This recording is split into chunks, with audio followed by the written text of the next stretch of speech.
We've gone on for an entire month. I'm gonna have to make this week extra special. Let's hype it up and celebrate.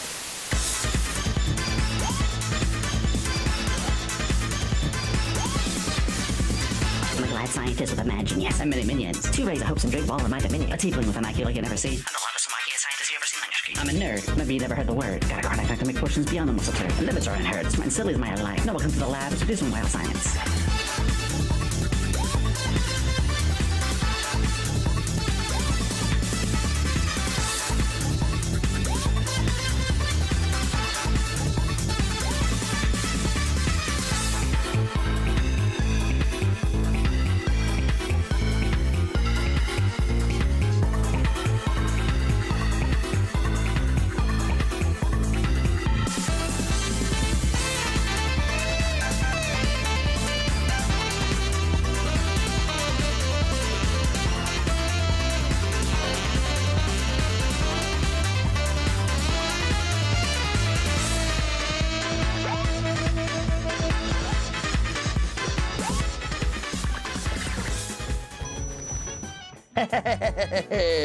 Roll for initiative. Yeah, that's right. I have a tiny bit. No, I don't have tiny hands. God damn it. Fuck. Of course. Oh, Lord and Dragon. Guys, I have so much stuff to show you today. Hello, everybody. Welcome to the laboratory. Wonderful to have you up here. Peace and lovies.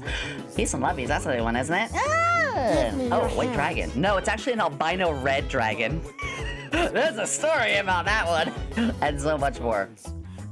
Yes, but I'm happy to have you all here. Also, yes, Morphe, I didn't realize you're not here. Let me fix that. Yeah, give me your hands. No. Fine. Handsies. Yeah. Guys, I have some amazing news today. First off, my stream deck. The amazing one that you guys will all work together, though Cameron and O did a really, really big payment on, is... hold on, I gotta take a phone call.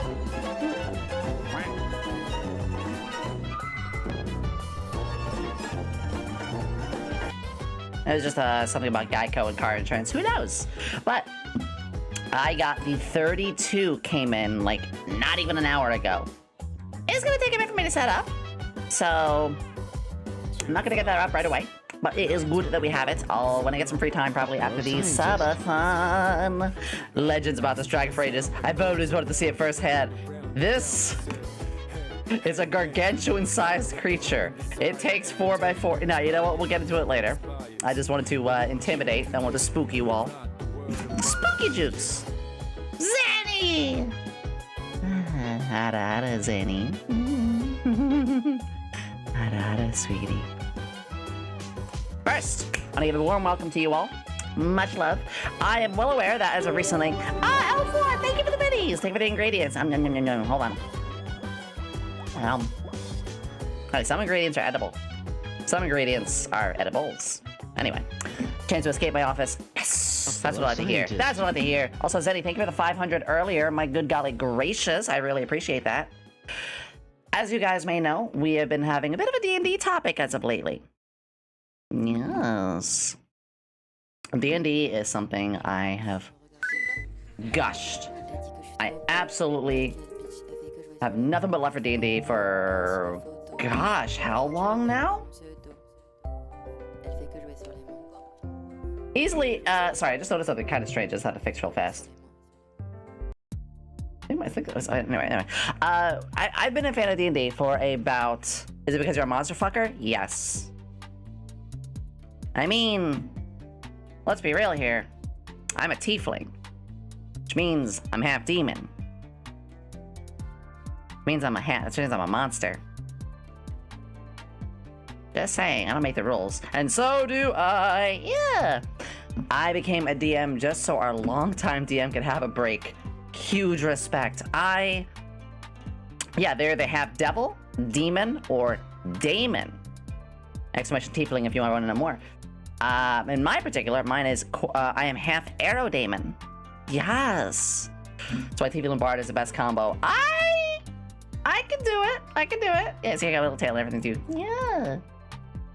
So, as you may or may not know, exclamation Twitter. If you are following my Twitter, we have been talking quite a lot as of recently about D&D. You know, and I thought we'd celebrate. Not to mention, of course, all of you. So then I started blasting. Pew, pew, pew, pew, pew. It's desyncs, let's go. Exclamation desync. As you guys know, I've been a massive fan of it. I've been wanting to do D&D for a long time. As you may or may not know today, is Yomi's birthday. Happy No, it's not. birthday, Yomi. It's not my birthday. It's not my... Fuck you. I'm armed. You want to joke about this, Otaku? You want to joke about this? Huh? Huh? Huh? I dare you. My birthday's not for another 3.5 months. Do it. Do it, coward. My birthday's not for 5 more months. My birthday is August 20th. Come at me. Listen, don't send Alara's gun after me. I was giving Alara love today. I'll do it. Happy early birthday. No! Oh my god. You guys are something else. It's not my birthday! Stop it! Alright, so... yeah, August 20th is my birthday. Exclamation birthday. Exclamation birthday. If you want to know. Jeeba Liba. Stop the cakes. I'm gonna send Civil water. Here's my water. I'm sipping it. A very merry and birthday to me. Ew, on birthday? Ugh. Alright. So I've been wanting to do D&D on the channel, and that is something probably in the upcoming months I'll be like actually running a game or something. The thing is, it's very hard for me to get a chance to run a game when everything I do here is full-time. And when I run games, well, I mean, Maple is here. Maple or Helm can tell you. I pretty much work on those full-time. So, couldn't do D-tubing and DMing a game full-time unless there were 36 hours in a day and it did not require sleep, which would be amazing if that was how real life worked. Damn.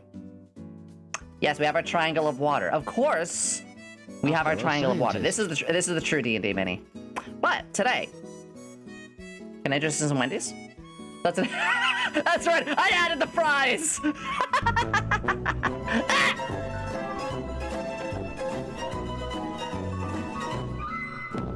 Oh no, it's the FBI. Look, it's not snake oil. It's just Wendy's and feet. It's just Wendy's and feet. Okay, it's just Wendy's and feet. Listen, personally dislike Wendy's fries. Heathen. But yes, Maple actually was one of the players in my campaigns. Yes. Maple, Helm, and a couple of others. Yes. So, I've been wanting to get a chance to show you everything. And I will... a fellow scientist. I will, over time, show you guys all the stuff I've had on Roll20. Because Roll20 is where I have some really, really epic maps. But, for today, I promised you all, because we hit a 2250 sub goal. Guys, we're less than 50 subs away from absolutely obliterating and... I almost said my hymen. Hold on. We're that far away from obliterating our goal and getting the well, it's fun in the model. Then gloves. Yeah, Aurelia, hello! I saw you on Twitter earlier today. Welcome! Those be a bit loose now. They are very snug, actually. Well, it's because everyone doesn't have tiny hands. Everyone doesn't have tiny hands. A fellow scientist. There we go. I don't have tiny hands. Look at my tiny hands. So, today, I want to introduce you all to something very special. First off, I have minis that I've made. Second, I have my books that I want to show you all. And third, the battle begins. All right, fine. A fellow scientist. Roll for initiative.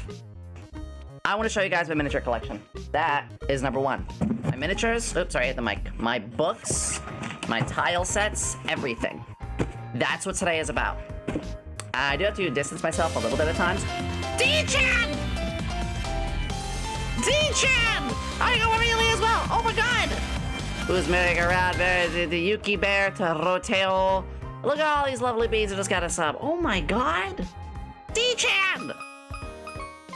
Holy shit! Guys, our model's gonna be funded. The 2.0 is gonna be funded. Yes, I will have a sippy. D-Chan, thank you! It's getting so close, I'm gonna pre. Anyway. So, I'm gonna be off screen a little bit. You guys are gonna see my model break a lot because I gotta reach around. I think the first thing I want to show you guys is I made my own custom DM screen. So the art's not mine. I did some editing, but the art was places that I got them off of. However, this was for a custom campaign. Yes. I have, as you can see, the way this will fold up and open up. There you go.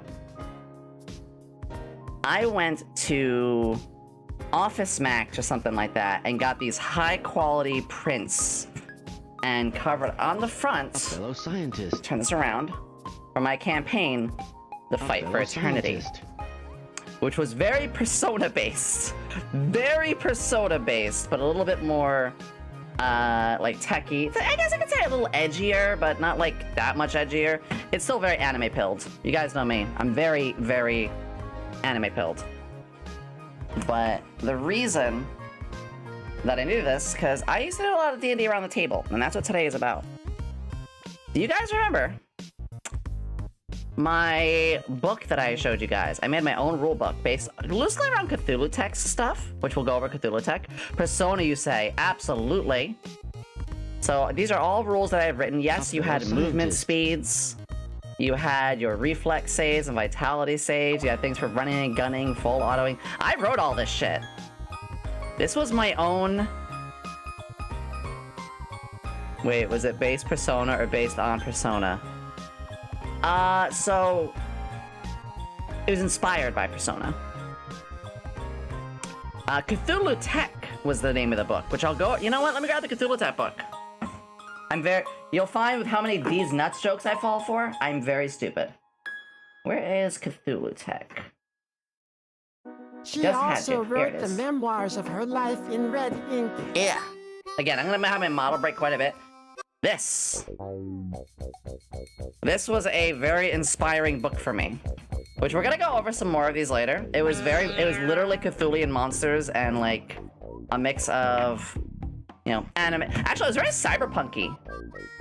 This was a cyberpunk style Cthulhu Tech sort of thing. So we'll go over this a little bit later. Yes, you could be this. You could be a hideous lump of flesh. We do suck, don't we? But we'll go over that a little bit later. First. Well, not that Cthulhu Tech book, but this was inspired off of it. I have a 200-page book I wrote. And I showed it on stream before. We'll show it again. I wrote a 200-page book trying to have my own rule book on tabletop.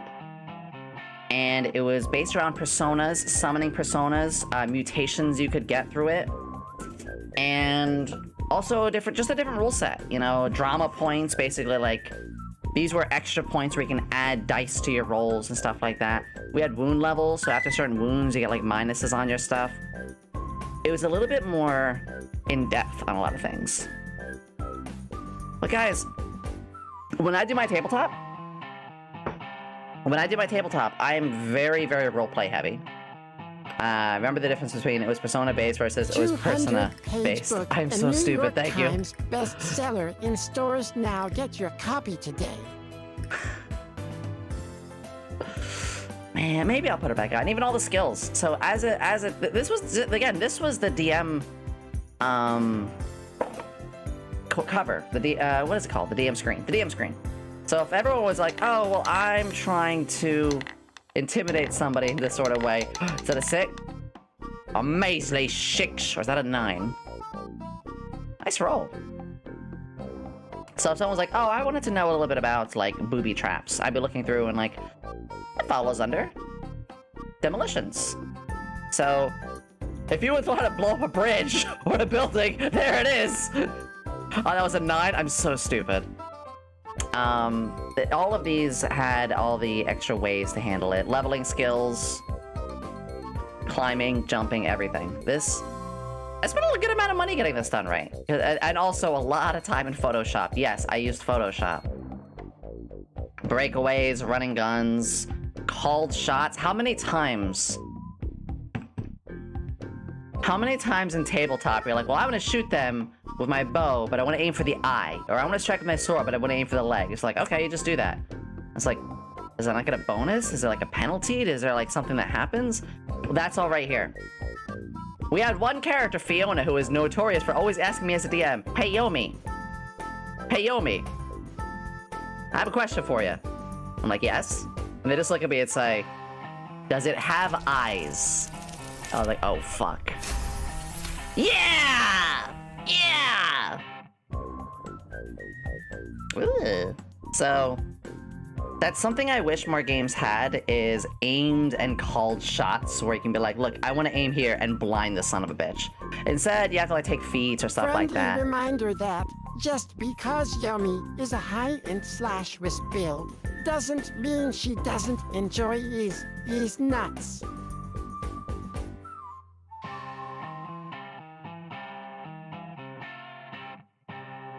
Me having a high wisdom, I'm flattered. This is something I'm gonna use as much as I wanted to. I don't have a roll 20 command. You know what, that's not a bad idea. I do have an 8-ball though. No, you're probably thinking the 8-ball. I have an 8-ball command. I should get a roll 20 thing, but that's not built into stream elements. But you know what? I'm gonna hit the marker button. Yeah, whenever I say marker button, that's me pressing right here. Yeah, marker button. I'll see if I can get a dice thing added. Doll 8-balls? I hate it. So, also, this is a nice thing. Notes! Just a place for sticky notes. Just give optional rule spot. Give your DM screens a spot to put things. Seriously. Luminous! No! Luminous, you're timed out for a minute. It's all, yeah, but this was all here. This was one of my first projects. And yes, it's made of a thick... Yeah. How cool is that? Imagine I'm joking, of course, Luminous. Imagine a DM showing up and be like, hey, I've got my own DM screen. Custom. Printed out from Staples. And Photoshop. And a whole lot of willpower. Am I being a lesbian, maybe? Call me. So... that's one of the things I would do. I'd have that DM screen. I roll to seduce the waifu dice. Huh. Never thought about that one. So, miniatures. I have a lot of miniatures, and that's the real deal I want to go over today. But I want to show you something really cool. Now, I do a lot of my D&D stuff. You know what it is? I got one for you. I got one for you. Hold on.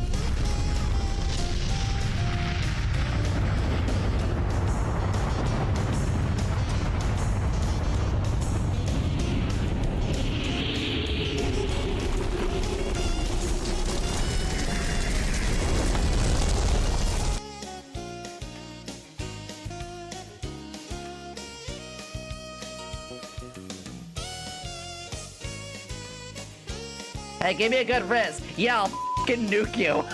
Jeeba Lima! Holy crap! Give me. Thank you for destroying my anus.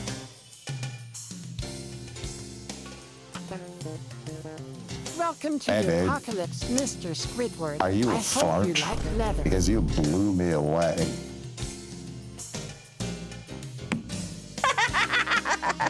I'm terrible. I'm terrible. I'm terrible. So here, Yomi's anus. What the fuck? No, listen. Okay, so I do something very special with my D&D minis. Occasionally, I will make my own. What do I mean by that? Well, I want to show you guys a little bit of what we're gonna go through. How about this? Who here knows Blaze Blue? Yeah, that's a weird reach, I know. But who here knows the game series Blaze Blue? Why am I bringing up Taukaka of all things? Well. This is big brain time. It is big brain time! I used to... both, just the characters. Wait for it. Oh, it's a little too bright, 1 second. 1 second. That's better. So let me just turn the light off, 1 second. That's better. I made Taukaka tail and everything. Let me just get this centered. Little paw prints on the inside. Of course it is. I mean, I don't sell them. If I sold them, that's a different story. But this is just for me and friends. Little red on the inside. Also, here's the funniest part.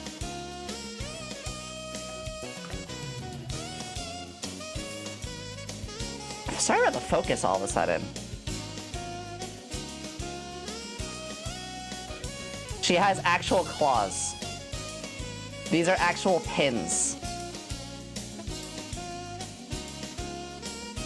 So what I would do is just me and friends. What is the camera doing today? I'm sorry, hold on. I've never had it this unfocused. I've never had it this unfocused. You're allowed. I've never had the camera this unfocused. Why is this happening now? I'm sorry, 1 second. You know what? It's probably this fucking with it. There we go. Yeah, I think that was it. So, what I would end up doing is, here's the thing people need to remember. Among friends in D&D, stab with people's models or claws. Yes, I would knock them over. Yes! Ooh, spread that democracy. Type in democracy in all caps. So here's the thing with D&D. If you're just playing with friends, if you want to grab a character reference and say, I don't know, I just be like, I just want to play this character, and you just like grab Tao Kaka's image. Of course, that's fine. You're just among friends. You're just among friends. So, if you end up doing any of that sort of stuff, like I would edit pictures from artists before, and I'd just be like, look, it's literally just me and 3 friends. Nobody know, like, it's not going out there in the wild. If you start doing stuff where it is out there in the wild, then that's an issue, obviously. But if you're just with friends and you're like, oh, I found this really cool image on Twitter or whatever, I want to face claim them for this campaign. Cool. Why not? I played Tao Kaka. Well, I played, I changed the name and stuff like that. As soon as this stuff gets out there, though, to other folks, well, yeah, you gotta give credit where it's due properly. So, but I would make some custom ones. I made a lot of these. Let me show you some more of these. So, what's another character? Ah, yes, so this is not my art. This is one of my other OCs named Alexon. This is not my picture. But that's right. That's right. Dapper hat and all. I made the boy.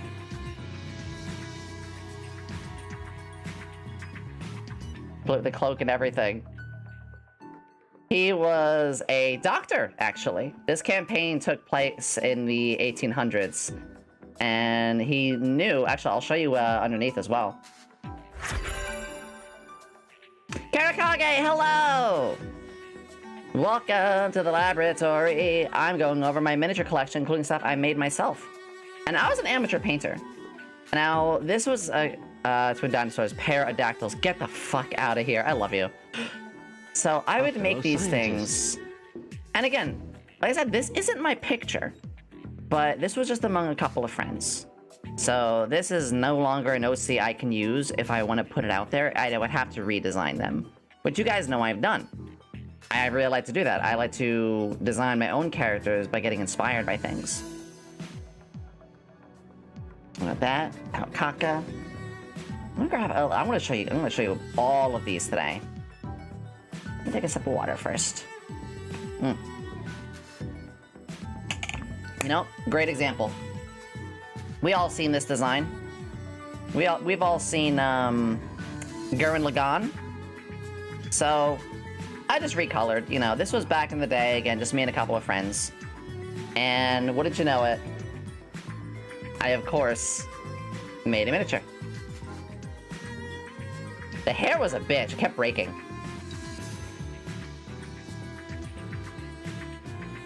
But in order... Mommy? Sorry. Shut up! I'm like many VTubers. I don't show my real hands. A fellow scientist. A fellow scientist. There we go. So, again, I'll constantly say, among friends, it's perfectly fine. Getting this little tiny blue tie was the real bitch. I'm not gonna dox myself. I've seen people get identified just by having their hands on stream. And yes, I gave her a little gun. Scientist. Why did she have a little gun? Well, in this campaign, she went from being very shy to eventually being quite the badass. However, something else happened to this character. Now this one I'm really proud of. In the game Cthulhu Tech, you could become what is called a Tager, which are Cthulian-infused creatures. She became that. But I needed a new miniature. Look at that.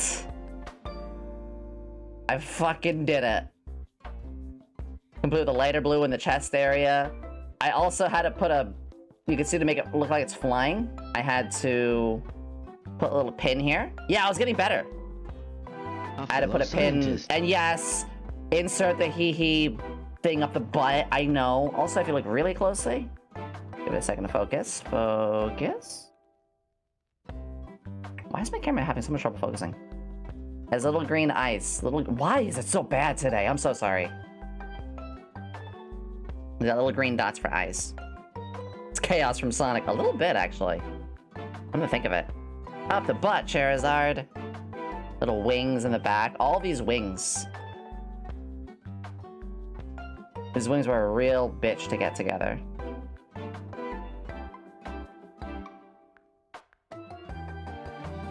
I started painting all of these. It was a lot of fun. NPC Vtuber, I love that name. I love that name so much. What I ended up doing here was I would bash kits together. So like these claws, these little side claws here, they were from another piece. And again, I'm sorry that the focus is so bad today. I hope that's not gonna be a problem later. Ah! Why did you do this? Thank you. I've done this for a lot of characters. So, this was someone else's art. I just got permission. I was like, hey, can I just like face claim that character as a character in my D&D thing? And again, like usual, it's like, well, they're not like advertising. Like, no, just me and a couple friends around a table. So, Tiefling Monk. So, of course, put the picture over here. Put this up here, actually. Her name was Shiva. So, of course, well, there we go. Complete with getting the little kunais. Kunai with chain, little kunais on their thigh.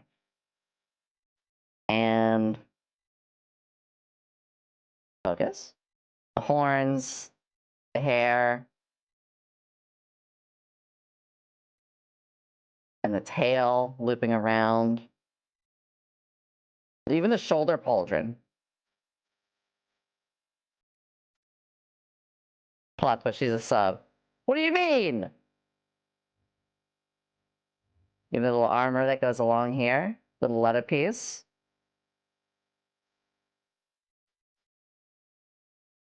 Also, it's a little hard to tell, but those boobas were pieces of clay. Clay boobs. Why is the camera being this way to me? Okay, here we go. This was Shiva. She was, all these were 3.5 as well. Let's see. Trying to look for some other fun custom ones. Well, this is just a paint job. This one's not really mine. And again, neither is the character art. I'm always gonna say, these are not my pictures for the most part, other than edits. But I did have my time as a Dread Necromancer. The scythe broke. The scythe broke, though, sadly. But it came out pretty well. This one's not fully my, like, custom job, though. I can't take full credit on that. But I did a lot of painting on for it. It's just a stick now. The piece is somewhere.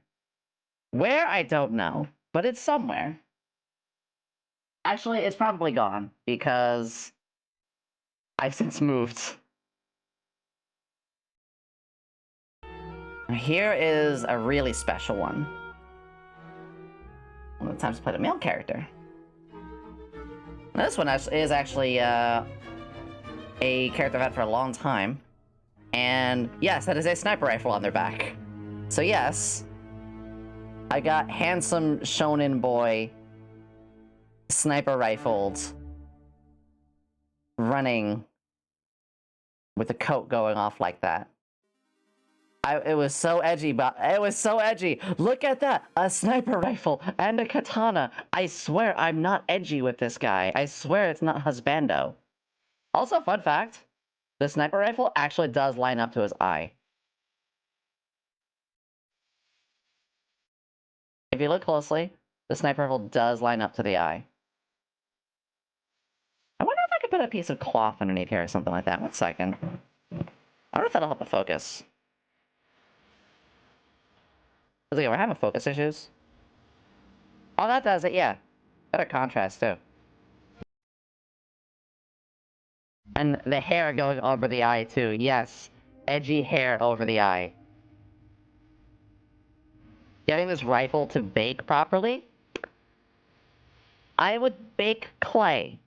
So that meant I'd put a plastic and clay, because it was a mixture of both plastics from the core model, and then clay for the additions, in a oven at 180, I think it was like 180 or 190 degrees. Just enough, and trust me, I had to go through a lot of cheap miniatures to first find out. Just enough to make sure the plastic didn't melt, but the clay hardened. We lost a lot of cheap miniatures that week. Let me get see how Kaka shit's a little better now. Look at that. I still love that. Candy check. Anyway. Mighty_Gygax with We all need answer we all need a comment candy check. in the It just chaotic works. lab. Morphe, the impish troublemaker, responds Morphe, with go full and of punch you. sarcasm, finding So- humor in the label given. Here's what I mean, actually, by I find art I like and eventually becomes my own character. So, this is not my picture. This is Rier. However, I liked this design and it gave me ideas. So, what ended up happening is this got taken to Helm and we made this together. Thus, it became my own character. This is different enough to do my own thing. Is that all these things are happening for me? Morphe just does it every couple of 10 minutes or so. So, Rier here, which first off, yes, I made expressions. Oh, yes, hat. I would make expressions for these characters as well.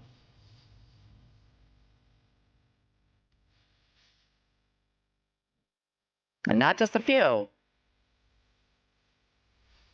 I did tell you Persona inspired me a lot. I made a lot. I made a lot for this character. I loved this character. She was an ex-pirate captain, and not a good one either. I'm talking quite evil. However, she got humbled and nearly killed by the people she trusted, and lost her ship, lost everything. And she had to hide her secret who she was, because everyone thought that Rier, that's her name, Rier, everyone thought Rier was dead. So, she's like, I have a second chance, I'm alive now, and I'm very thankful for the person who saved me, sort of deal.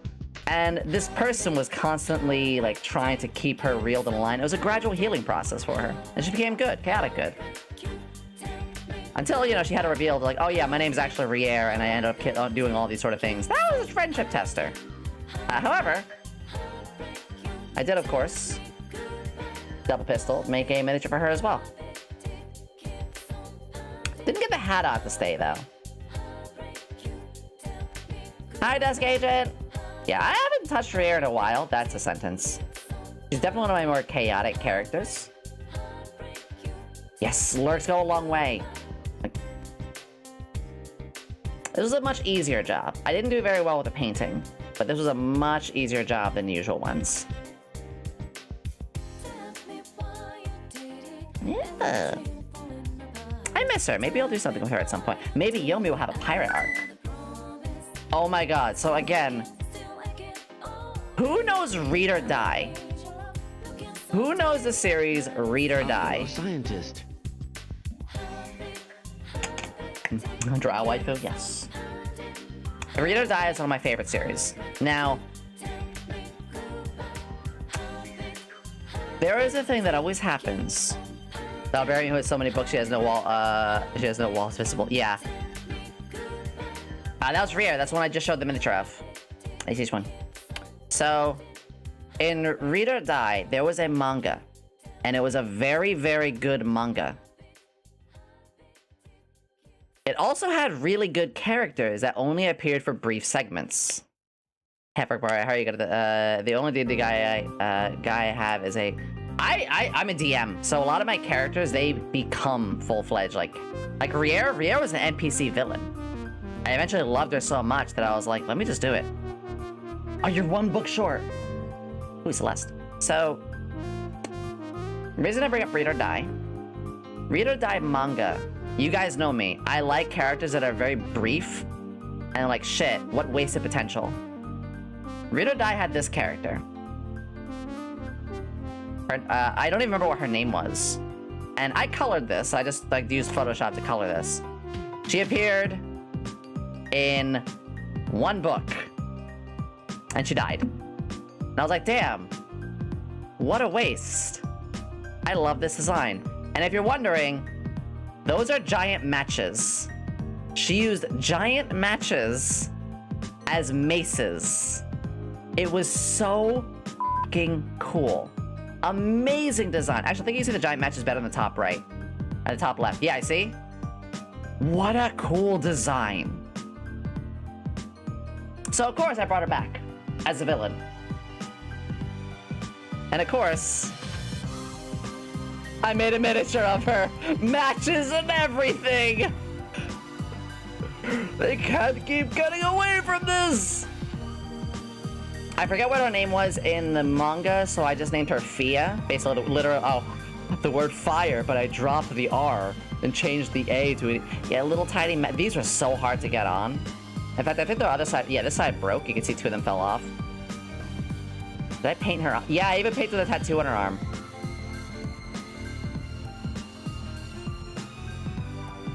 I know their faces aren't that great, but they're like barely 2-inch miniatures, so no one's gonna get their faces good. The matches I was very proud of, and she was a fire monk basically. And she was friends with Riere, so they were like the two survivors of that ship, and they actually both became like good guys over time as NPCs. But you can tell I loved her so much, I eventually made a character out of her as a player character. I'm never much have taken up all you could ever get angry as the smallest. See, this was back when I had nothing better to do. And I didn't have any money, so I would just have to use my creative processes to do these things. Alright. Almost done with these, with the created ones. This one doesn't count, really. This was just a very minor edit, so that doesn't really count. But, oh, here we go. So, back when I was trying more male characters out. Sir Donovan Cedric Lucanus IV. Nothing too special here. This was a knight. Hold on. This was a knight from Pathfinder. Not Pathfinder. 3.5. 3.5 had the knight class. And yeah, he was very, very much like that. Like, one must abscond from the location for doth desire to have excluded combat with thee. Like, he spoke like that, and it was amazing. I challenge ye to a duel, yes, lest ye be no man nor a coward. Yeah, kind of that sort. It was a lot of fun. Knights. So you guys know, barbarians usually have rage. And rage, you get a bonus to your attack and your damage. Well, knights had a reverse rage, where instead of rage, they go into what's called a knight's stance. Thank you for that, Pats. And basically, instead of like +2 to strength and +2 to damage, it was instead +2 to fortitude, +2 to reflex, and +2 to armor. And I was always an AC slut, so that was really cool to me. He was a lot of fun. I didn't get to use him too much, but also I didn't actually paint every single one of my characters. There are so many that I don't have painted because Many of them are now digital. Almost like Riposte. Yes! Yes! Alright, so I'll show you my 3 pride and joys. This is not my picture. This is actually... this is literally a Star Wars race. But you know what? I changed it a little bit and gave it this mask, and it looks a lot... This is a race that General Grievous was, and you all know I'm a slut for Grievous. I just said a very weird thing. Hi, Sports Watch. So, I edited this, and said, you know what? It's a kobold. No, it's a kobold. If you look at this, yeah, this kind of looks like a 3.5-foot kobold. And this was a trap maker. Now check this miniature out. This is one of my pride and joys. Because... I got... Let it focus. Oh, come on. Don't do this thing. There we go. I got Mika's hat. I got the mask on with the little red lines. I got the trap down. And yes, I got grass. I got the cloak. I got his nice, like, squatting position, like he's laying down a trap. Let me, try again. He's a very small miniature. He is... You know what? For scale... Look at this for scale. Look how tiny he is. And shut up about tiny hands. For scale, he is very, very tiny.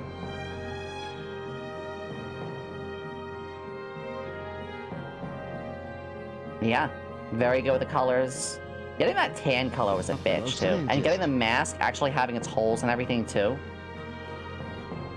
Little bandolier. You can see the little bandolier going over. Oops, sorry. Yeah. One of my most proud ones.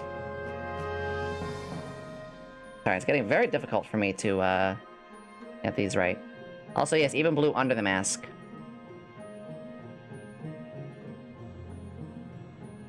Booba! He doesn't have booba. Unless... I mean, female kobolds can be good. Alright. Actually, speaking of General Grievous...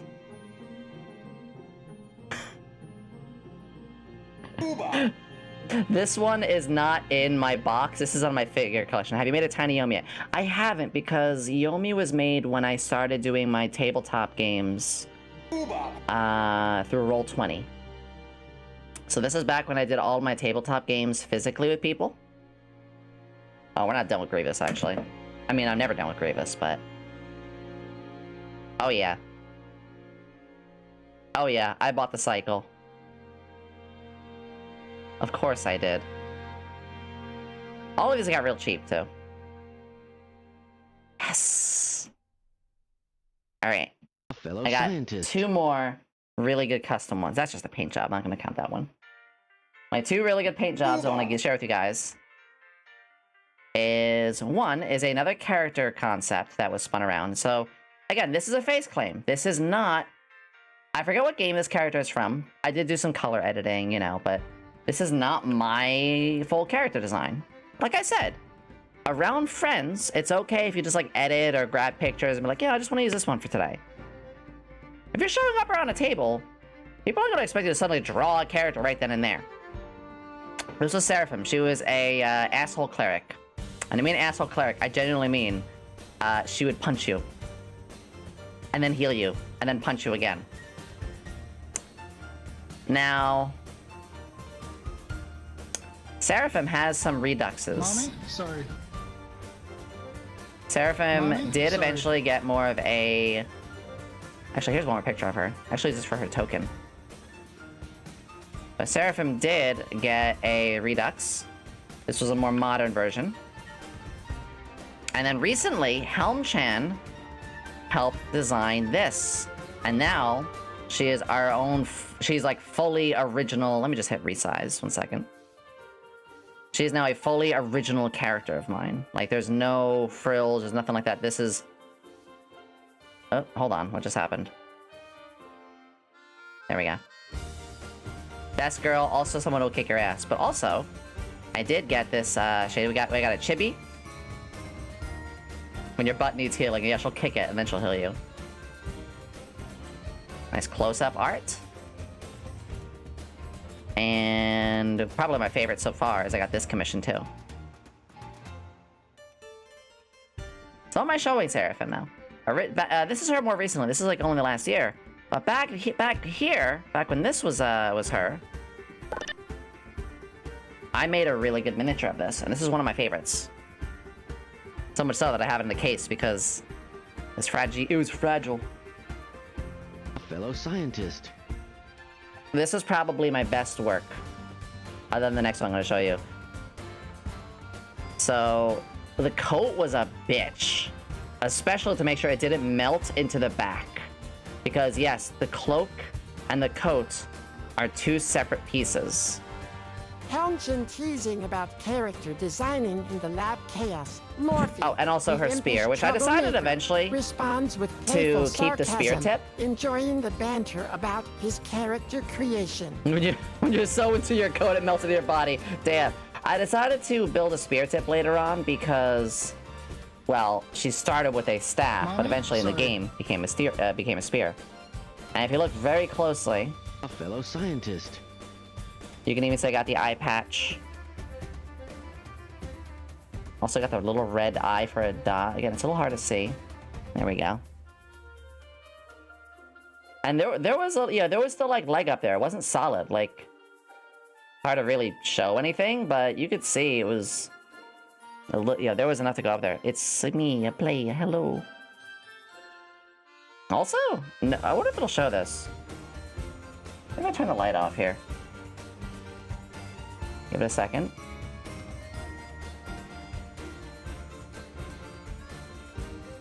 There we go. You can see the hair has grooves. I actually ran a thumbtack. I ran the very sharp point of a thumbtack through the back of the hair to get hairlines.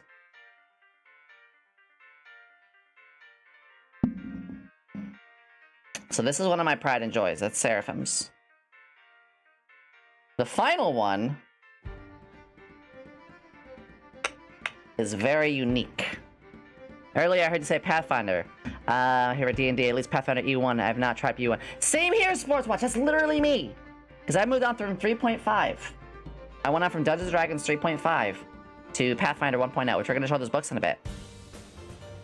One other character for you all. So, this is actually a character from a series. A fellow scientist. This is a character from Negima. That's a name you probably never thought you'd hear. Satomi. I wonder if Satomi inspired a little bit of Yomi. I wonder if there's a little inspiration here. Those braids. Science. So, before I go on about this picture, I want to show you a bit more, because again, redesigned. Eventually, Satomi got redesigned into being more of my own thing, which, again, you'll notice that's the pattern. That is always the pattern, is, oh, I like this character so much, but she's from a legal series. How do I make it eventually my own? Demands we all play D&D 4th edition exclusively. I'd rather inhale a fart jar for 3 months. 4th edition? Gary Gygax died because of it. Gary Gygax died very shortly after 4th edition came out. Also, again, the pattern. Of course I make expressions. I make a lot of expressions for characters. And not just a few. And yes, even bloodied ones and angry and like cute little stuff. No, I keep going. Oh god, I forgot how sad the second row was on the right. Jeebus. How am I getting fucked up? We love Gary Gygax. I'm so sad he is gone, but you know, you understand where I'm going with the joke here. Yeah, I made, what is this, 9 rows? Yeah. But anyway, the reason I show this character is this one. And I did change this design a little bit where I had a lab coat on, but check this out that I'm about to show you. My last miniature that I made to show you guys.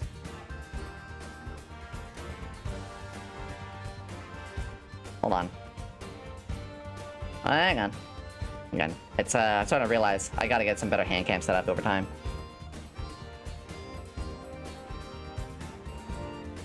Yes, she's got a motherfucking power pack. I got in, you can actually see the little silver needle thing there. I have a power pack in. This power pack is actually part of a Star Wars set. But by gluing, painting, and needling it into the back, and then positioning it to actually mimic her arms, look, it's actually mimicking her punch. Best of all, it's removable. If I really wanted to, I could remove this. Star Bunny, hello! Welcome! We were just going over some D&D miniatures. Hey, how many of you like Blaze Blue? You want a legally distinct Halkaka one?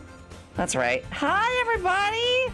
My name is Yomi Quinnley, Alchemist Extraordinaire. It's a pleasure to have you all on board. Yes! Hey, someone else knows how. There you go. Sorry, mind the light. The focus takes a bit, but I made these myself. These are all legal miniatures that I made. Right now I'm going over Satomi from Negima. These are all ones I made. Yes! Collab together sometime. I got at least half a year worth of collabs lined up right now. And no, that's not an exaggeration. I got at least 30 people, and we got to span that out. But over time, I liked Hazama a lot, actually.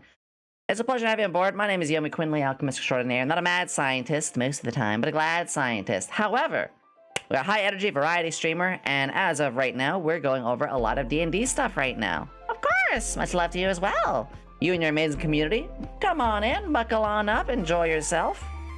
Yeah, actually I have to talk to a couple of people later. But yeah, this is the last one of ones I've done in terms of painting. And like I said, the power pack does come off. That's the coolest part. Check this out. You just gotta give it a little wiggle. Actually, I'm gonna keep it on. It seems like it's kind of stuck. Whoop! I know, boom! Everything's okay. Everything's okay. Science really question. You left that to pepper. Word on the street is that Yomi Quinnley is a piss tuber. But you didn't hear that from me, you wankers. First off, not true. Not true. Second, yes, I do like that pepper. I don't drink a lot of soda outside of as a treat. Yes, that is our last one of these to show for the created ones like this.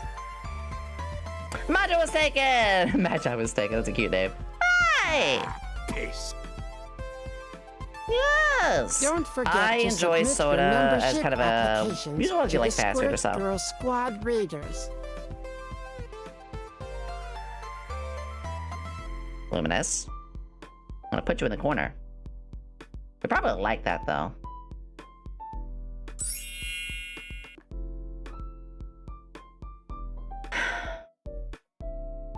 I can hate you guys. God damn it!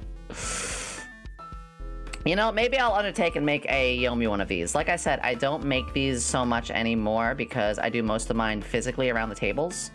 I do still do these. I do still make expressions, though. So, you guys want to say Yomis really quickly? All the Yomi expressions? I want to say the D&D stuff here, but I can actually show you guys really, really quickly. If you give me just a second here, I can show you my expressions for the Yominator. Because since I do these all online now, there's really no reason for me to make miniatures when, you know, we're just meeting in person! Thank you. Thank you. So let me remove this, and I'm gonna put the window capture on, and I'm gonna make the window capture that. Alright, so I was also working on a RPG. So this is for an RPG that I did a long while ago. Let me probably expand that. And you might recognize some of these characters, but I would do expressions for these all. And, well, I'm not going to go over these characters today, but this was for the RPG when I was making, again, all these expressions, chapter ends, characters we hadn't seen yet. But, oh yeah, I made a whole bunch of these. And here's the playable party that was supposed to be in this. It's Evil Morphe. Where's Evil Morphe? Fellow scientist. No, that's Evil Yomi. Well, not even, that's her past. Kana. So Kana was in the game a bit early. So again, Kana is one of my D&D characters. But by the time she was made, all of my D&D stuff was online. So all of my expressions, as you can see, I made a bunch for these characters. This. God, I love these. There was really no reason for me to make miniatures at that point, but we're gonna focus on the miniatures. Oh my god, I love them. I loved Keith. Let me find the Yomi ones real quickly. Ooh, we love thick. Hold on. I sneezed. Excuse me. Oh, sorry about that. And yeah, I wasn't afraid to fuck my characters up. I'd make them bleed. Rosemary and more. But let me find the Yomi one really quickly. Here it is. Streisel! Streisel! Oh, it's so good to see you. I sneezed and you came. Hold on, that sounded really weird. Unless you're into that, but I don't want to make this weird. Oh, I'm so sorry. I sneezed and you arrived. That's what I meant to say. Hello! It's good to have you on board. That sounded very wrong. It did. Back the fuck up. Have a good sneeze. Streisel. Make sure you take care of yourself. I totally understand if you have to raid and run. I know you have been killing it lately. School time, every time. If you gotta raid and run, please, I totally understand. There's no issues there. But everybody, Streisel is a very, very wonderful streamer. She, too, has been doing a really, really good subathon. I love her model, I love her personality, and overall, what a goober. Very, very sweet. And I'm so proud of you. You have been growing. You have been kicking ass. Congratulations. You deserve it. If you want to stick around, though, leaving a alert goes a long way. All of you just came.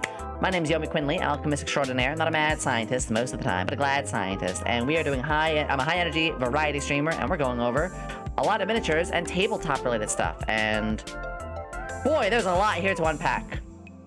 We just went over all of these here. I'll go over some more in a moment. Welcome, Raiders. Hey, Tommy, how'd your stream go? Quinnley, my assistant. Please join her Squirt Girl Squad for lots of fun and chaos. Am I gonna have to make some rules about the Squirt Girl thing? I swear to God. But yeah, so the reason I didn't make ones for Yomi is because by then, got these thinking booping now. Good. I was doing my tabletop games online. Oh, I forgot we had a really cool troll fella as well. This is just a placeholder, ignore that. And look how many I have for Yomi just with a motorcycle outfit. Here they are. Look at all my expressions. As a VTuber, I have even more. Look at all my expressions. I love this one, like, hee.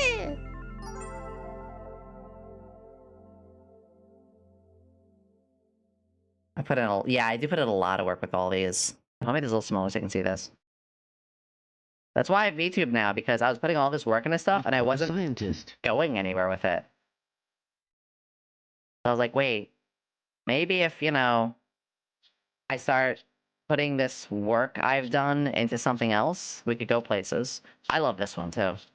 Some really sad, devastated ones. Awkward and delving into Yomi's dungeon master style in the chaotic lab, Morphe, the impish troublemaker, and sarcasm what a to his perfect response. What a perfect representation. I love this one too.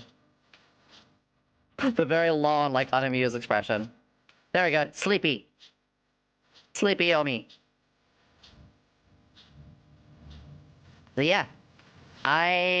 This is all from the tabletop stuff, as well as when I was making a game and other things. However, like I said, we are on for the miniatures today, so. Yeah. Alright, I'm gonna put these ones away. The custom ones. I'm gonna put these custom ones away. So, they have their own special place. Actually, the fact that one of them is based off a character, too. I'm so glad that people actually here know Talkaka. This means the world to me, that people actually know Best Cat Girl. Alright, let me just store these all. We'll be seeing more of your OCs. So, would you guys like a stream where I just show my OCs? Real talk. Is that interesting? Because I feel like that's a very... I feel like that's like basically public masturbation where I'm just like showing off my stuff that I'm proud of and nobody else. That's right, I just compared showing off OCs to masturbating. Show off harder. Take a sip of my water because of you. Why do you think I have tissues around? No, that's a joke. That's because I gotta blow my nose a lot. Alright, so on to the big minis. On to these ones. Alright, let me change this back to what it should be. Hello. No, Yellow Yomi, I will disappointed. Stop it. So this is actually my biggest miniature. Now what everything I'm going to show you guys now, miniature-wise, is going to be ones that I bought through two places. I got these at both a garage sale. Oh wow, your wing is. It's not how it used to be. I'm not gonna. So here's a technique.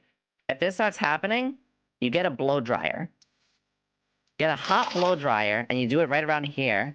And then it would start to like gradually bend it and then cool it off. So obviously I had to use a hot blow dryer here. Yeah, look at the city. This is one of the most expensive minis that I got. It's one of the only ones I actually ended up going. That's a lot of S's. Only and that's the shut up with that one. A fellow scientist. Let me stretch too.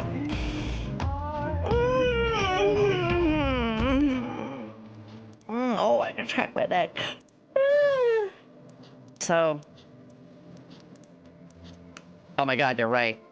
This is a gargantuan white dragon, and it was limited edition as well. So, side view. I got this after a very weird train ride back from New York City. So, me and a couple friends, we went to New York City, and it was most of the time we'd go to New York and just take a train ride and just enjoy because it's like $20 for the train, and you know I don't have much money, but I had a little bit of money that day, and I didn't actually end up buying anything. But then we had a train breakdown, and we had to wait about 30 minutes. So while we were waiting, I stepped out and walked over to some nearby stores, and there was a hobby shop, and it had this Drazit. If anyone knows Drazit, D-R-Z-Z-T, I think it's like the good drow. It was like in a pack, so I was like, bet, you know what? Let's buy it. And it was on sale, and here's why it was on sale. It had a big crack here. You can't really see. Well, maybe you can see it. There we go. You can see this crack. So this thing, which was like a $60 thing, I got for like 15 bucks because it had a crack in it. I was like, shit, I can afford that. Also, I can put my finger in its mouth. Wait, that's kind of cool. Wait, pencil holder. Cool pencil holder. Oh, I love that. Yeah, exactly. It was a steal. Again, I don't have the most money to go around. All right, let me grab my whole box of these minis. I don't have a lot of money to go around. So any chance that I can, you know, get a hold of something I'm not normally able to, well, you know, get a hold of, we take those. I can put my finger in his mouth. God damn it. So, I'm about to show you a ton of minis. And the way I was able to get a hold of them was through both yard sales, and I had a friend who worked in a hobby shop before. And this friend who worked in the hobby shop, they gave me discounts. They would be like, oh, hey, Yomi, like, this one's going out of stock soon. It's not really wanted anymore. And the way miniatures were sold were in basically like booster pack kind of stuff, a little gacha-y. Even back then, getting miniatures for D&D were gacha-based in its own way. The homie hookup, yeah! They're the one that got me into D&D. Damn, really? I'll do an OC show-off. Guys, if you want to see a good portion of my OCs, my really important ones, the ones that are very special to me, go to the Discord.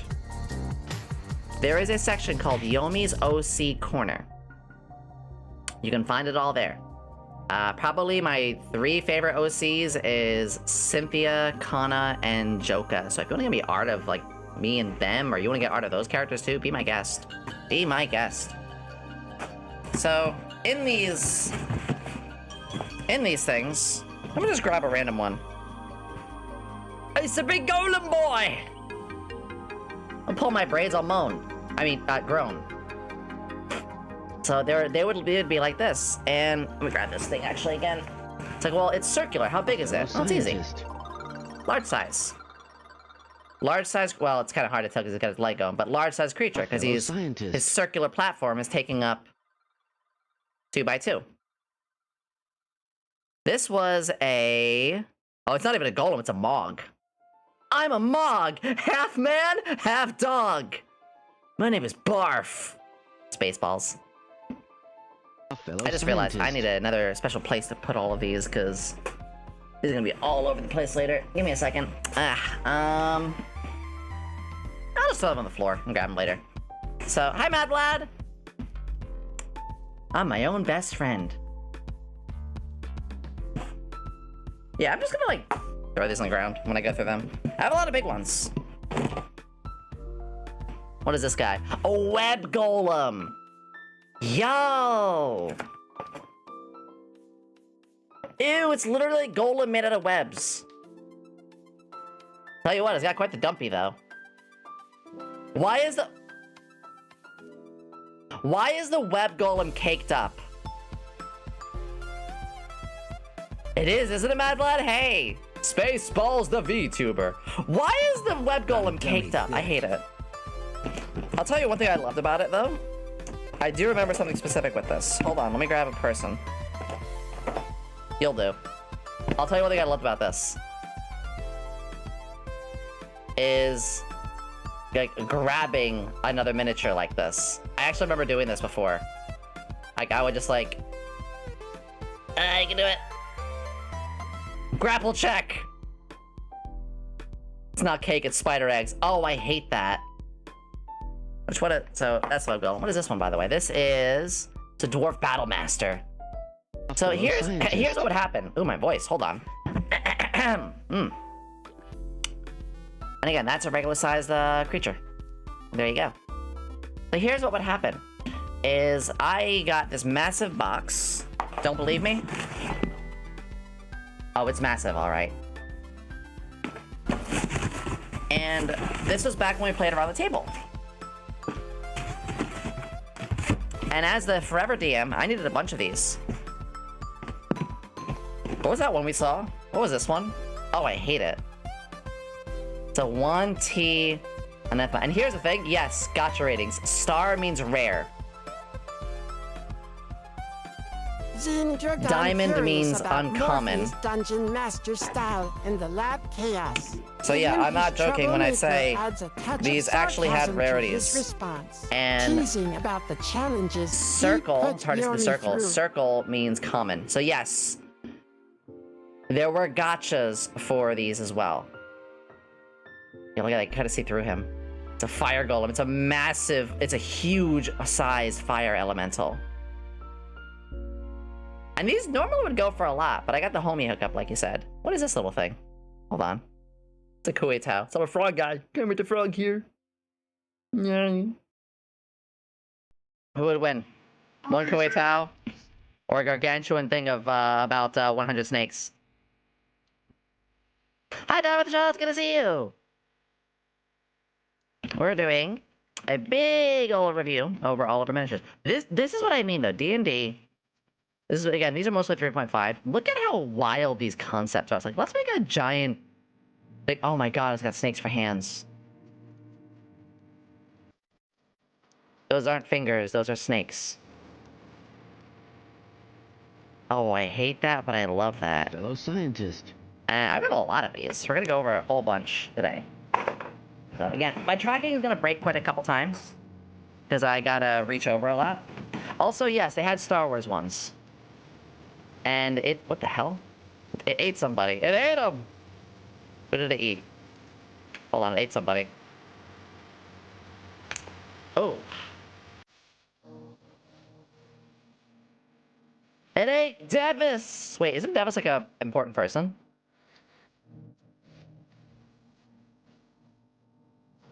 So, this is a Star Wars one. It's a junk golem. Star Wars made really, really big ones as well. Did you break it? No. There we go. I don't have a song thing, unfortunately, because that requires a program that I don't want to put my investment towards. Look how crazy some of these are. This one is a grown wing. Actually, this looks a little bit like the one I used for the little net, doesn't it? Holy shit, I could have just used this. You have hands? Sometimes. Hi, Jonah, it's good to see you! And Suna, it's been a while. How you doing, sweetie? Suna, we actually raided Roko last stream, funny enough. I already showed off my custom ones. Maybe I'll grab those again a little later. I love bug friends. Is this a rare one? Oh, it's a rare one. Yeah, so D&D Star Wars was very, very big as well. And I got a chance to do some of it, but I just really like the miniatures most of all.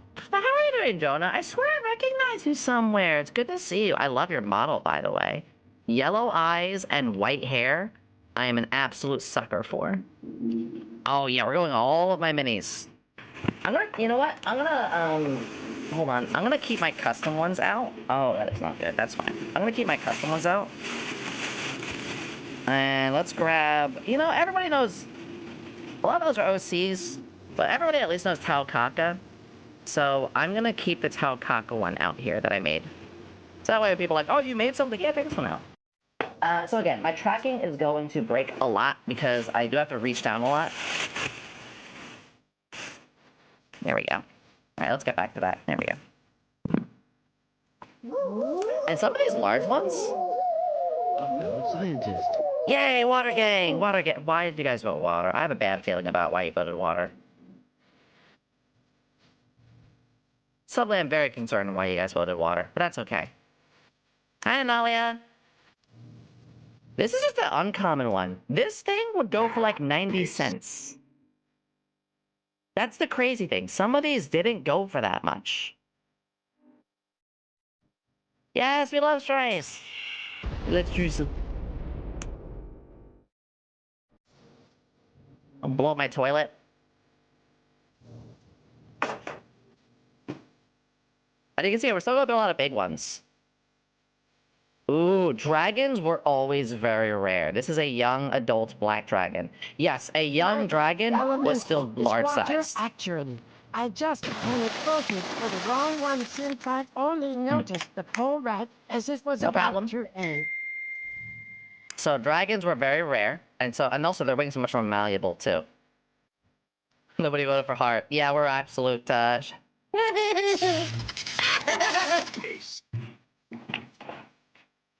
Oh my god, this guy.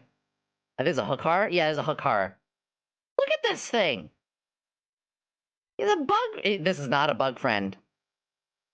This is not a bug friend. And again, I got these like used, so they're a little dinged up. I appreciate it. Everyone who goes along and sticks around, helps with the raids, helps with lurking and stuff like that. Looks like my ex-wife. You too? Maybe we went to the same person. We have a couple smaller ones. What is it? Oh, just a shadow monster. Look at this. We're all monsters here, sometimes. Yeah, and they give you basic stuff too, like, hey, here's a prisoner. I'm just This is a really cool one. A Warforged Artificer. This is really well done. Warforged were mechanically... Well, they're made of like wood and metal, but they were given a soul of sorts. This is a rare one too. Yeah, this is a Warforged Artificer. They got little stuff too. Look at these little guys. You just a little guy. This guy has a pig. Alright, automatically best character. He has a pig friend. I love him. Fun fact, the largest Dungeons and Dragons game Oh, I hate featured that. 1,227 players. That doesn't make sense. How would you do that? It should be no more than 6 people. Maybe 7. Even really tiny ones. Like a small fire elemental. Yeah, exactly. How would that even work? Yeah, unless, that's probably meant to be, like, online or something, and multiple DMs, and all these weird stories. I don't really count those. I'm not dismissing what they are. It's a lot of fun.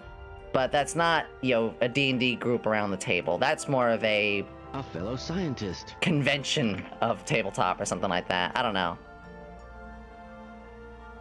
I'm not really into players versus players either. So they had a lot of fun, like small size ones too. I'm not gonna yak someone's yum though. Yeah, if you wanted to. Oh my god! I introduced you. Big motherfucking fire titan. A fellow scientist. Is it? See, this gives me Elden Ring vibes. Why is this sword sticky? You can hear that. You can hear my fingers like stick. Why is the sword sticky?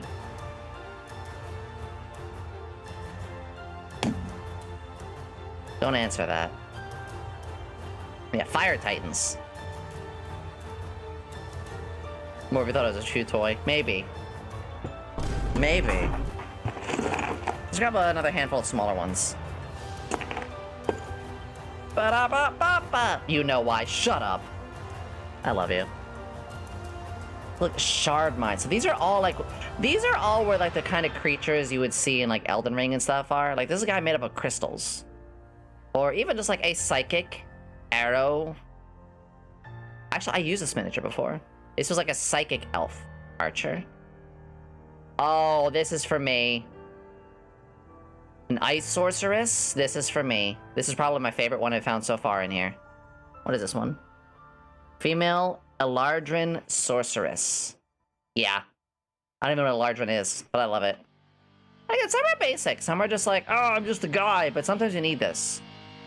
Not every encounter should have to be like some crazy, you know, sometimes you just need, you know, the wild knight or, ooh, that's a drow. Sometimes you need these.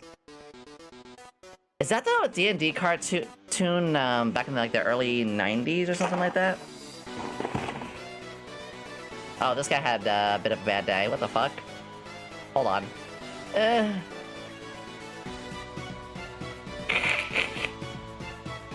He can't stand the Undertale. But this is a skeletal spearman. And again, like, you can see size-wise, this is a larger size one. Let's make this cooler. Hold on. Screw this. Whee! Gone. Oh, yeah. Oh, yeah. I had maps. I had the paperback maps. Oh, yes. This goes on. We'll use this for now. Yeah, this works. Look, even just like actually, this belongs here. This is the spooter. It's a giant spooter web. It's a again, you can see the names on the back. Pharasmo spider. Oh my god! And you want to go spiders even further? It's just a disc, but you need this. Oh, it's a swarm. There you go. You encounter a swarm of. What kind of swarm is this? It's a rot scarab swarm! Let's go! Uh-oh, Spud. Uh-oh, Spud. Undertale plays. Gargantuan white dragon comes before you. What do? You cry. Especially because you prepared ice resistance. And then the DM says, sorry, that's not a white dragon. That's an albino red dragon. You should have prepared fire resistance instead. Ba-da-ba-ba-ba! Hello! Everybody, welcome aboard. My name is Yomi Quinnley, Alchemist Extraordinaire. It's a pleasure to see you all. Spud is an amazing friend of the community. Exclamation Spuddy as well, if you want to. How are you doing, sweetheart? It's good to see you. I rolled to charm the dragon. Yeah, I'd fuck that monster. I'm a goblin fucker. Listen. Actually, I think the operator's coming in too. But today we're going over all of my D&D content, whether it be old mats that I have and what's wrong with, whether it be all my miniatures, or even custom-made ones. That's right, I would make custom ones like Tau Kaka from Blaze Blue and more. That's right, I can make this kind of shit. But today, you get bugs. You get bugs today. Nah, but actually no, you get Grievous. Another one to my collection. Yes. But everyone coming aboard, I'm a high energy variety streamer with all sorts of content. We're doing day 31 of our Subathon. Somehow I'm alive. And through it, well, today is D&D day. Tell that to Donkey. No, tell that to whatever this fucking thing is. What is this? Shock Trooper Devil. Do not fuck with devils. Yomi Quinnley's Vtuber. But you didn't hear that from me, you wankers. Oh, I'm not. No, I'm not. Make a Warforged bard that basically makes music as if it was a boombox. I love that. That reminds me of the Warforged, who was a Doorforged. I'll go on about that in a moment. Don't worry about it, Spud. And Spud, if you do need to go because you've had a long stream, you know, bathroom, cooking, stretch, whatever, totally understand. If you want to stick around, you know I love that. Either way, if you could leave a alert to go a long way. Same for you Raiders. We're going over D&D content, like I said. 31 days. You have to blink twice if you need help. What if I put on a toggle that doesn't make me blink?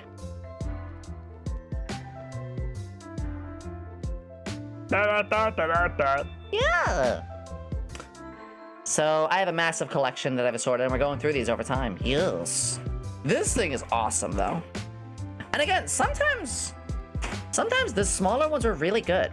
You needed these. Like, this could be someone the player uses. Again, as a player, I would make my own. I would always do this.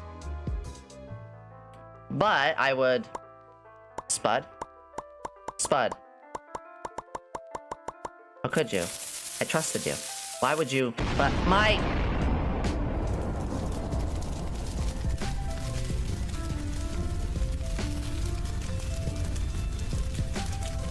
Ugh.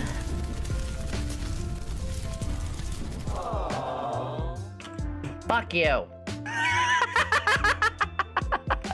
I love you, but fuck, Giggle. No, not Giggle Bob! No! The wrath of Giggle Bob returns. God damn it. Thank you. It's good to see you, Spud. Guys, Spud is an amazing, amazing content creator. If you ever get the chance, do follow them. Otherwise, I will eat this old man with a Barghest. Oh no, this is a haunting miniature. So, ready to see how far I got into my games? You ain't ready for this. You ain't ready for this, but hold on. My model might break. Give me a second. So, I just broke my shelf. That's fine. We'll get to that later. Everything's fine. Don't worry about it. Don't worry about it. It's nothing. So, what I used to do as a DM is I would make props.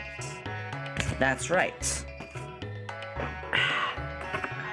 And one of the props that I did... I only have one of these pages left. I would get tea bags. Yes, tea bags. I'd cut this off, and I would use a tea bag to give it this sort of texture. This is just construction paper. But if you took a tea bag and lightly dragged it over paper, you can give it this texture. And there were 6 of these, and I cut them all in a way for the Lize prophecy to connect these. You guys will see the tea bag motions that I did. And I still have one of these. The players had like the other 5. We never finished the game, sadly. But one thing that I ended up doing was... One second, where did I put this? Put it right here, because my whole shelf just broke. Kind of. So one of the things I ended up doing was... I bought this $2, like, plasticky looking... Well, not plastic, like, you know, fake silver ring. And with that fake silver ring, I had it be a wedding ring. And the character Lance and Little Annette, funny enough, Little Annette, you remember you saw Little Annette? That was one of my characters. She started off as an NPC. And in the game she was originally in, there was Little Annette and Lance, and they were going to get married. And the players loved Lance and Little Annette. That was like their go-to place in the town of Omnis, because they ran a tavern, and they loved going to that tavern. Luminous, thank you! Luminous, thank you for the subby! I appreciate you, oh my god. Ah, you're the best.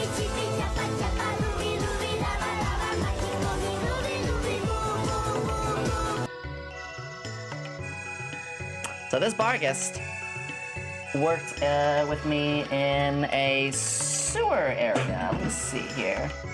That's right. Oh yeah, I got more of these. There was this, you can see these sewer tiles. The players had to go in a sewer, and they were like level 2. Barghests are level 5. This is a boss monster. This is the you only send this. This is the player's challenge. And they arrived to a sickening crunch as they saw the Barghest eat Lance. And the players then found the ring that Lance was going to use to propose to Lynette, the letter and everything. And because I had the physical prop of the ring and the letter, it fucked with them. I made one of the players cry. So this miniature was like, this one is special to me Because this was the I made my players cry for the first time mini. Because this thing ate him. They ate him! And now they're gonna eat me! So yeah, that's the Barkist. Yeah, big boy. Not one, not one. Hey, lucky number 8. Boop. Ba-da-da-boop. Oh, I just found my old strategy guide. Oh wow, I'm finding a lot of old stuff. Anyway, let's grab some more. What's in your box? Grab some more. Oh my god! I've heard of choking hazards, but Jesus! What is this? Slaughter's Stone Eviscerator. Hey, Holy Yomi, shit. Remember that time you made Lance's everyone's favorite character in the Persona RP and didn't realize until after you killed him off? I do. Lance was a character always made to die. That's right. I had 2 characters, Lance and Eugene. And they were always characters that were made to die in campaigns. Don't worry. There was one campaign where Lance survived, and Helm-chan his brains out.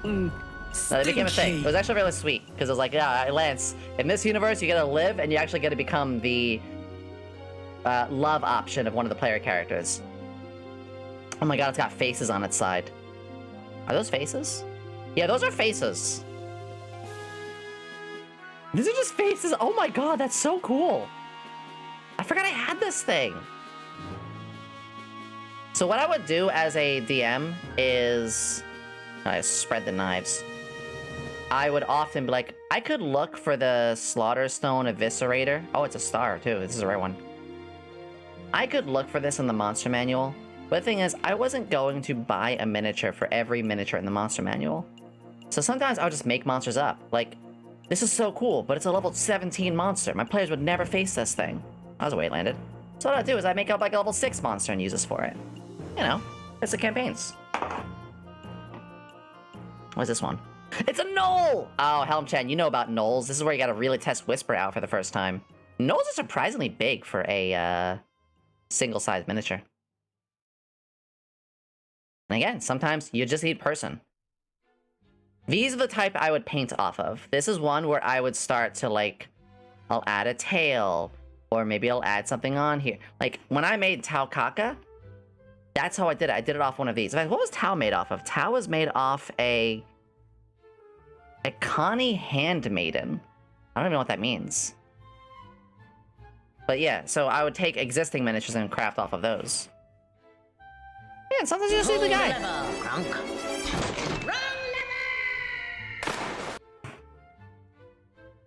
Wrong lever.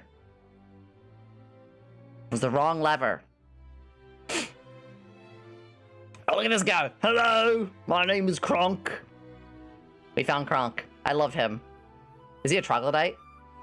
Oh my god, I guessed it right. He's a troglodyte. He's actual troglodyte. Oh, oops. Dog. What the dog doing?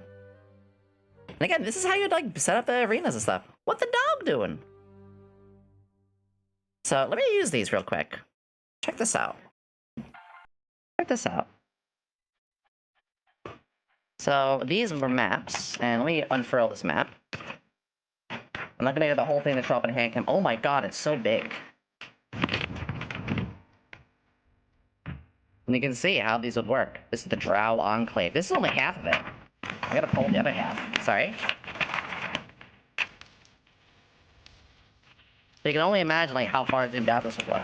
But here's the cool thing. Here's the cool thing. It had 2 sides. This better not. So you had it on this side, anything from me. but you had the other side too. So here's like more of a drow cave. And I'm sorry I'm gonna be hitting the mic a lot. You know, here we go with, yeah, you can see. Also, these little symbols, these little triangles, this meant difficult terrain. So the players actually knew when they were going through here that it kind of like 2 spaces. Now, I make all of these on Roll20. No joke. I make this shit on Roll20. I'll have to show you the guys that in another stream.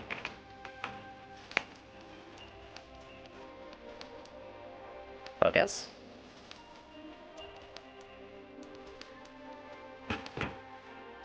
Yeah, fuck that goblin. My floor is littered already.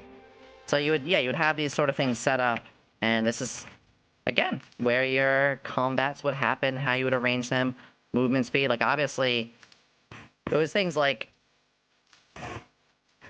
this guy could hit you, because as a large creature, it had 10-foot reach. You couldn't hit this guy until you moved here. Or it's like, well, what about this? Could he still hit you? No, because there's a wall in the way. Literally, or, things like that. Very simple stuff, but there's also so much that goes into these. A fellow scientist. And I have a bunch of these maps. We'll go over these maps in a moment. But I have a lot of history with these. Hi, Kingsley! Let's grab some more big boys. Oh, Pride and Joy. This was one of the few I actually went out of my way to buy. Because I was running a campaign where Hextor was to be the final baddie. Hi, Naruto! And this guy was meant to be the final boss. Hextor was the god of war. And the campaign revolved around a whole story of a guy manipulating two armies, creating more and more war, and when the war was supposed to happen, there would eventually be enough war and carnage that Hextor himself would come down. It was a really cool story. But for it, of course, I needed to buy the big boss. So this was one of the few times where I went out of my way to buy the miniature. And I actually spent a pretty penny on this guy. It was like 20 bucks. Instead of, just getting little packs and things like that. So, this guy, I never got to use. I never got to use him. And then comes Kratos. It's going well, Naruto. So, I never got to use him because we never got that far in the campaign. We were close. We were near the ending of it. And then one of the players got pregnant, IRL, and then got separated from one of the other players not long after, IRL. There was marital affairs at the table I was DMing, IRL. I had to full stop that game very fast. Very fucking fast. Things happened with that one. That's the thing, they weren't a couple when we started. They became a couple through my game. Roggle, the Dread. Look at it, Mr. Fister. Look at Mr. Fister over here. That's a name I'm giving this guy. Good job! 6 months. Enjoy your 6 months badge. Holy shit. A fellow scientist. 6 whole months. Thank you. Let me take a sip of water, by the way. Thank you for the sub. Guys, we're only 35 subs away from hitting... We're 35 subs away from completely funding the 2.0. I can't believe it. I can't believe it. Venny! Thank you for giving one out to Valhalla. How are you, Venny? I love you, sweetie. Mwah. Can we get a shout out for Venny? Hi, sweetie. Oh, this is a cool one. So this is like it's a Drow Rogue. He's very small. Oh, this is class. Look at him with a cloak and everything. Oh my god! D-Chan!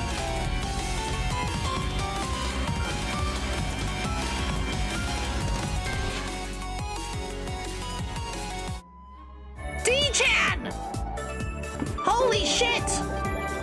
Holy fuck!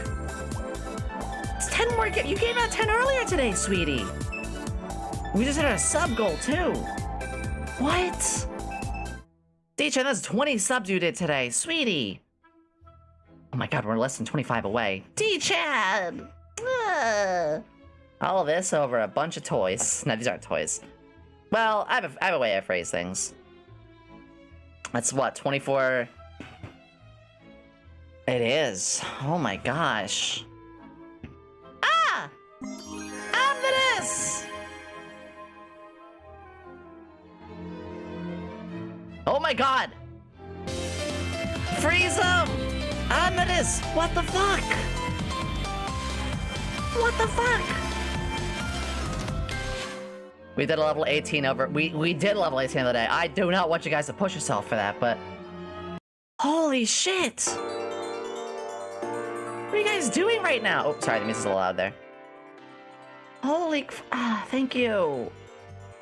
You guys. Yeah. You have to do that. Yeah, Kadaj, Venny, and D-Chan kick things off. You guys. Sweeties, the gift says I'm breaking my Twitch. Could be worse things to be broken, unless. Thank you. Well, in this case, let me show you a horror for your thanks. Allow me to show you a giant displacer beast. Hey, you want look at those tentacles? Where are those teeth going? It's like toothbrushes. He's got toothbrush. Oh wait, he's got teeth. Wait, it's the toothbrush monster. Yay! Yeah, clap your hands. It's a toothbrush monster. Level 6 hype train. Holy shit. Oh, this is in the movie? I missed the movie. I'll have to check it out at some point. These are the really detailed ones too. You can tell because they have a white bottom. That's a weird sentence I just said. But the ones on the white, these are actually meant to be set pieces that are meant to be like player characters, and they're really well painted. How to keep a secret. Help!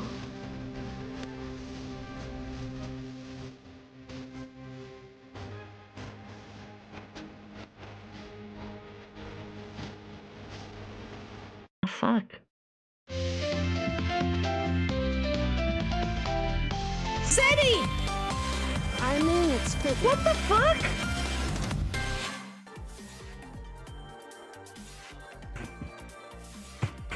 Hold on, where's my box now? Whoa, wait.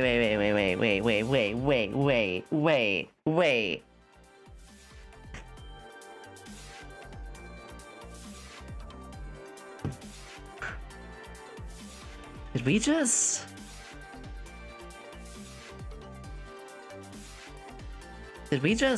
Did you... Holy shit. Wait. We just funded it. Wait, we just funded it! We did it! We did it! Holy shit, holy shit, holy shit, you guys, you did it! Wait, oh my god! PLAP, plap, plap, plap, get funded, plap, plap, plap. Fucking Morphe! Holy... You say I did it, you all did it. You all did it! What the fuck? Huh? Sorry, I'm... Guys, I'm a little speechless. I didn't even think we would ever... I wanted us to, but I wasn't sure we would ever. But we just... You guys just...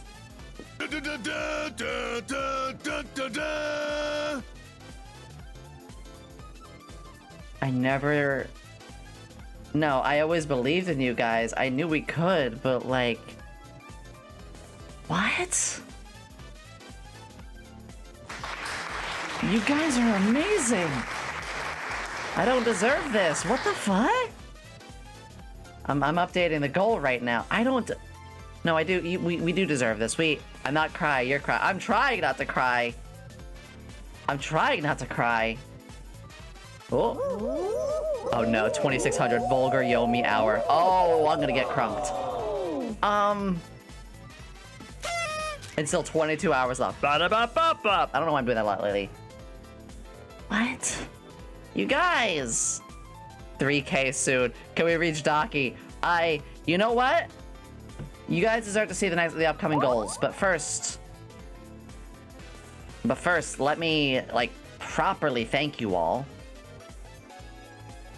2.0 just got funded, that's right. Why is that looking that way? That's weird.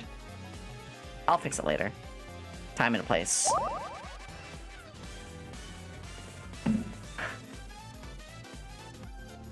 $2,500. And you know, I'm not gonna downplay Zenny here either, but it meant a lot that my best friend Helm-chan was the one to finish it. Holy shit. Zenny, I don't think we would have kept this going if it wasn't for you. because you've been a massive pinnacle at doing this. I'm sorry, no, I'm not sorry. Oh, this is emotional, because we're doing D&D stuff right now, and D&D is the reason that I even exist. When I say I mean, you know, Yomi, but like... I told myself that it would be about when the goal was in a snipeable range, I would do it. You cuck f***. Could I be censoring cuck as well? Too late now. What? Helm! Helm.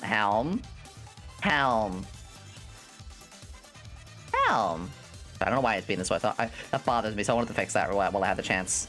I'm good at fixing things. There we go. Yes, hello. Decided to prime the rail cat, and you guys.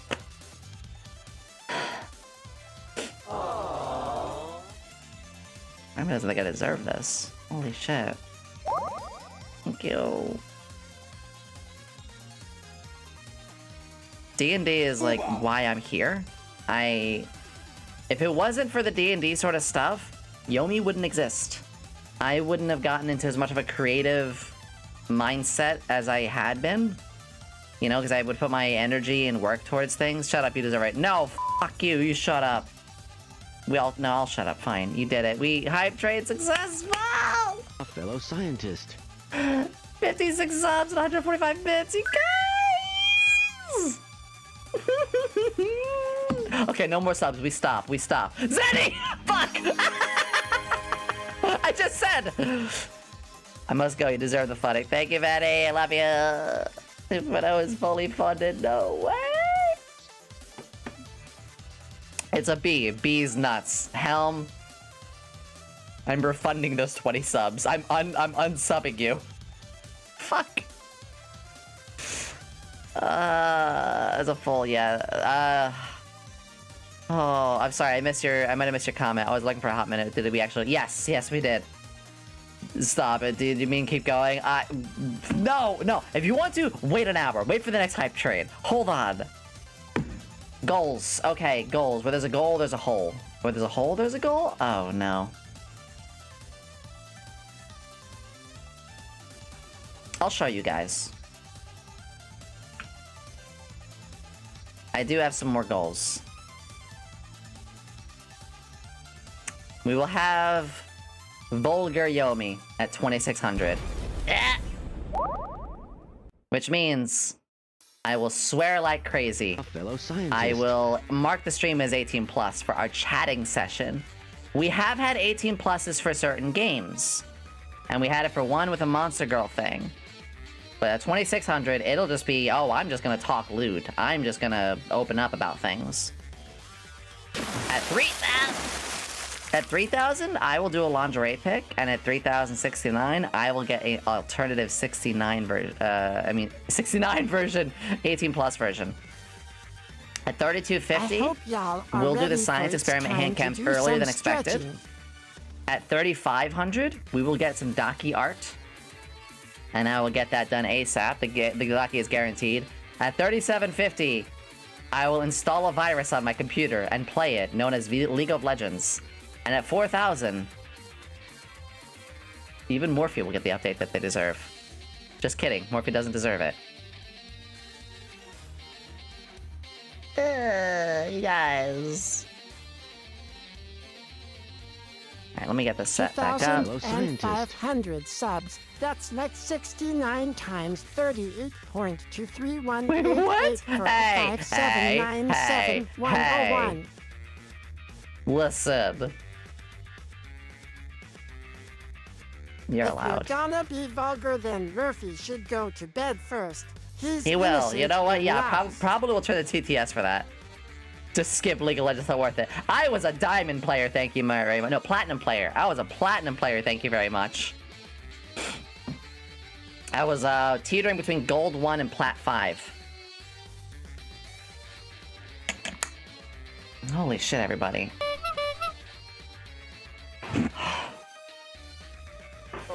Yomi had no life. I was in a dark place in my life during then. We'll go back to the D&D stuff in a moment, but it goes It goes iron, then bronze, then silver, then gold, then plat, then diamond, then masters. So I was in like the third to last here. Yeah, it was a lot of fun. Holy crap, though. Yeah, chat will also be able to vote what champion I play. No joke. I will do a couple matches where it's just myself, but then I will let you all vote on some champions.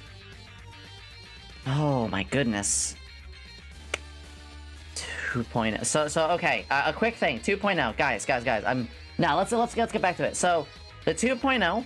I'm going to show you guys the next update when it comes around. However, there have been no updates since I last showed you, because the next is another big thing, but I'll show you where we're currently at. We're working on the next steps. They'll be getting to me with the next steps soon. Obviously, it's going to take a while. However, you can actually see the rough outline of the hat and the coat. You can see the other stuff put in there. But yes, this is what you guys all get to see for now. And yes, I know where you all are probably looking.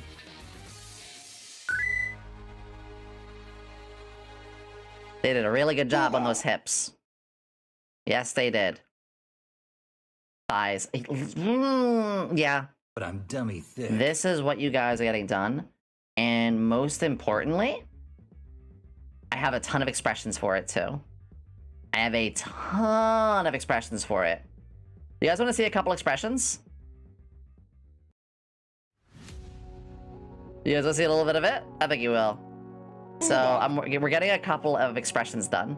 But I'm dummy thick. And I'll show you a good portion of the ones we have going. Yes. Oh my god, this song playing too. This song's very special to me. I got some good blushies. I'm gonna have a tongue. We're gonna have a tongue toggle. I'm gonna blep. I'm gonna blep all over the room. Yeah. No. Not even a toggle. It'll be fully movable. It'll be a fully movable working tongue. Pout's gonna be better.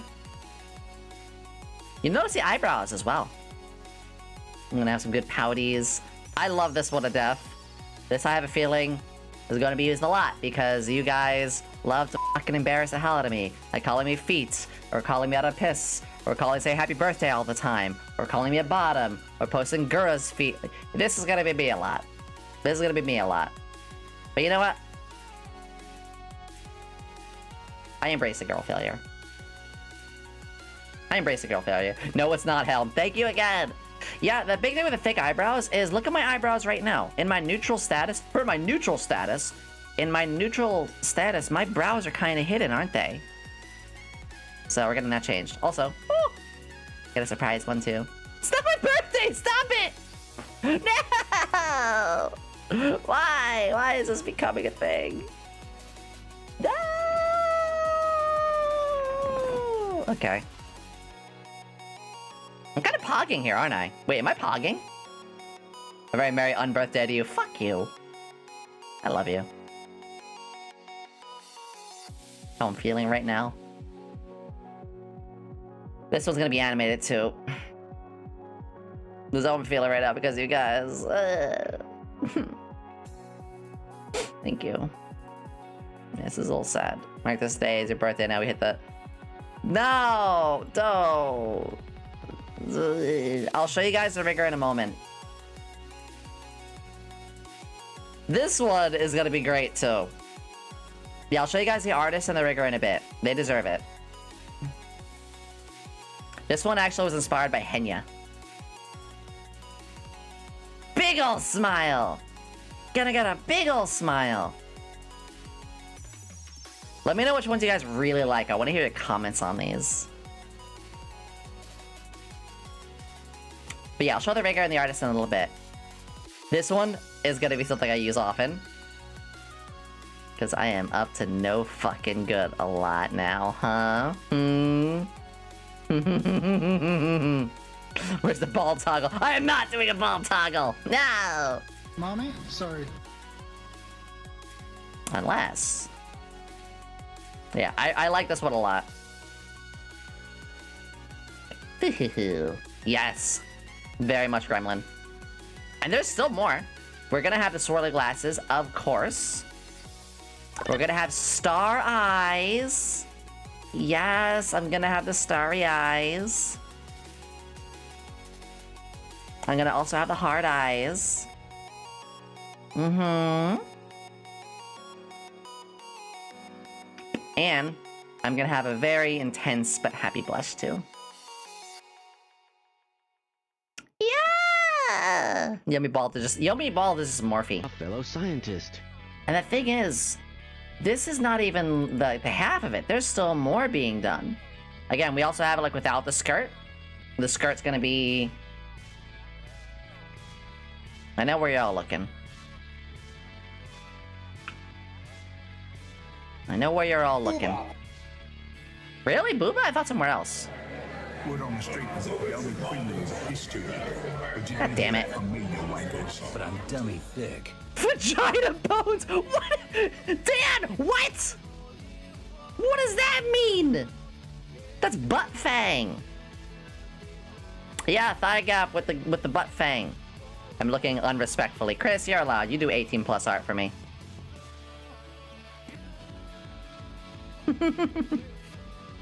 So, here is a very good portion of everything that's happening right now. As for the artist and the rigger, I'll show you guys. I'm gonna show you guys. Nope. Why? Give me just a second to bring them up.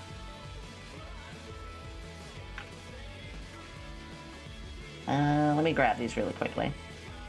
Because I know I've showed this to you guys before. Alright, we can change the music back. Also, this person does 18 plus art, so I gotta make sure I don't just, scroll recklessly.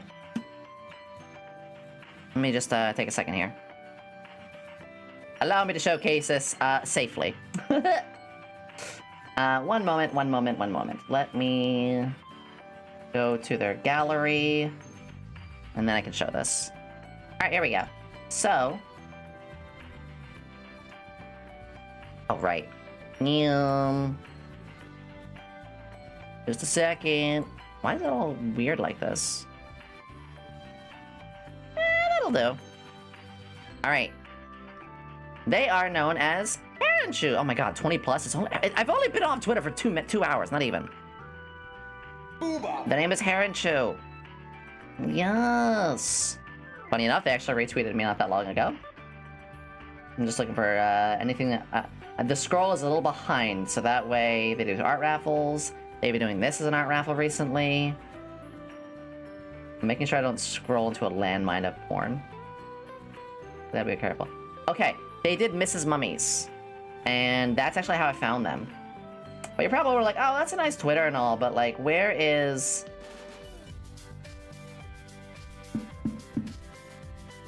Right.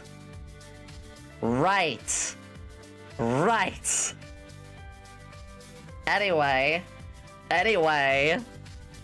Yeah, they retweet me now a lot. They do a lot of art too. But anyway, what about this?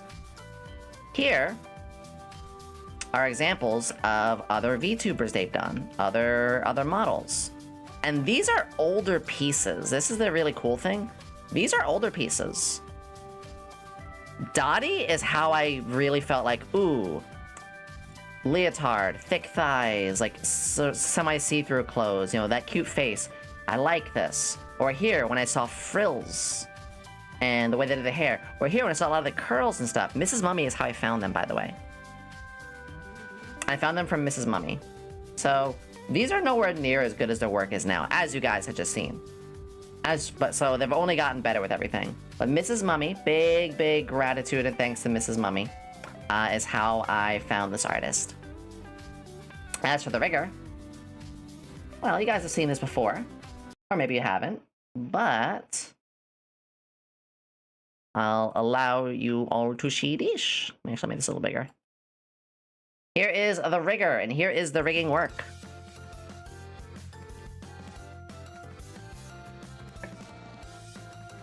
I'm getting the top tier, macaron tier.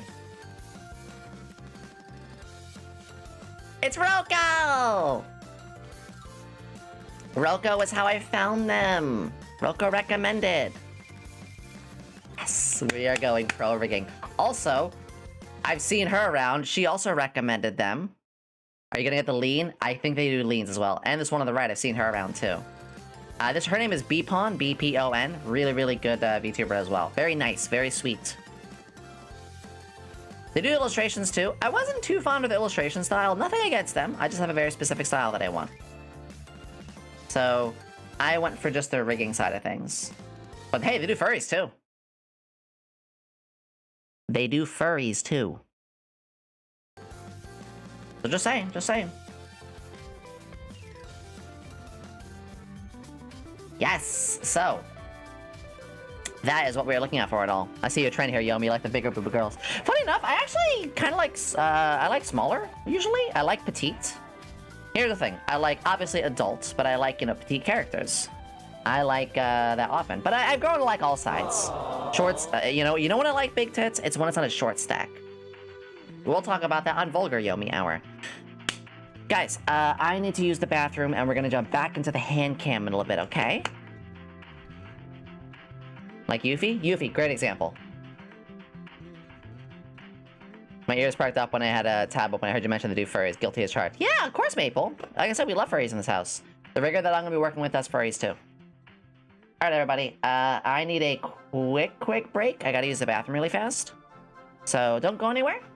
Let's take 5, and I'll be right back, and we'll get back to the D&D miniatures. I hope you're enjoying the D&D stuff. I'll also go around showing all of my OCs another day. I think that is a wonderful idea. Ooh, actually, someone just sent me a really interesting thing to check out. Actually, I'll even say who it was. It's my friend Rainy. Rainy is looking out for me. Rainy sent me something really cool. You know who Rainy is? Boop. Alright, guys. I'll be back in 2 or 3 minutes. I gotta go pee, and I want to refill my water. Not in that order. Look at any weird ideas. Alright, be right back. You know.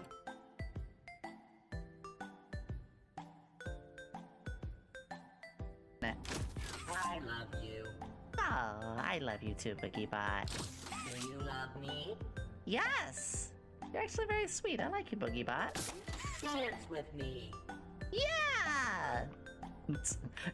Da da da da da da da. My hands are literally like the Lethal Company dance. There you go. The button hurts me. Oh.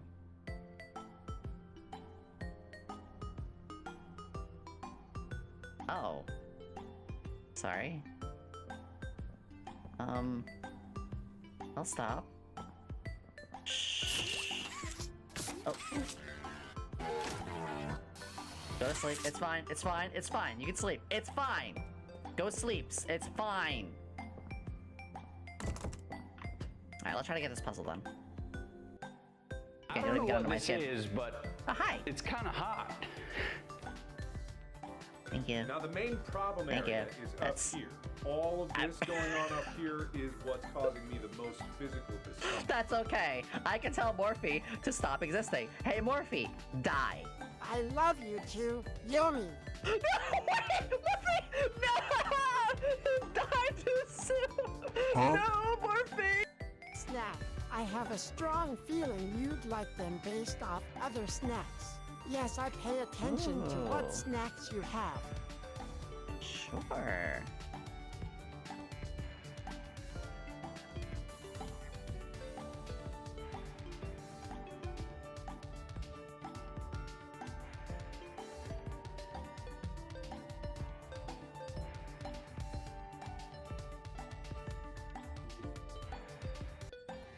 $19 hours. 19 hours of Yomi Quinnley forever and ever and ever until the end of time. That's right, you folks always want to see your lovely Blueberry here, and now she'll do anything you want. She'll strip down, she'll eat any garbage you throw her way, she'll even say but Yomi Quinnley here is here for you all month forever to upgrade her 2.0. And who knows, we might even see a 3D model as well. Stay tuned, everybody, because as you stick around and support everything, you will see secret stretch goals, her panties, and her special Twitter accounts. All that and more on the Yomi Quinnley Twitch. That happened. I got the news item. I could just like, why are you guys spamming that emote?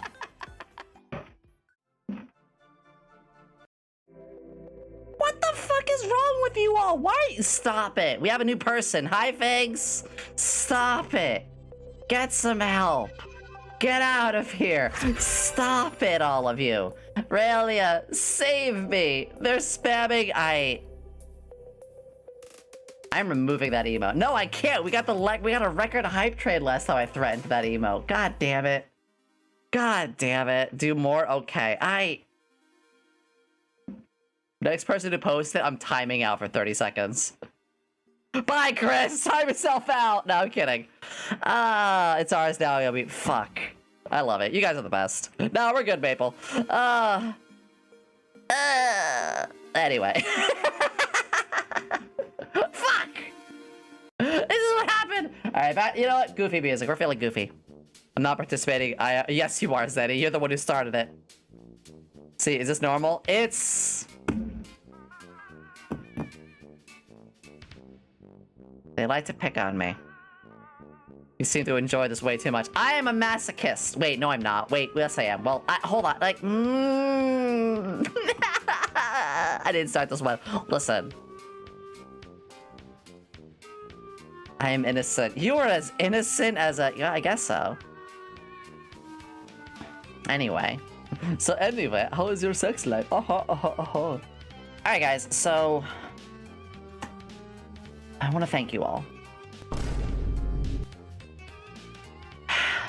We just hit the goal. We hit 2,500. I'm going to do the I am a masochist 24 thing, but it's the worst kept secret of the VTubing world. Even funny, it's just expected. Helm?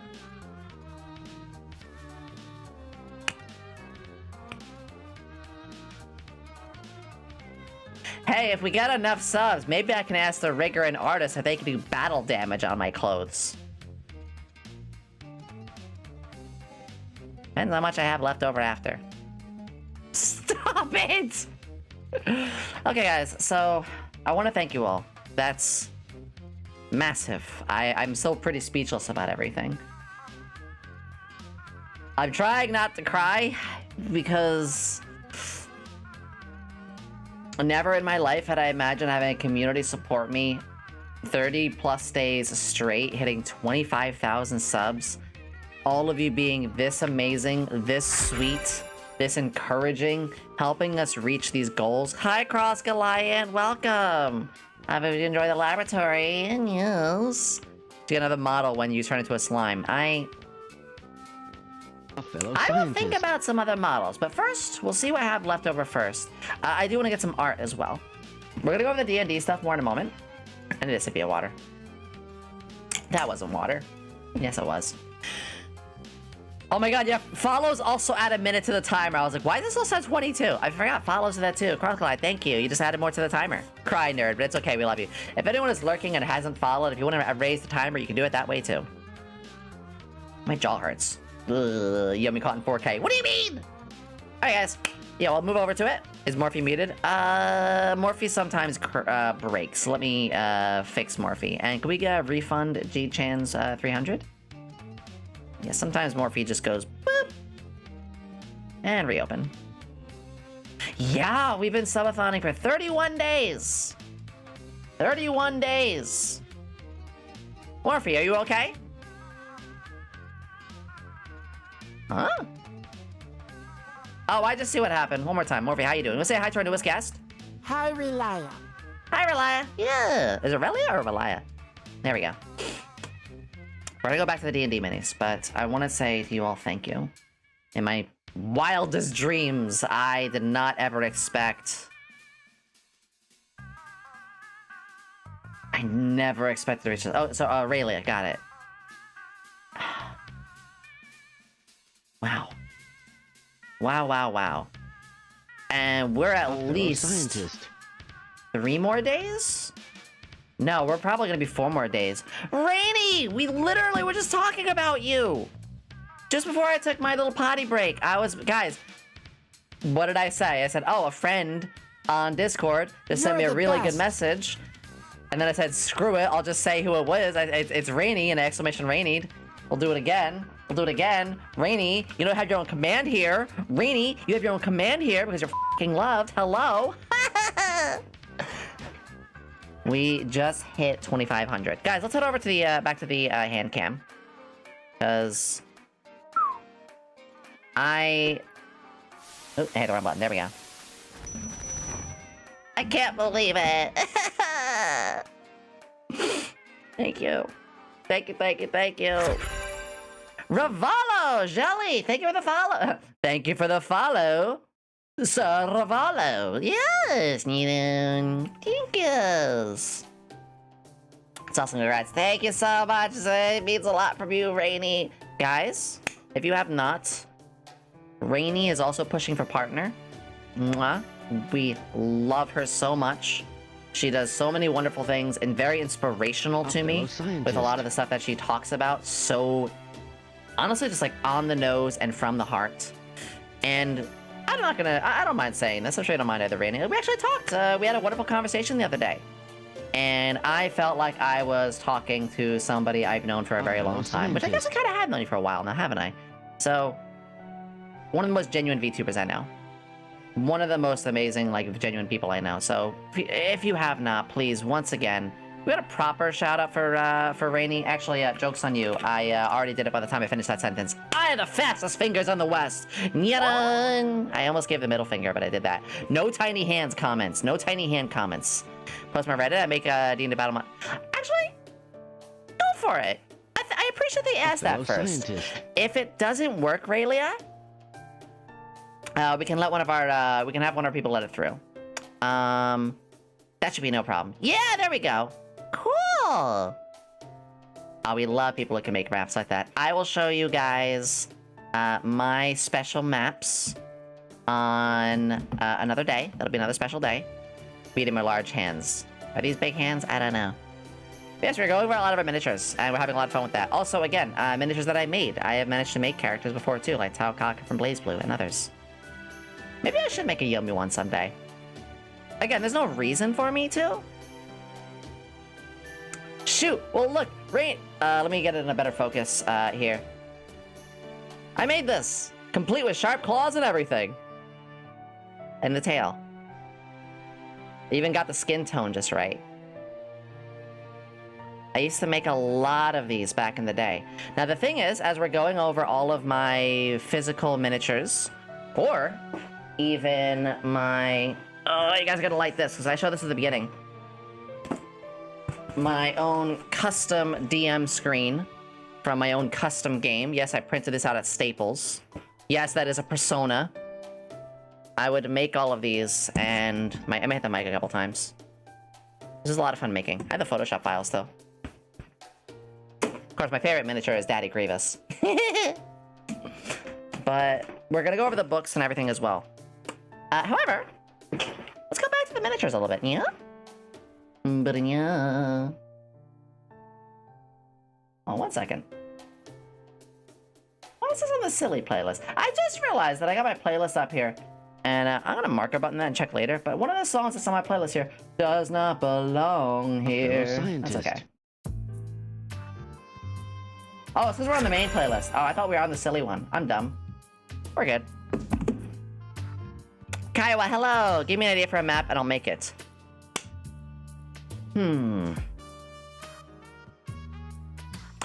Tell you what.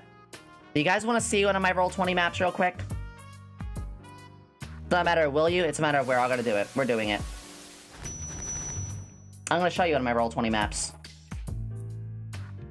Let me show you, guys. We're gonna have a day where I show you guys all of these. I'm gonna have a day where I show you these all. Not today, but I will demonstrate and show a little bit of it now. A whole nother day, we'll do it. My question is, do you guys want to see a modern one, or do you want to see a past one? Now, you know what? I got a good game. Let me dig up two here real quickly. So, well, let's go here. And I will do MP4 in window. Let's load this up. Alright, so we'll do one that's more of a, like, historical sort. So first off, these are in Roll20. This was a game. Hey! Here's some familiar faces. You guys know Joka. You guys know Joka. And I would also have expressions. That's right. I would actually make expressions for the tokens. Yes. I was that much of a mad lad. I made expressions for all of my tokens of the characters. Ah, thank you, Zelly! So, Joka, I love this one so much. I love this one too, just fuck. Yeah, so I would actually make all these. Also, I had the mass version as well. Which, yes, her mass actually had expressions as well. So, oh, there's some blue ones too. Never mind. So, I had these for a couple of characters, and I use dynamic lighting. So, dynamic lighting. Let's just grab Joka. Why not? Dynamic lighting. Also, this map is so chunky. Look at this. Move here. Look at the lighting. Dynamic lighting actually affected what you would see. So if we were around here, watch this lighting. Drop. Reveals. Still chunky because it's just like, there's a lot on here. Move around here. Reveals. So it meant I had to individually draw lighting lines in every one of these spots. And I think this was the late at night, so this was the bank. Yeah, this was the bank robbery. And I will say, it's been a hot minute since they updated things. So I don't remember. This is on the website Roll20. So on Roll20, there was a whole lot of features you can do. Now, it's been a hot minute since I used Roll20 because I don't have much of a reason to DM as much as I used to anymore. But let me see if I can bring up. Oh, where is the... That's the select key. Ah, here we go. So, light, map. Here we go. If I select on the map, so there were pieces. So you can see, this is just a dirt piece. How yummy can we get a Hoya? Hoya! So this is just a dirt piece that you can see me moving around. Or if I grab this entire map, this is just the building. But you can also see the bushes.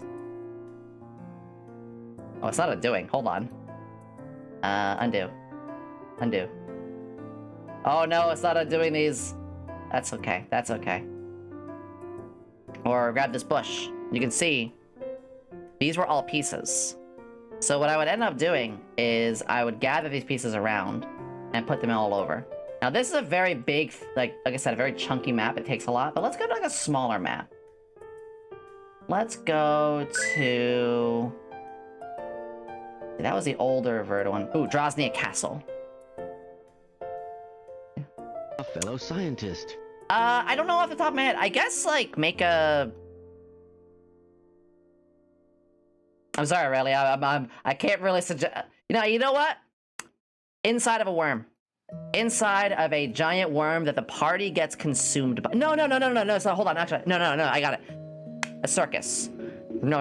A real talk. It'd be really cool if you made a circus. Because this campaign, which I'll go to the map of, was actually based off of a... very based. This was based off of a traveling carnival. But the carnival characters all here, the entertainers that they were also thieves. So they were not exactly the good guys, but eventually they stumbled into becoming the good guys by, like, one of the things that they were gonna end up stealing was an ancient artifact that was gonna cause doom. And I don't really want any because I'm not really playing anything right now. We're gonna get into some others. But I guess, like, enough to be a battle map? So I want to have, like, a rival circuit. Okay, I might as well say there was gonna be a rival circus for this group. But anyway, I'm getting a little sidetracked. Oh, hey, Wendy's. And I would have these little maps and keep track of the routes. And also, A fellow scientist. I would have journals. So if you wanted to know more about the characters, like, they had their own, like, journal entries all over here that you could do. Sure, 50 by 50 is great. So I'd have the main maps and all that. Hi, Mika! Let's see. Let me go to another one here. So I'm just looking around. These are just a couple. Ooh, the noble's house. Damn it, Mika.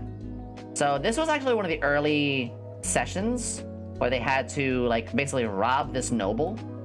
And you can see, again, the lighting, the stuff that's been all around. And these are all... Again, you can see, like, these are pieces. And there's all layering, too. You can see how much layering gets built into this. It's a lot. And it's not easy, either. But I spent so much time on these. Clussy Fever. I mean, we have Joka for that. And again, guys, like, I might actually be able to get, like, a chibi of Joka or something like that as a thing. We'll see. TTS Joka. I want it. Alright, so let me go and grab the token, and we'll just... I'm just gonna drag... Yeah, we like Joka here, so I'm gonna drag Joka up. Again, you drop here, the lighting changes. Drag here, the lighting changes. So, they actually went around, like, had, like, knockout guard. This was a very stealth-oriented game. And, you know, go in here, sneak around, or do they sneak through the windows and stuff like that. But a lot of these were asset packs. And I'd put all the assets together. Hi, Colonel! Also, how do I have it on multiple floors? So this is just floor 1. Instead of loading an entire new map, check this out. I would just drag the players over here. And look. Like a video game, it's all on one layer. It's all preloaded. So instead of me having to swap floors every time they went up floors, I just put it all on one map. But look, lighting-wise, the lighting isn't meant to... There's lighting separating these things, so they'll never see the other floor. They're not meant to be put here. You put them over here. I'll take a sippy, yeah. Okay, I love Joka. Honestly, if there's any one of the OCs around that are here, that I would like want to romance, it'd be her. All these led into different stuff. There was, again, big battles and all that. Joka stealth him, but it's Kronk smuggling. God damn it! Helm, take notes! Let's see what's happening. Oh my god, I forgot I gave her this expression. So, Robin here was actually someone who was a royal guard. She was hired by the rest of the city guards to investigate the cases. And I believe they humiliated her to giving up. They actually did a duel, but they kept making fun of her. And she had a very fragile ego, and she just buckled down and cried. So, normally very much like this kind of... Yeah, you can see what I do with expressions here. Vicious mockery, basically. See, like, I even had a dueling. Like, when the duel started, I had this icon. This is not my art, by the way. This is actually a character from that horse girl anime. But again, I love the face so much, I just face claimed. Why? It's okay to face claim if it's in a game just between friends. No issues there. If it's a game that's gonna be, like, paid for or, like, broadcast, then yeah, all of the art has to be done differently. But if it's a game among a couple of friends, it's like, yeah, this character for me... You wanna play as fucking Shrek? Just go ahead and bring it in. If it's just a couple of friends, it's fine. So this is more of a past game. But what I really want to show you guys as well, one of my most recent, is Phantom Chasers. This, this was the last game I was doing before I started VTubing. And it's technically on a definite hiatus. It's not, like, done. Maybe I'll get back to it at some point. But check these vibes out. So the main page, when you went to the main page... This is if they level up. I can move this. This is my game, Phantom Chasers. This was my persona-based... And yeah, I made this whole background. And these were the characters. Allison, Axel, Alpha, a lot of A's, and Mika. The two NPCs were Abby and Chloe. And yes, I had a phone thing for it. This was the home page. And yeah, they would actually, like, type in here sometimes. It was hilarious. And whenever they leveled up, I would put the level up banner in here, and I had some special music happening. It was really cool. And as more mysteries were solved, I'd add more symbols to this document. They all would live in the same house together. It was a giant apartment. Now this one took a lot. Allow me to show you something kind of nuts. Let's grab Allison. This is also Helm Chan's character. Let's grab Allison, and let's put Allison in her room. So first off, This is the entire apartment. Massive, massive place. Hi, Dusk! We're going over a bunch of D&D stuff. We're gonna go back to the miniatures in a bit, but the people are asking to see all this. So we're going to some D&D maps right now. Hi! It's good to see you, Dusk. Always a pleasure. How are you, sweetie?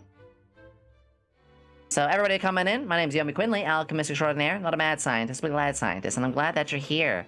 Today is a D&D day, and you just arrived as we accomplished funding our 2.0. I can't believe it either. Let's skip ahead a little bit. Ah! Thank you. Thank you. So I built the exterior here and everything. So if you go through this apartment, check this out. Here's where I started getting fancy. This is the apartment all the characters lived at. And yes, we had windows, but the windows were locked. This player couldn't move through this window if they wanted to. But it's like, instead of me as a DM having to open the doors for them, watch this. Click. Open. Check that shit out. And now, they can go through. And then if they want to, they can... The players actually would be responsible for opening and closing the doors. Just like in real life. If you left the door open, you left a trail behind you. And this was the entire, like, apartment area. And these are like GM layer stuff for secrets. But let's go into Allison's room. And it's like, well, that's a lot of stuff. But this is clearly like a single thing you made somewhere, right? No. Every piece, and I mean every piece, this is a highlighter. Every piece, that's the coat rack. Every one of these was a piece.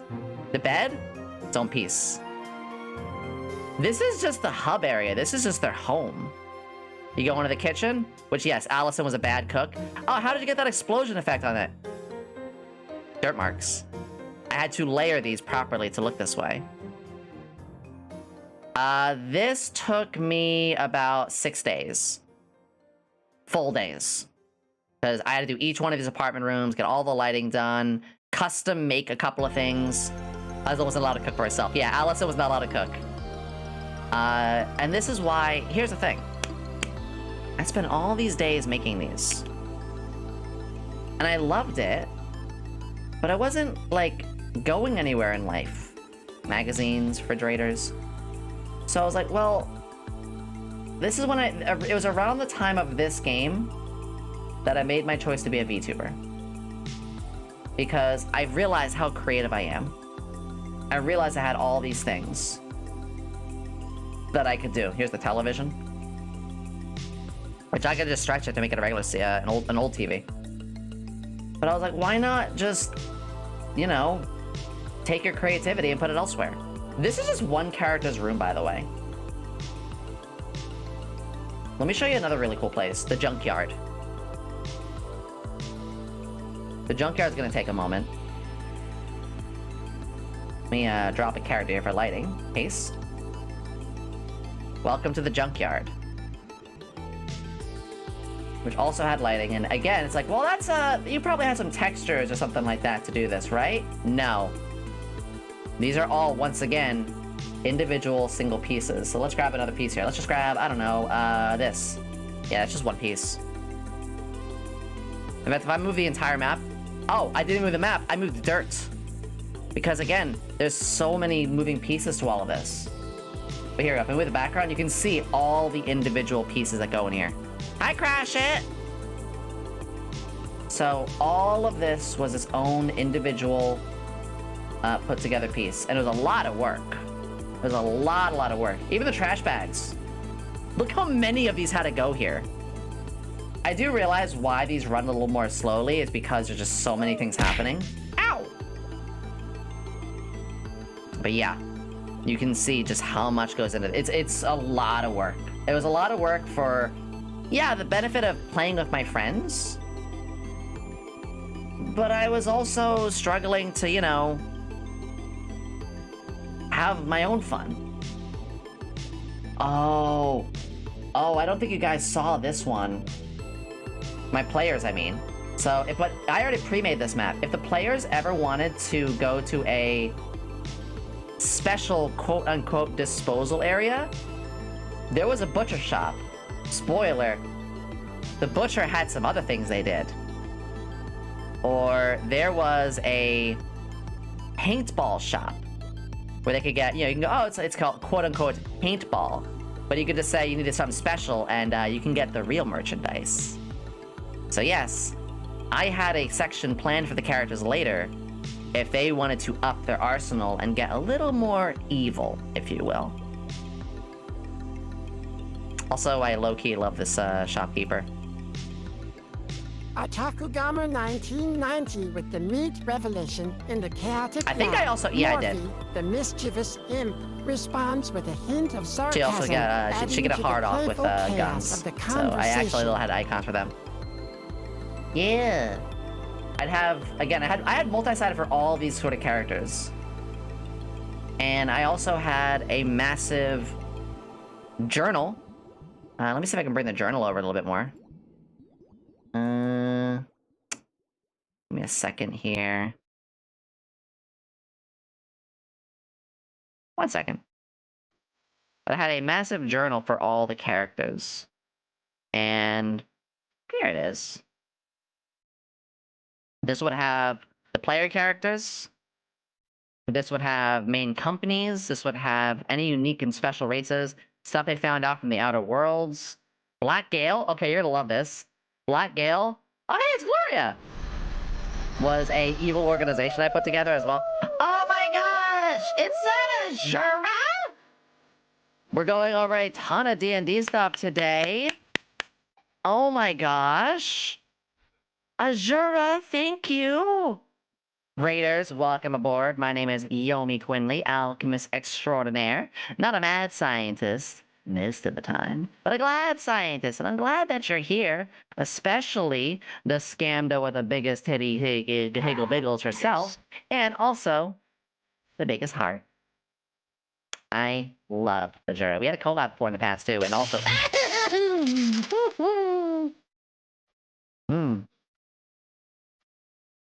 Ugh. Anyway, Azura, thank you very, very much. How are you doing, sweetie? You guys arrived at an amazing time. We just hit our 2,500 sub goal. I love you too, Azura. Guys, give Azura a follow. I hang out their streams all the time. We were just finishing up all the map making that I did. Because that's right, I used to make all of these crazy little maps on tabletop. And they are fantastic. We're also going over miniatures. I'm going to go back to the hand cam in a bit. Karonako-sama. Ah, Trigon fan. Hello! You should finish Funny Man sometime. We should. We should you know, let's collab on your channel sometime. I am not doing collabs until I finish my subathon, obviously. But thank you, everybody! Relax, welcome. I was showing off all of the maps and stuff that I would do on here. Wait, knockers? Hold on. Let me guys show you guys the next one. So we had... Oh my god, the park. Again, I would make these all by hand. You can see them loading in. You can see the parts loading in. This was an entire park that I would make. Again, this isn't just a single piece. This isn't just some little thing. Do you guys over there like tabletop? Yeah, look at this. These were all individual pieces. I had a Bob Ross painter here. You know, little bench, park benches, the park itself, outdoor drummers, little acting theater, a path to jog along, the baseball court. This was a whole park for the characters. And yes, even flowers. And yes, the flowers were their own individual In the pieces. jungle, the quiet jungle, the lion sleeps tonight. So I would build these, even the food cart, flower. And if I go back to the tokens layer, you can see I even put NPCs around here. And I would start making the NPCs faceless like this. So that way, people would know, like, oh, they're just like NPCs here, but they did still populate. I still populated a bunch of these random NPCs. Oh my god, I forgot about Yvette. Yes, this was a humanoid Snorlax. She ran a little side shop.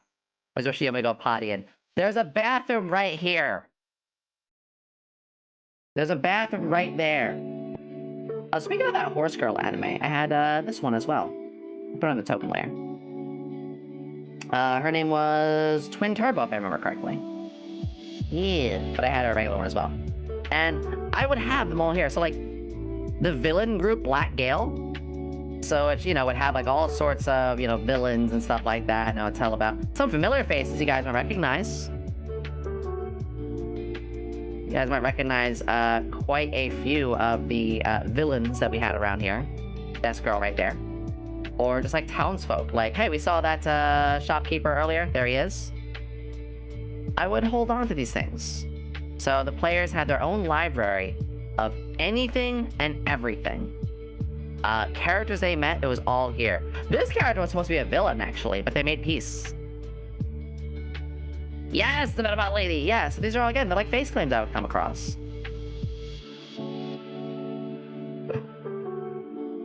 X gonna give it to ya. Yeah, I had him around, too. Yeah, just like face claims and stuff. Oh my god, I had...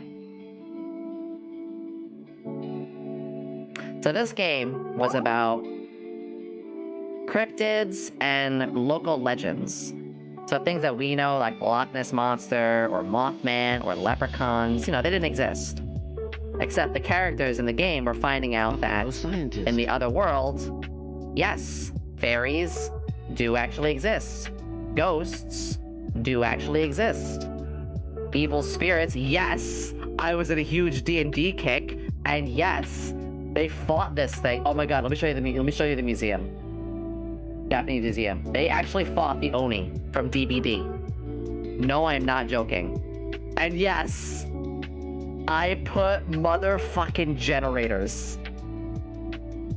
I put generators in this. So there was a whole thing about masks. There were masks that were overtaking people's souls. And people were putting the masks on, and the world was... not the city. Basically, imagine living in a city, and the city like, huh, people are wearing these masks a lot lately. That's kind of weird. But the people were acting very weird when they put the masks on. Eventually, the group investigated and found out at the Japanese museum, there were people with those masks meeting up. So, first off, this is the aftermath, by the way. So you can see, like, all the enemies were defeated, and they talked to the police, and, they met with, like, other characters. You can see, like, this is aftermath. Yeah, so people who had the masks, they were all, like, defeated. Here they are. This is all defeated. This is, like, aftermath. But these are all the enemies, people with the weird masks on. And the group did the right thing. After they won, they didn't kill a single person. They called the police afterward. They basically, like, non-lethal the whole fight. Very smart. And yes, this is a full Japanese museum I put together. Ah, Mika, you're looking at the time when it's DBD time. But outside, again, more masks. Yes, there were generators, and that's how the place outside in the middle of the night was well lit. And there were holes to dodge and things to fight. But they had fought the Oni spirit of DBD. And they were basically like doing some like digging and construction outside. But yeah, as you can see there were the generators on. It was hilarious. There's the mask! There it is. Oni DBD mask. Yes, Taka Tokugawa. Exactly. Also, for anyone who plays Nikkei, yes, I was on a big Nikkei kick back then. So, yeah, Polly was just one of the local police officers. They love to pet the dog. I would do that. I would, also for enemies, I wouldn't put what the enemies' names were. Because, like, they were just enemies. So I was like, this one's a spellcaster, this one's using club, this one's using a sickle. Because you can't really tell from the art, you know?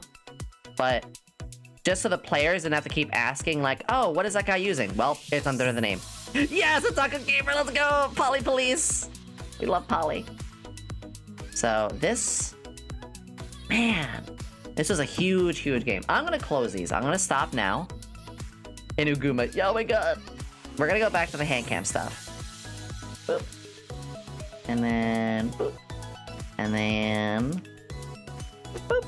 There we go. Yeah, so... I want to do a day... let me take a sip of water. Also, thank you for those who are on the Red Button channel. I see you over in the YouTube area. I do see you, Jeebus and Alien. I do appreciate you. We are mostly on Twitch, but I really appreciate those who are giving love to the Red Button. Yes. Red button. So, I want to focus today more on the miniatures and stuff. However, we'll have a day where I go over my OCs. You guys seem very interested in my OCs. And we'll also have a day where we go over all of my old maps. All of my Roll20 stuff. Azura, I'll also go all over you. Wait, that sounded too weird. Never mind. Thank you again, Azura. I do really appreciate you. I seriously do. And thank you guys again for the massive amount of support, helping us reach the amount of subs that we have. Hey, yo. Hey, yeah. Sweetie, you wish. Damn, you right. Actually, I want to say this. Azura and I have something that I love a lot of other VTuber friends have. Just to name a few, like Tomi, or Mika, or Danny, or Sane, and many, many more. I love that I can be a little sussy, while we know it's never actually getting weird. Like, let's just use Azura for an example. Azura and I, we can make like a random flirt joke, or be like, ah, yeah, anytime, finger guns, or like, hey, IRL, full respect. Would never actually, like, cross a border. But, like, through the VTubing stuff and the jokes we have, that is my favorite kind of relationship. Like, yes, do you want to get sussy art together? Cool. Hey, are you okay sharing some of your 18+ stuff? Yes, cool. Hey, if we met in real life, boundaries, respect, would never actually say the stuff IRL, like, permitted, of course. It's a massive thing. There's this fun boundary. And those are actually some of the best friends that I meet VTubing. Respect and comfort. Exactly. Even my mods know, like, you know, yeah, a little sussy, silly stuff. But we're also like, hey, let's get to business, or hey, you know, I know IRL, we're not, you know. Huge, huge thing. And that's very important. People should have friendships like that. It's very, very key. So we had all these miniatures we were going over. We had the toothbrush place. So guys, I was showing everybody, which by the way, yeah, again, I do make miniatures as well. This is indeed a Taokaka one. I'm gonna go back over these. There's a ton of these. I think it's a fun bit. Nothing serious and comfy for me. Exactly, Azura. Like, if you asked me about, like, some 18+ art, like, creation together, or, hey, you had the Riz thing, you know? But we had the Riz contest. Or, it's like, yeah, or you had a post the other day about, like, hey, showing Booba stuff. But in IRL, like, would you be looking like, you know, staring at somebody's boot? Like, no, we wouldn't. Like, IRL, we just meant that. There's that amazing boundary. Basically, just be comfy around one another and speak up if these are uncomfy. Communication is a key in any relationship. Yes, every friendship. Even my best friend Helm-chan, we've shared plenty of adult stuff, but, like, are we fucking? No. I love that sort of stuff. Those are my best friends, I mean.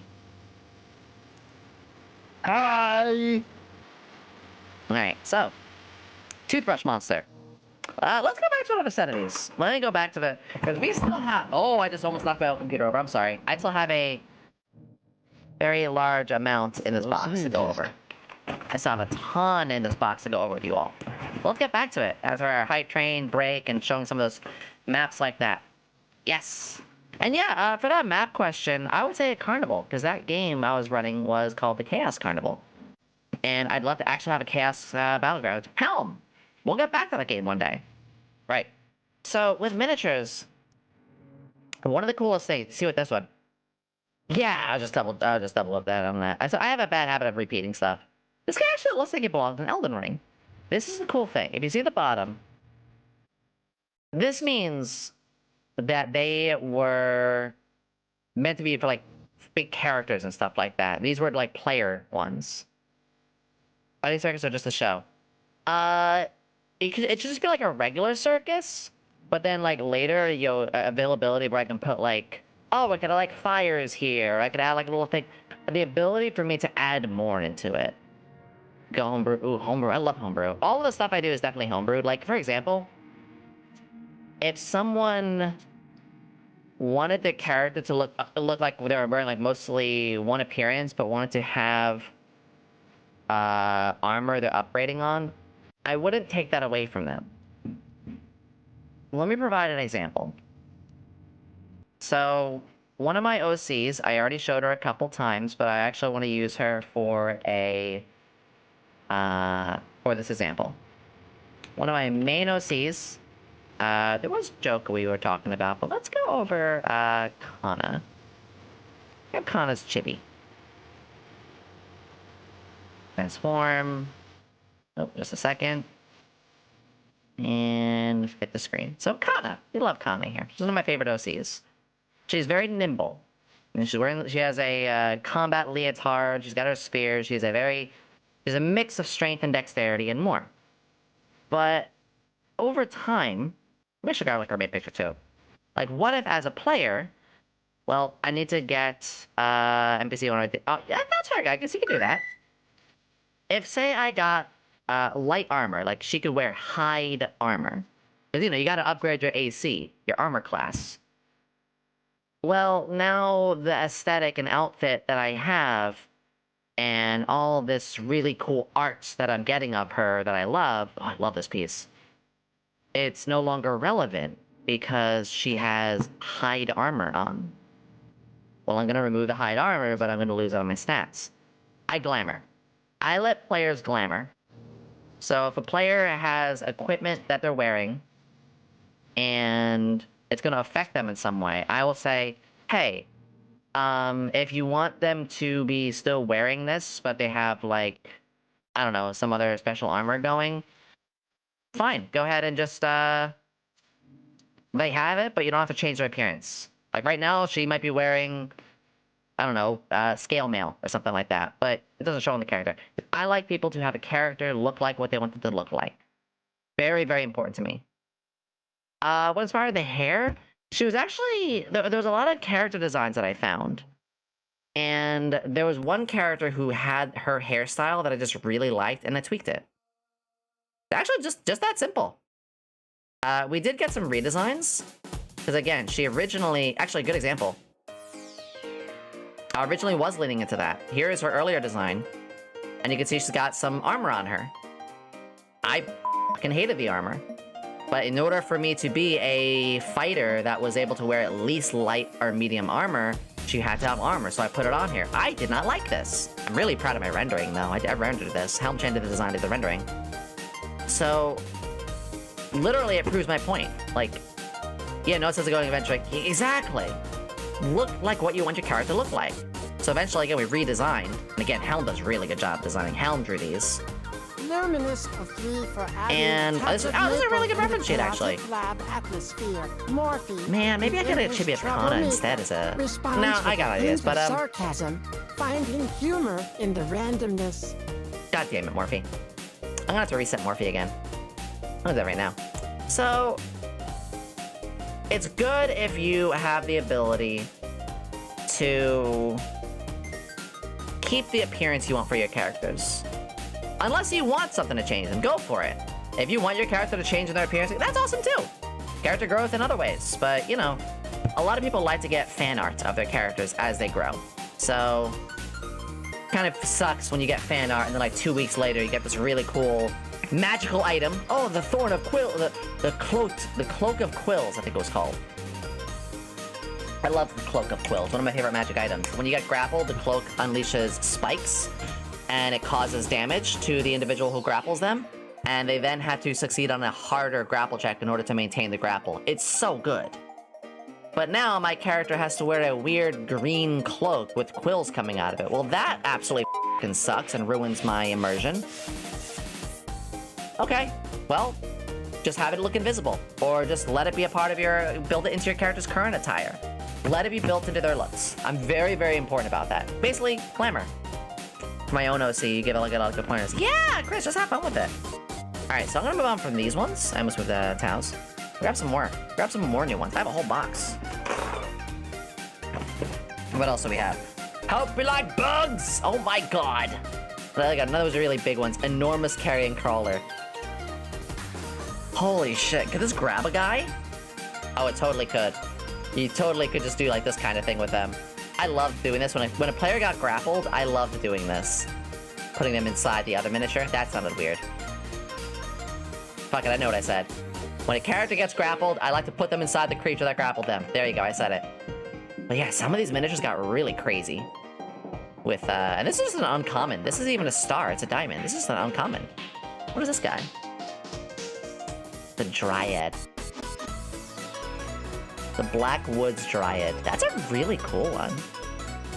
So, D&D had something really cool in common with Elden Ring or Dark Souls games, where like their designs, like these are really unique designs. Your PCs has some random effects, but I always love them use their old designs too. Yes! Because you don't want to make a character uncomfortable. I actually remember the moment I hated the most, where I almost gave up on a character entirely, was when my character became... It was my character Caitlyn. I'll show you Caitlyn really quickly, which she was actually based off another character's appearance. My character Caitlyn, she failed her fortitude against a rat that was like a were-rat. And the DM was saying, well, yeah, like now every so often you're gonna become a were-rat. And I was like, that's fucking disgusting. I legitimately am like uneasy about that. I'm sickened by that concept. Nothing against people who like that sort of stuff, just like I didn't design this character who was an ex-princess and everything to ever have lycanthropy in mind. Lycanthropy is not my thing. It makes me uncomfortable. And thankfully, the DM was very, very nice enough to understand and said like, yeah, I'll just go past that. But that's the one gripe I have with games, is when it's something that will destroy the entire concept. Hi, Luigi! Nothing wrong with it, by the way. If you like lycanthropy, or you like characters like that, cool, that's great. You know, I'm not gonna yak your yum. But for me, I was like, gagging at that. I don't want that. So that's where it gets. That's where you need to like check out with your players. By the way, if anyone's wondering, this character is actually based off of something. Greetings. Does anybody know the series Laid Back Camp? Hi, Luigi. We're going over a bunch of tabletop stuff. If anybody knows the series Laid Back Camp, you might notice that I actually drew this character completely myself. This is one of the rare times where I didn't have someone do the core design, and I did my own kind of thing for it. We were stuck with it, found a cure to the DM said never mind, thankfully, because I was ready to just scrap the character. I was like, I'll just throw it out, fuck it. There is this character in Laid Back Camp. This is her during the night. And I saw this, as soon as I saw this, I was like, that's a rogue. I just saw, I was like, that's a freaking rogue. Spoiler, this character is actually just like a teacher, and it's a very cozy anime. But here she is more in her normal day. But, this is what I love to do. I see these designs. Yeah, she actually was quite a drunk. And I'm thinking, that's just a rogue.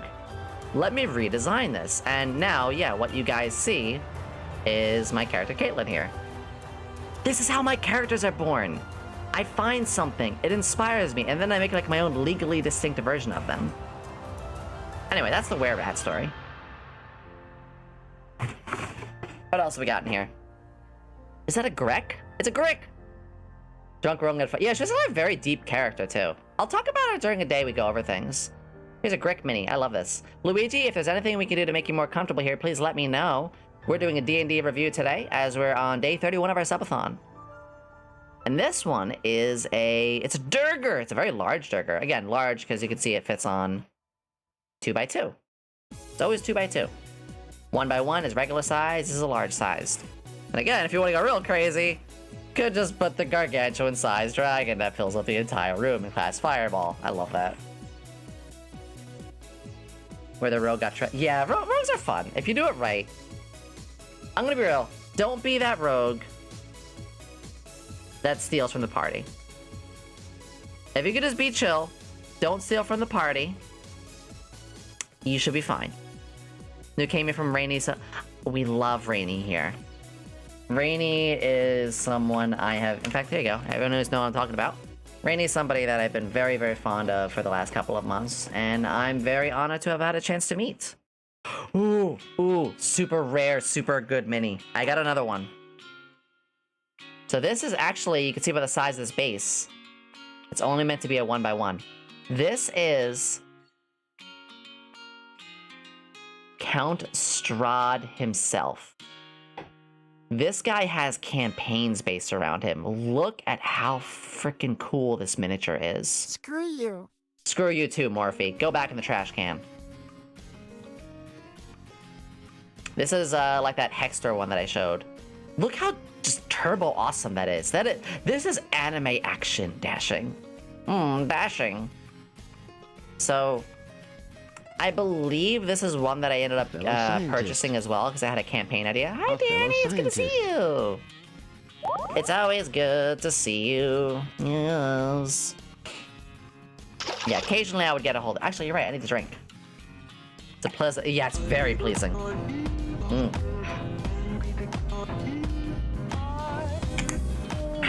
Take a stretchy too. I just realized that's a little clip on the bottom.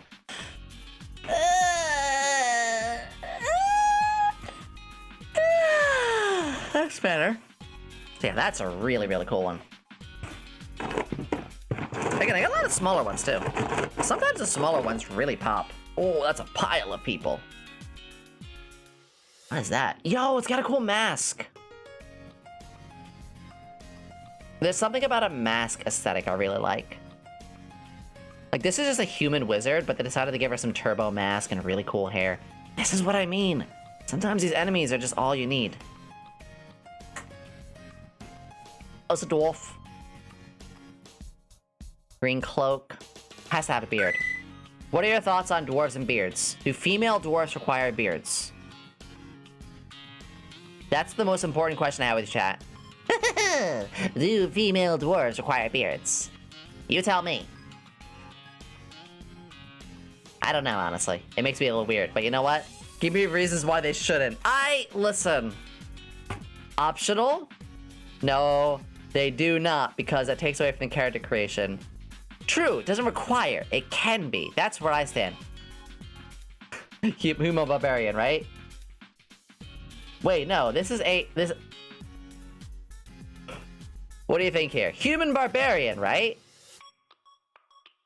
Just a typical human barbarian. Very nice. No, it's a degenerate cultist of Orcus. We were wrong. We were wrong this entire time. This is a degenerate. Gotta be fucking kidding me. All dwarves require beards. God damn it. Oh. Elf priestess? That's me. That's me, the degenerate. Rat folk. See, like that? Yeah, again. I'm fine with this. Like, I'm fine facing off against a rat folk. I just didn't want to be this with my, like, character concept. There's a nice rat folk for you. Rat folk assassin. Behold. Orb. Everybody. Praise the orb. Praise the almighty orb. Optional, just the funniest things. You weren't hitting on a girl, but it's just the dude. Oh my god. A fellow scientist. Yeah, I like a lot of those things to be established early. We got a little, it's a gnome. It's either a gnome or a halfling. Little gnome or halfling archer. H whale one. Oh. Also, there's another halfling. We're full of halflings all of a sudden. Here's a cute thing. They actually made their base like extra small. Like here's a regular 1x1. And here is a, they actually make the bases smaller. It's so funny. Oh, it's a little baby dragon. What kind? What's this? It's a little drake. Me. I must ponder my orb. If Ponder the you need orb. me, I'll be in the lab. Ponder the orb. It's a well baby. Oh, I found it.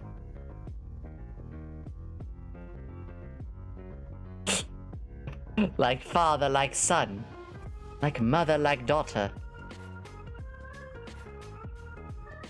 Nah, keep doing it. I'm just here taking notes. No! Oh, sorry. Flash Hydra. Ooh. Wait, I don't know then. So yeah, you got the more halflings. Again, this is a very, like, boring looking mini, but you know what this is? Enemy fodder. You need enemy fodder at times. Little halflings. What's happened if you polymerize a blue eyes with a baby dragon?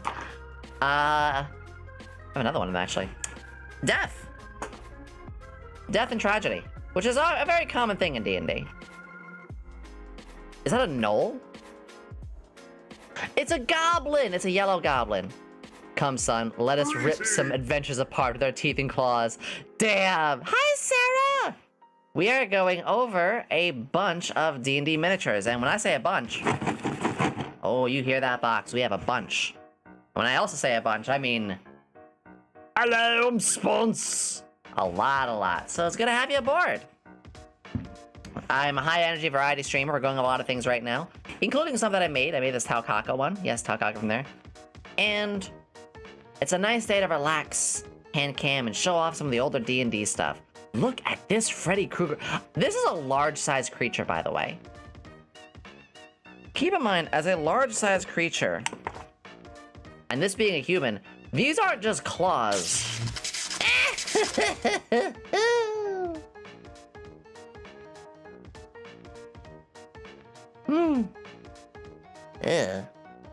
Thank you. Yomi seems like she'd have a secret army of Skaven at her beck and call. I was a lizard folk user, actually. I know regular Warhammer. Regular Warhammer, I used lizard folk. Warhammer 40k, I was very, very basic bitch, and I used Ultramarines. I can't wait till you reveal our collection of CDs.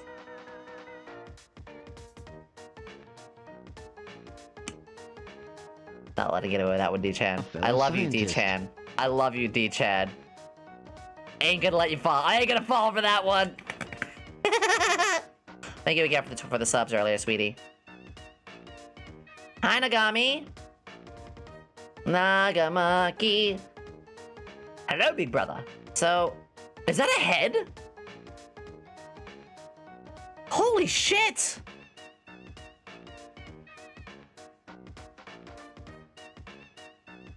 He do just be holding a head. You have some CDs somewhere. I actually do. I do have some CDs around.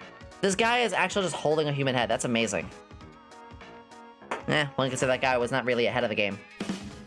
Little fire drakes as well. Nice. I miss the unique strangeness of Old Hammer. Bring back Final Liberation and its awesome soundtrack. Here's some nice ones. I got a nice monk. There's another... and what is this guy? It's a Sith mutant. Wait, is this a Star Wars one? Oh, this is a Star Wars one. It's like a weird Sith mutant Wookiee. So I got a couple Star Wars ones, like I said. No idea. You know what I did? I bought the Star Wars ones whenever they looked like they would be a unique D&D one. Somebody to give us some head. God damn it. Yeah, this guy, these claws will just absolutely destroy somebody. Like, even next to this larger one, which is, I mean, still medium size, pretty big for a large one. Like, yeah, that's going straight through. Ultramarines eventually I'll post progress. Do it! Yes! We have the, we have several sections that can be posted. This is very smooth. I'm actually a little uncomfortable how smooth this one is. It's a lava golem, but it's oh, I don't like that for some reason. It wouldn't be Dungeons and Dragons without a beholder. It wouldn't be Dungeons and Dragons without a beholder, would it? Oh, yeah. Take care, Gygax. The Nightmare Soccer Ball. Behold these nuts. Behold these nuts. I believe I actually just bought this one because I was like, I need a beholder mini. In the eyes of the beholder. There's an angry boy, too. Acid Dragon. One big problem with these is you can see with the wings. Whenever there was... Oh, man. Whenever you had these parts, they eventually just, like, compressed, you know? So it would take, like, you'd have to, like, get a weight or tape these or do something like that. And many, many eyes. Each eye had its own turn and did shit. That's the one problem with these, when you have to, like, reflex the wings. Skipping wing day. That's a dragon. Although his face is very derpy. Hold on. Hi! Looks like a Disney villain face. You know what? Yeah, that's a Disney villain face. God. No, here's the derpiest one. Water Elemental. I don't know how else they would have done it. But damn, this guy is so funny looking. That's Disney villain if I've ever seen it. I don't know why I was just the water dumpy. What? This... I love him. Oh, hey, Stormtrooper. Wait, is that a clone trooper?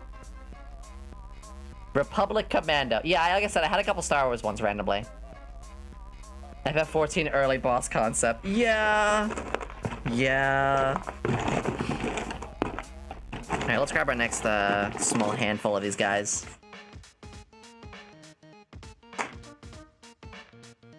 Ooh, what is this? Stone Child. It's an angry, bald, gray man. Let us see. Was it red, red, green, or red, green, red? White, blue, white, blue, white, blue. Honestly, you need oh, nice sword scabbard. How do you that's too long of a sheath. How would you ever pull? The man, in order to unsheath this, has to pull his arm up this high. It's like the Sephiroth problem. Speaking of Star Wars, is it Anakin? Nah, just a Jedi Padawan. Yeah, again, I had some Star Wars ones. Again, speaking of Star Wars. These were the guards that were with General Grievous, wasn't it? Of course I would have this. Grievous needed his battle guard droids. Magma guards! Yeah! Repeating well in the back, I actually saw sort of story in show that it was possible. They just have to tilt the sheath forward a bit to make it level with the shoulder. Oh. IG-100. Oh, you just reminded me of IG-88 as well. Very simple man in a mace. Very nice. Very simple dwarf and is it double macing? The man be double macing.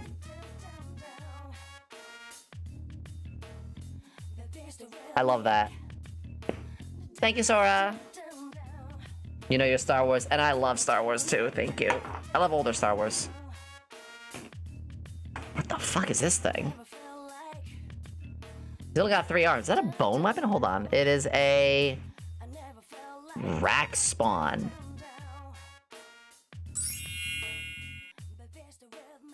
Damn.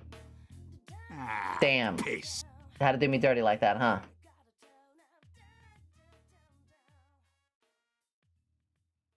This guy looks like he belongs in Attack on Titan. Doesn't he? A fellow scientist. I mean, as soon as the makers of Star Wars said that, oh, hey, we want to piss off certain fan bases, I was like, oh, wow, so you're a fucking cucktard. Like, we want to instigate, we want to cause people to be angry at certain things, we want to rock the boat. It's like, no. We just want more of what we liked. Don't put politics in my shit, please. Alright, here we go for some big stuff here. So this isn't even D&D. This, because you can see, this is a very different type of platforming. Some of the lead, I forget what they were, but some of the people for it did, yeah. So this isn't even D&D, but this is a great way of having a bat swarm. You can see I have to, like, rebend it a bit. But this is great. This is really nice. You need stuff like this. I like to be in this game. Of course you do, Hale. You're a good mod. Sorry about politics. Yeah, but I mean, like, you know, when they try to get, very weird. What is this guy? I just realized...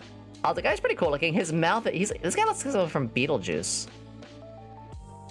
Isn't Beetlejuice's sequel, like, finally getting its trailer in a day or two? Zesty, hello! Welcome aboard to the laboratory. How are you? Much of a pleasure to have you here. Yes. I know Beetlejuice was trending today. In fact, let's take a look at the old Twitter, shall we? Let me actually just look for something really quickly. First off, A fellow scientist.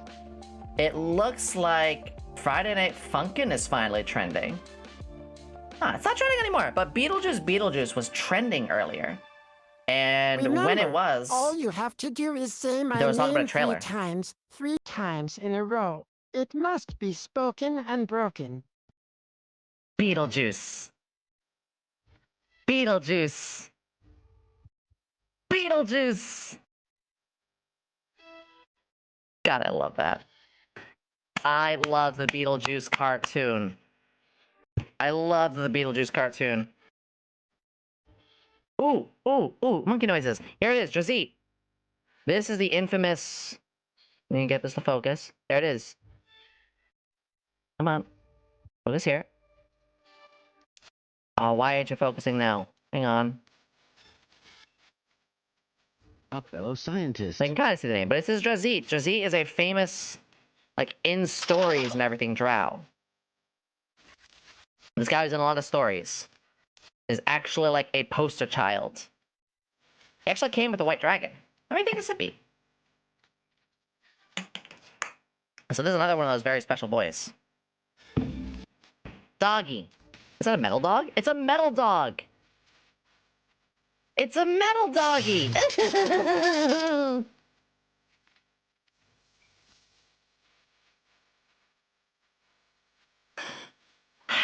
Thank you for that. It's a metal doggy. Oh, nitrogen monoxide. I've run out of cookies. Leaf man. Yo, look at this guy. The wild chain that he has. I think he's shirtless too. Yeah, that man is shirtless. He's shirtless, but he has gloves on. He's using anchor arms. He's using the SpongeBob anchor arms. He has these gloves that go past his elbows while being shirtless. Really cool, though.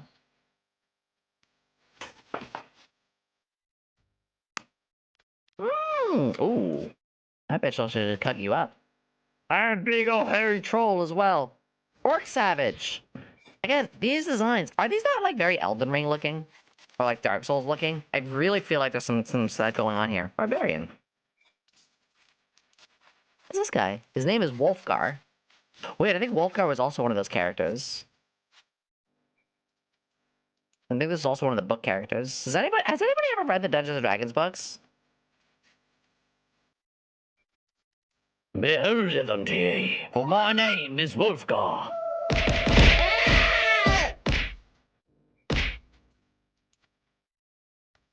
Ada, Chris. Chris. Ada, sweetie. Thank you for everything. Love you. Are these from the Icons of the Realm boxes? These were garage sales. So these were garage sales, and also from a friend who worked at a hobby shop, who would basically give them to me real cheap. I mean, some of them I made myself, but yeah, these were just a collection of stuff over time.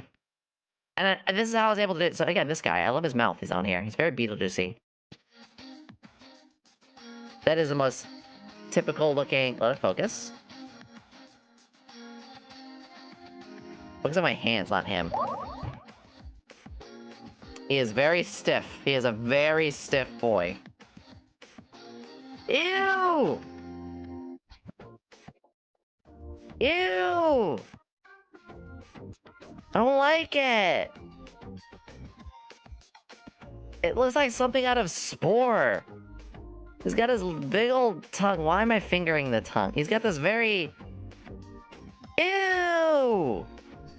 He looks like a failed thing out of Spore. No buenas. Yeah, no buenas. Ooh! Kenkies. These are the crow people. I like Kenkus. Kenkus or Kinkies? Kinky? Kenku. Kinky. These are called Kenkus. They're crow people. They're really cool. Wow, that was fast. We have in our Discord a tabletop channel. So if you want to post on the tabletop channel, I would love for you to put it there, sweetie. Wow, that was fast. Thank you. What else we got here? I got a little guy. Ooh. Anyone play Baldur's Gate? Recognize those 4 tendrils? Stop focusing on my hands. Focus on this.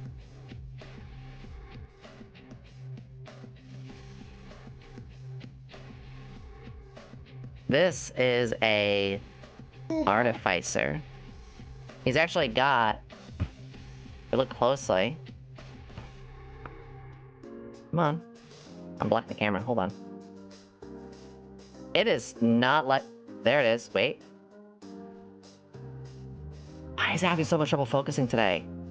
I really want you to see this one. Ah, well. The little artificer thing. It's Squidward. Damn it, it's Squidward. Oh, it's a bullet. Literally, that's what they're called, just bullet. And no trouble focusing on the bullet, huh? Because they are charges. These are the charger bugs in Helldivers. These are the charges in Helldivers, and... God, yeah, one cannot touch the bullet. Damn. Yeah. These things destroyed me.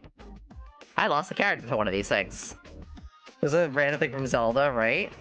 By the way, this box is still like halfway full. Oh my god. Oh, I loved this thing. This was literally called a nightmare. I had my players face one of these before. Devastating son of a gun. And it is literally a giant shadow. Fun fact, it's also a lot like a boss in Final Fantasy XIV from the Shipyard dungeon. It was an early dungeon in the expansion that had the Doma expansion. I forgot the name. That was in Posted. Yeah! You can let me know! Holy moly! Okay, guys, check this out. You know what? Give me a second. Give me a second. So... our lovely Aurelia here. Oh, that covered a lot. Yo! Oh, you've got the grid! I recognize this program. I'm trying to think what it is. Got the entire circus entertainer around. A nice... I like how there's grass around, too, because it shows that they built it around, like, you know, whatever the yard or so is. And there's a lot of room for additions, too. Incarnate! That's the one! Pillars in the center. That's perfect. Yo! Hi, Brad. Exclamation Brad. Good to see you. Perfect. Oh my gosh. I love it. Also, the stairs. Very nice. Royal area as well. Very nice. Yes. Oh, I love this. Ah. Small Aurelia just did this, folks. That's incredible. Ah. There's an announcer stage. I saw, oh, that's the announcer. I thought it was just the... Am I missing it? Yeah. I see the royal one. Oh, there! Yeah. Nice. Lighting too. That's so good! Sweetie, wonderful work! Unfortunately, I gotta wipe it all out with tornado. Yes, this is actually a thing. This is a wind elemental. Not gonna lie. That's a really clever way of using a wind elemental. This is really well done. It's a giant size one too. It's medium, large, giant, and then gargantuan, and then it goes on from there. That's really clever. It feels weird too. It's very ribbed. It is.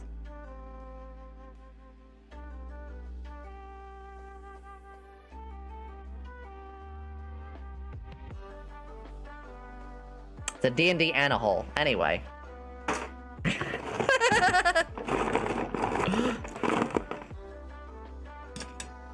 What else do we got here? Oh, more bats. We already saw the bats. Look at this little guy!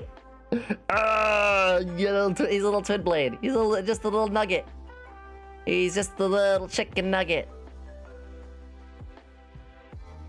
I love him. Same. I want to do some more of that. And you got little soldiers too. You need these soldiers. You need big soldiers like that. Oh, more Star Wars. What is this? A dark... Oh, a dark trooper. Why are they large-sized? Bats. Hey! Again, it's just Star Wars, because I can. Yo. Like a Flesh Lord. A Rot Harbinger. This is what I mean. These are miniatures, and they look this cool. Damn. What is this? Oh, more Star Wars. Hello. It's Kronk. It's just a big old ogre. It's all ogre now. It is such detailed work for miniatures, no less. So I still have quite a few. Oh my god. Tracking? I still have quite a lot of these too. Oop, that was a loud one. Yo! Alright, let's break out some of the big boys. Or some of the, I broke a lot of big boys, but some of the cool ones.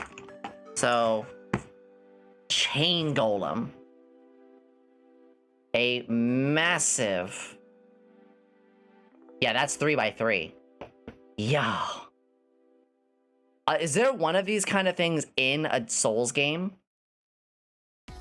I feel like one of these have been in one. Even the fist is like perfectly chained right. This is actually all textured. This is properly textured. Like, I can feel all the bumps and smooth, and he also has a butt.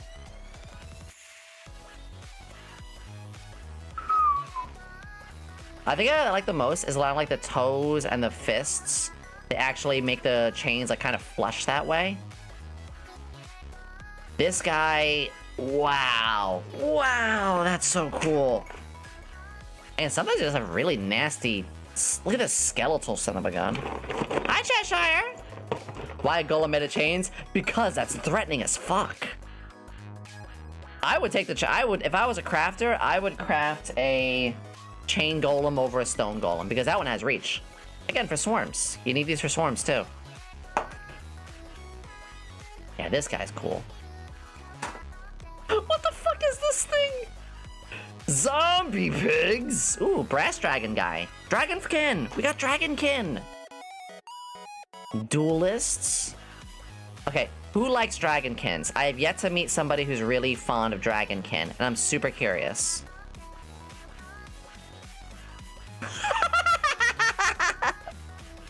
Oh no. Oh no. It's the yippee creature of D&D. It's the little creature of D&D. Yippee! I need an emote of this guy. Guys, we found the legend. His name, it's a Galib. It's a Galibder. This guy is a legend. I love him. Why does he have a big butt? Why do they all have big... Actually, it looks like that guy in like one of those... It's the boss in the Sonic Egyptian stage. You know, the one that goes... Chun chun. Chun chun. Chun chun. Like jumps over, you just have to knock him off the edge. Oh my god. Is a piss golem. Armorous.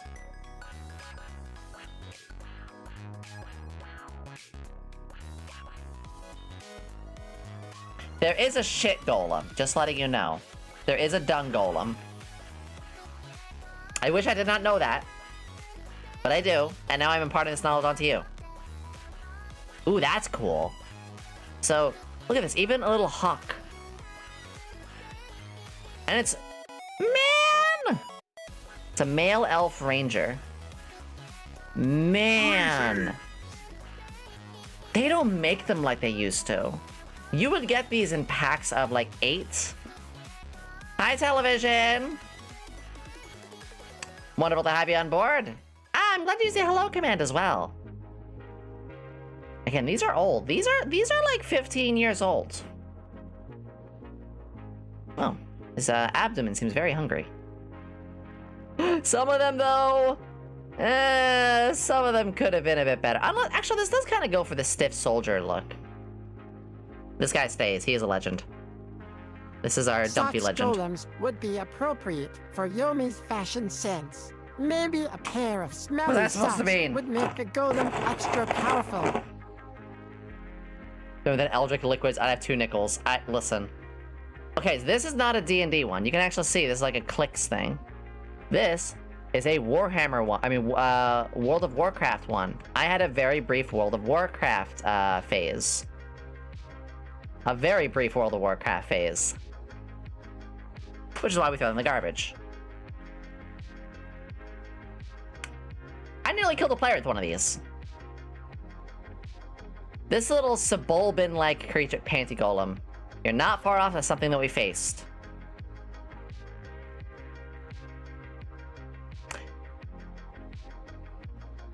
Helm-chan made a Pants Golem.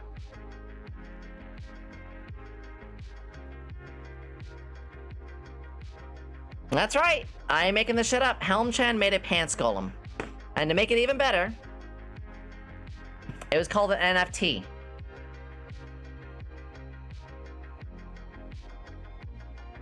I think there was a jockstrap in it.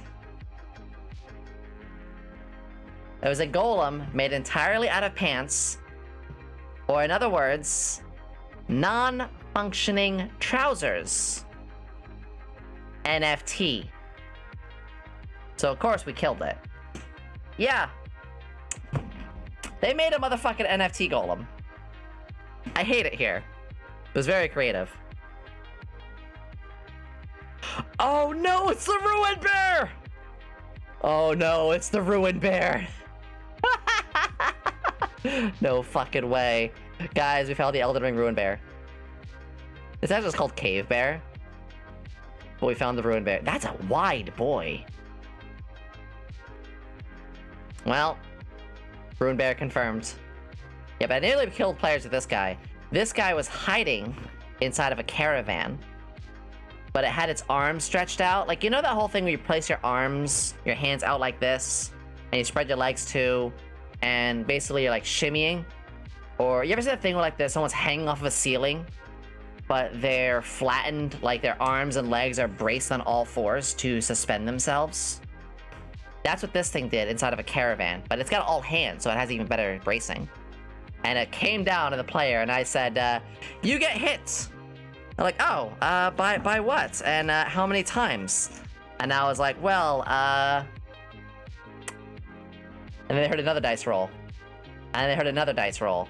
And then they heard another dice roll. And they're like, why are you swinging at me 4 times? I was like, just hang on. And actually, one of them crit, so I rolled another dice, so they had like 5 dice rolls. Ectoplasm Man, yes!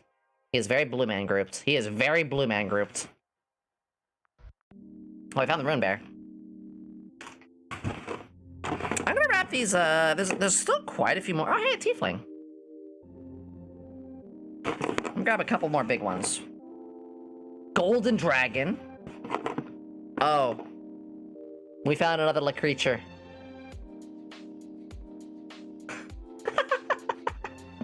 We found another La creature. Ew. It was mouth. Okay, so it goes up this way. His mouth is... Oh, he is very special. I love him. It's like a gumball look. Carnivorous plant. And an elder... Well, it's a young gold dragon, but he is the most bearded young person. He's the oldest young dragon I've ever seen. He looks like a very young old person. This is worth a lot, too. Gold dragons go for a lot. I've been thinking about selling these.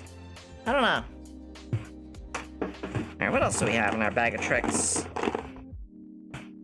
Tiger Daddy, who's literally doing daddy pose. That is what. Oh, that is cool. That's a Goliath. Goliaths are basically like half giant people. Boing, flimsy sword. But that's cool. When they have them really reach out like that, Phoenix? Oh no, Ruin Bear got angrier.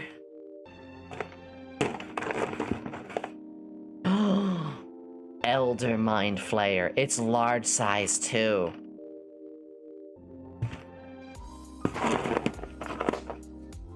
Oh hey, Spider Mommy. Ruin Bear Neo. Da da da da da. We have Spider Mommy. Mommy? Sorry. I'm gonna grab a few more before I wrap up the miniature side of things. Is there any really epic ones here I haven't shown you guys? Ooh. Again, Star Wars. I don't know why the focus has been so bad today. That's fair.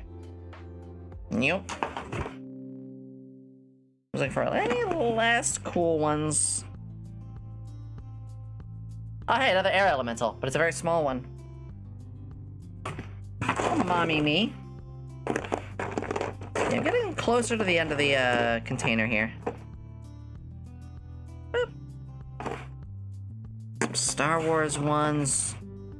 Whoa. Storm Sorrow Reaper.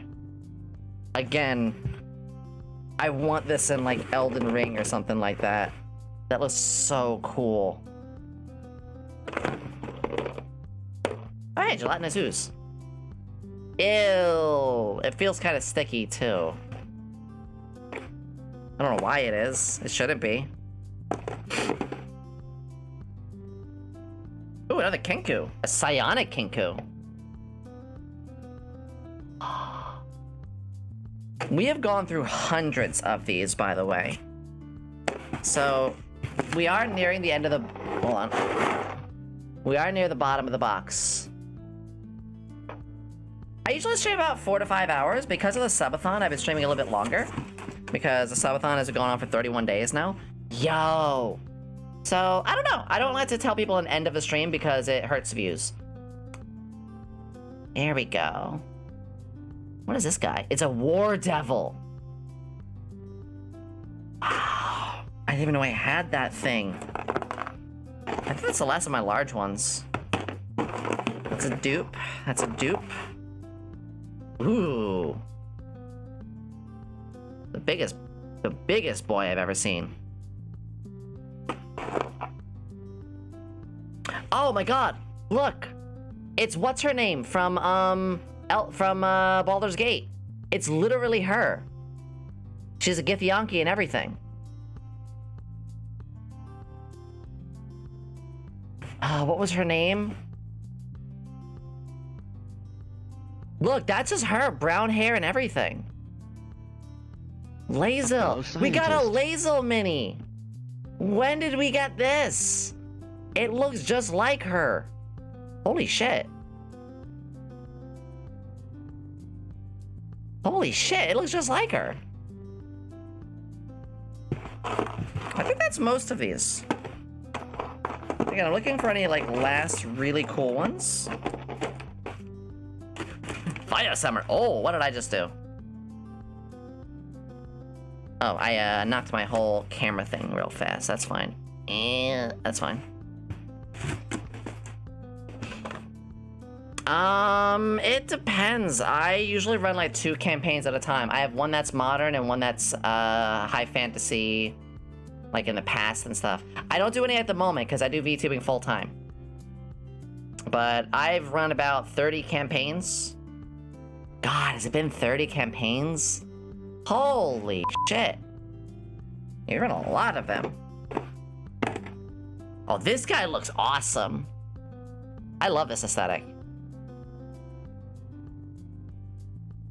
Alright, so what I'm gonna do... Give me just a second. I'm going to put these in the box. I'm gonna put the rest of these away. Because I think we've had enough for the minis for now. But I hope you guys enjoy getting a chance to see all these. I want to do more with these down the line. Holy shit. It did suck, didn't it? No, I'm kidding. It's been ages since I've had a chance to break that box out. But... I'm gonna take a sippy.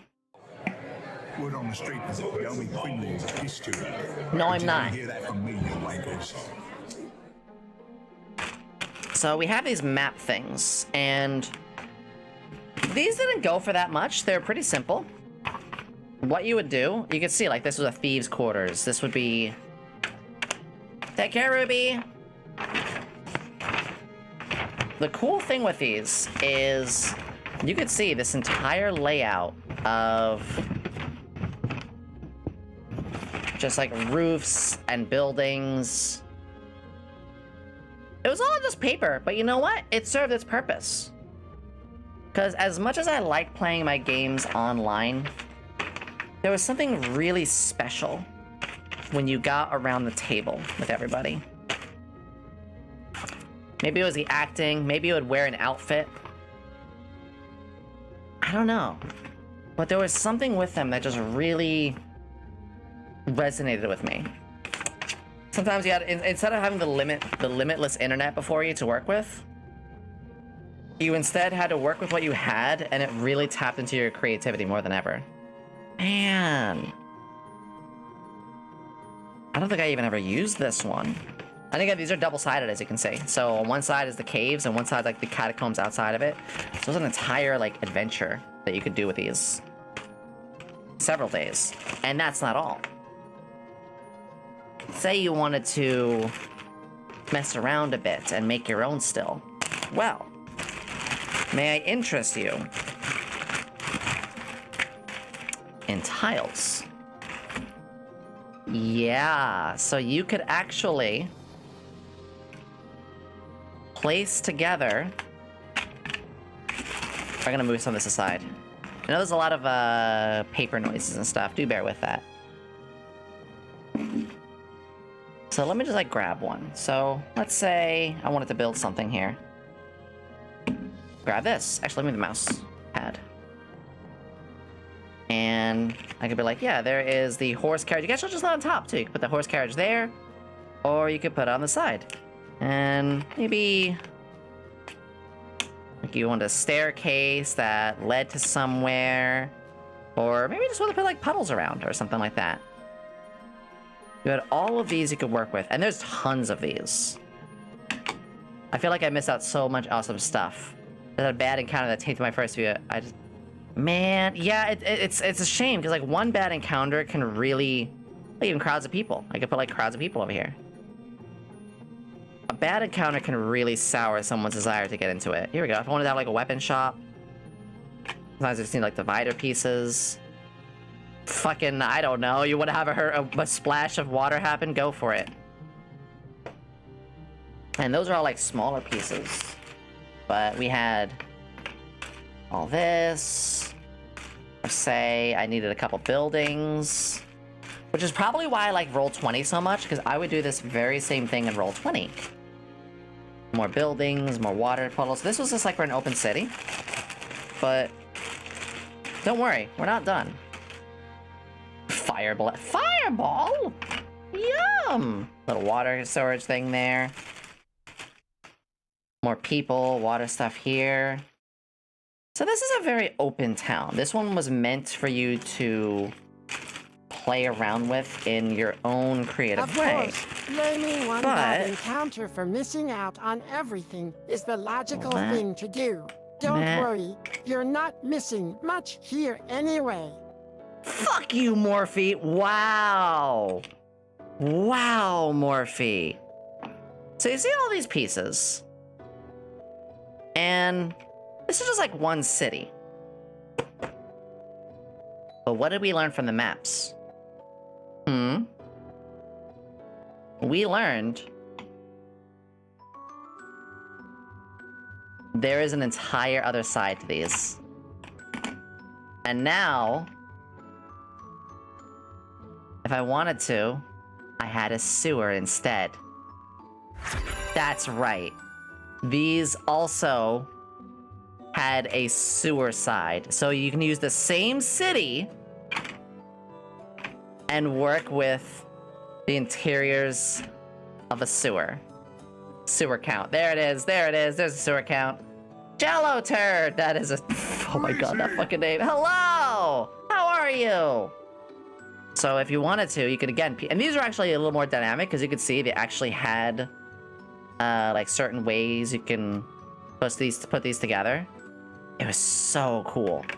We're doing a hand cam going over a lot of my old and ancient D&D stuff. Because I'm not old. I'm not old. Yeah, welcome! See, all of these, look at this.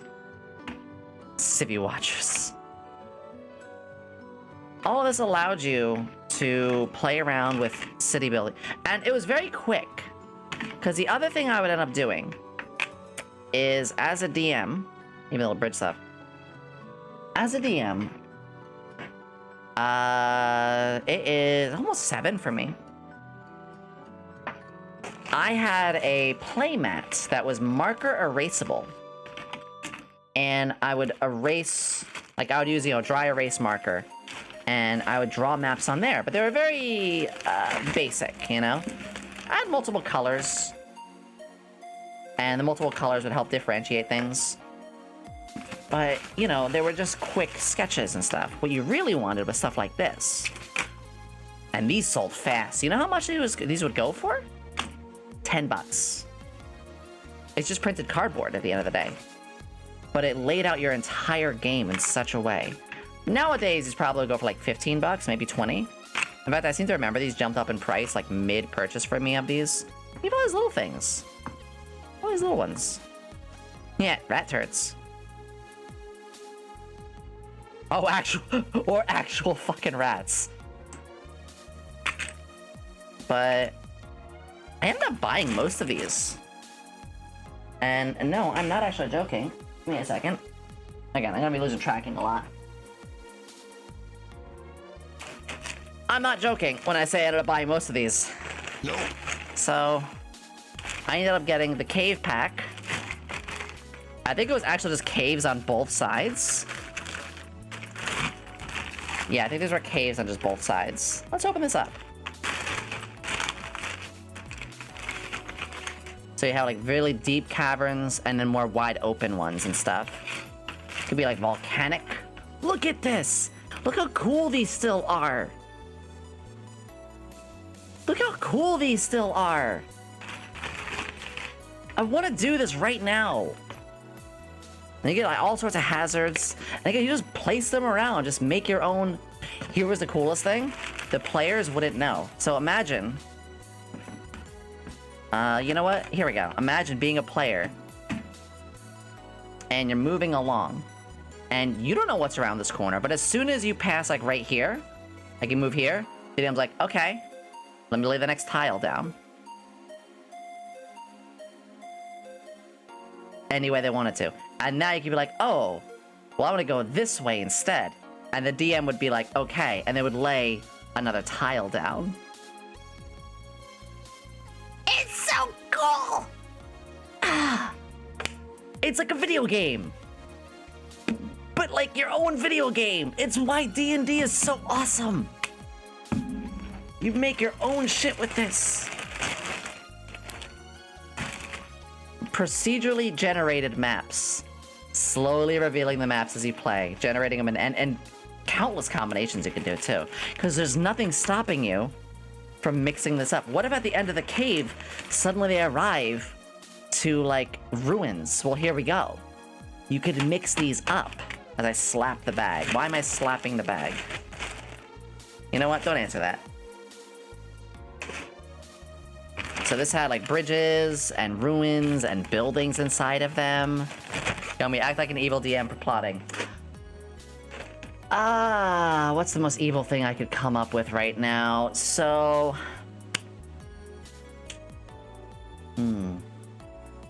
You as a player buy a ring for a character who you have fallen in love with. So we're deep in the campaign now. You are about, several levels in. Maybe you found a character you just genuinely really like, and you want to romance them. So you buy a ring, and you get it from a mysterious peddler.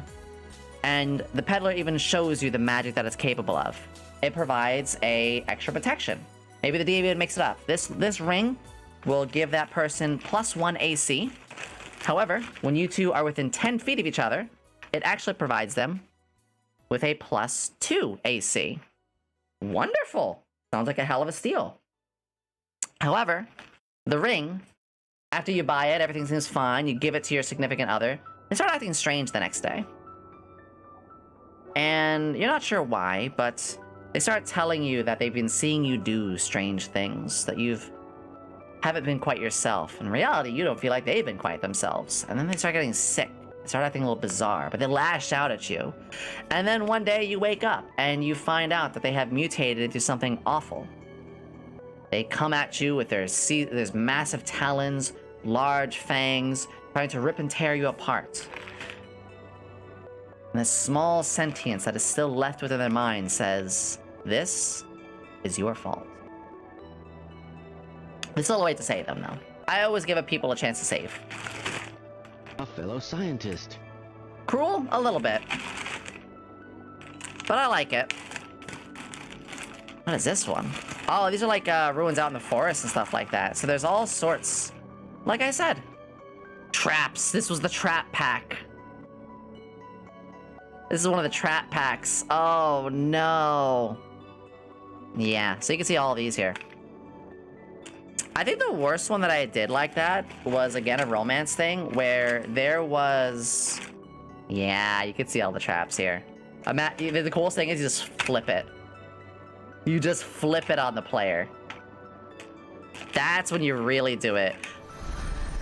What you really do is you flip these over on people. Melanie! Gardevoir, hello!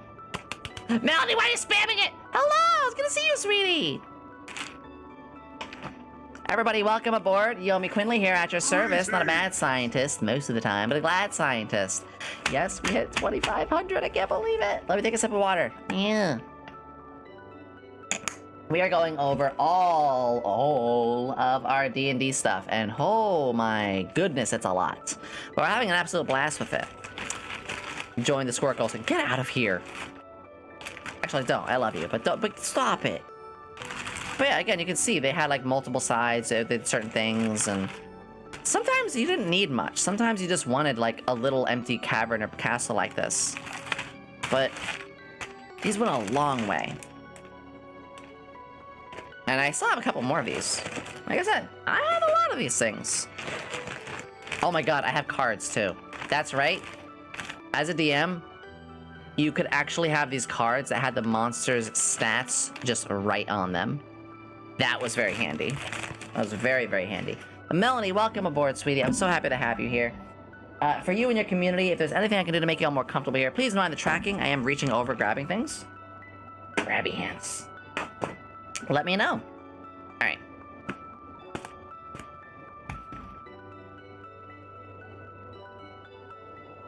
My first ever book.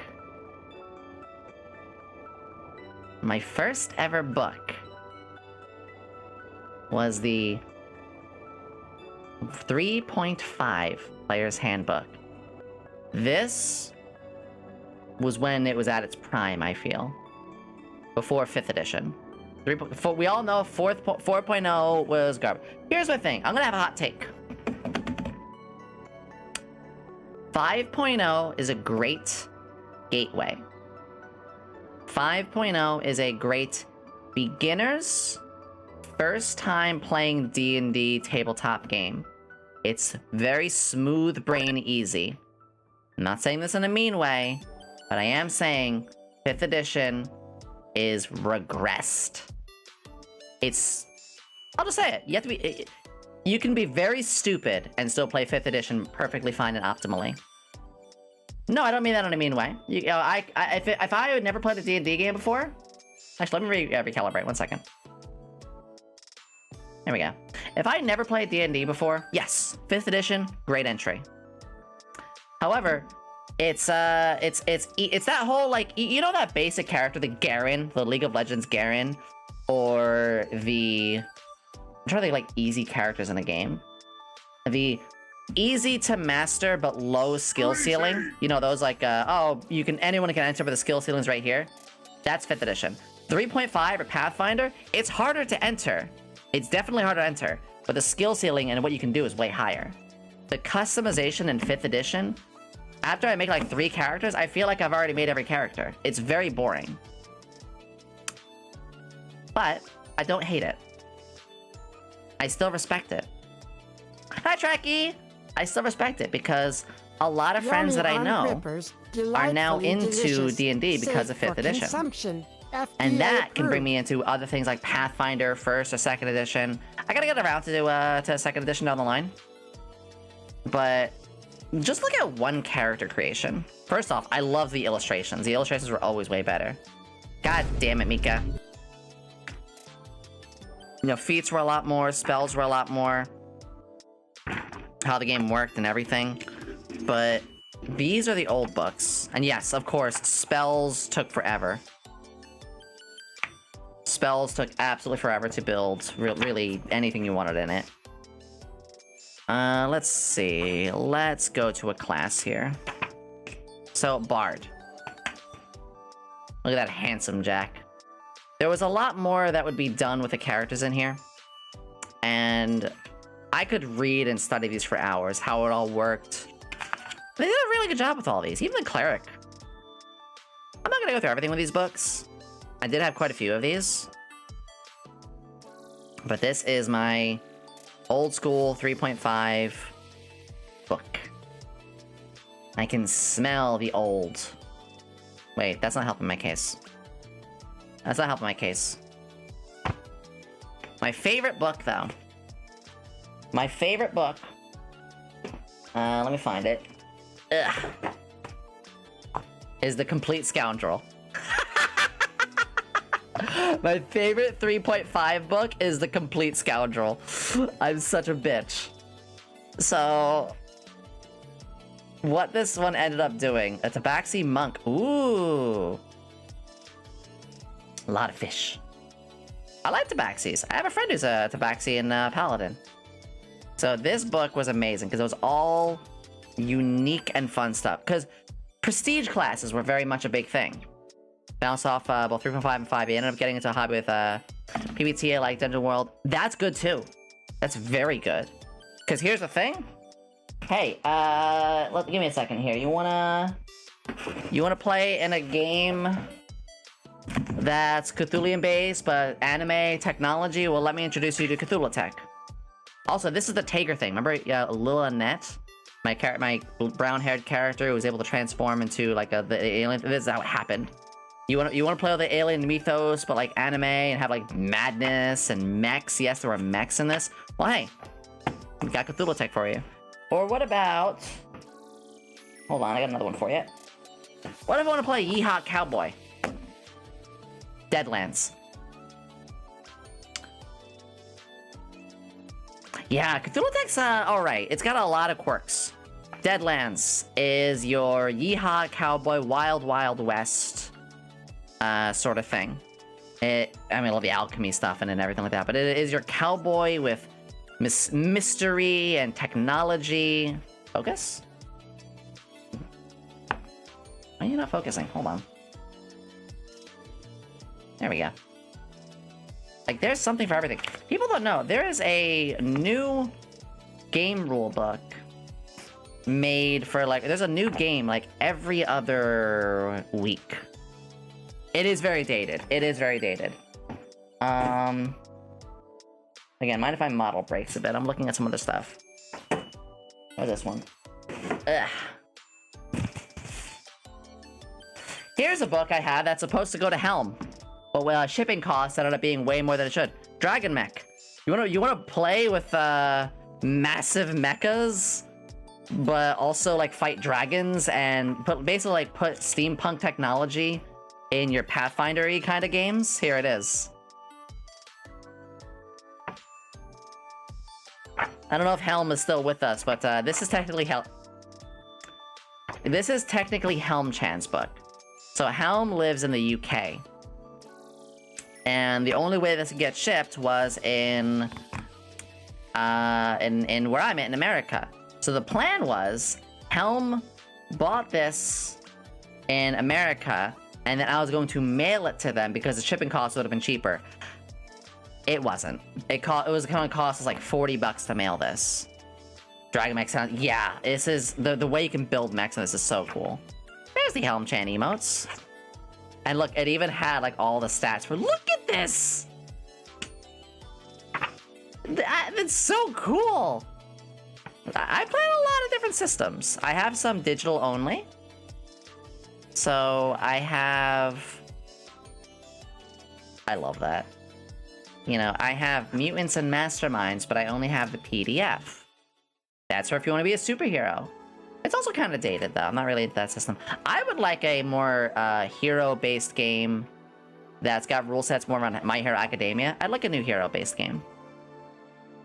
I'm gonna need to get one for myself. You know what? If you want to look up one, look up Vade Mecham. And yes, I also put my books in these. It is called Vade Mecham. And I'm picturing a medieval knight helped with anime girl eyes. Please, I'm very anime pilled. I mean, I'm a VTuber, I better be. If you are a VTuber and you don't like anime, leave. That's right, I'm gonna say it, and I'm gonna say it strong. You are hurting our community if you are a fake VTuber. There, I said it. But then again, I don't know anybody like that anymore. Alright, I'll worry about that later. Picture a medieval knight with, yeah. So, I'm going through all my books. Again, model is gonna break. I'm looking over here a little bit. There we go. Yeah, fake tubers. That's what I'm gonna call them. Fake tubers. This has my favorite item of all time in here. Let me find it. Oh my god, I almost turned right up to the page. My favorite item of all time in this is called so this is the Complete Scoundrel. It's all about hidden weapons, surprise weapons, poisons, magic items. I want to find my favorite one. Living items. Here it is. The panic button. This is my favorite item of all time. And it's so simple. Basically, it takes the shape of a small, innocuous button that you would sew into your suit. It looks like any normal button, and when there is an issue, you pull it off of your outfit, and it's got a very loose sewn. You activate the panic button by dropping or throwing it onto the ground. So basically, you pull off the button off your outfit and you drop it to the ground, and it does any of the sort of things. You could gain 10 temporary hit points. You can gain a +2 to your AC. You could do a dimension door and just teleport away. You could get a +5 to all your dexterity. You could give enemies the slow effect, not affecting you. You get a +2 to your savings. You can silence. You can cause somebody to immediately stand. You get a +2 to your strength. It's literally I need to do something now. You can disguise yourself. It's literally a panic button for a specific situation. It's so much fun. The art in this is gorgeous too. Anywhere but here. That's the real name. No way. Random bullshit go. Actually, one of my favorite spells is in here too. I almost opened right up to it again. So these have like skill tricks. You can spend your skill points to actually do tricks instead. Oh, there's so many cool things in here. Okay, you also had luck-based things. Where's my favorite new spell in this? Uncanny Trickster, Scoundrel Equipment. Where's the spells? Because the artwork for this spell is ridiculous. Let me just, And then you turn the page, and then you wash your hands. That must be in the glossary at the front. To the spells, I say. Feats, tricks, prestige classes, new spells, page 91. There we go. Where's the artwork for it? Where's the artwork for it? Where's the artwork for it? Oh, it's gotta be here somewhere. Here it is. That's not what the creature's supposed to look like. It's called Healer's Vision. This spell gives you a bonus to all of your heal checks because you can see through their body, revealing their vital spots. So yeah, I can see their organs, so I have a better heal check. But also, it gives a bonus to your crits, because you can see where their motherfucking heart is. +2 to attack, your crit goes from a ×2 to a ×3. It's so stupid. It's such a fun these are all weird spells. This is the book of random, quirky, fun, odd stuff. This tiefling was dangerous. I mean, I could be. Just a little bit of science goes a long way. Yes. So there's all of that. And also,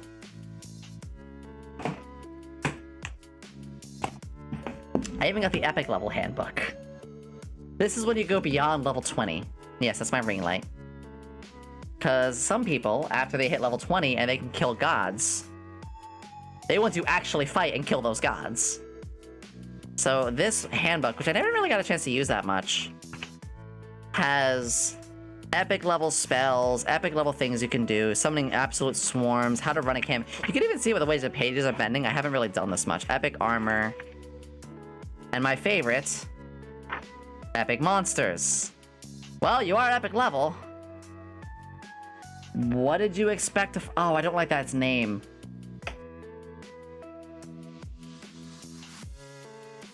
I hate it.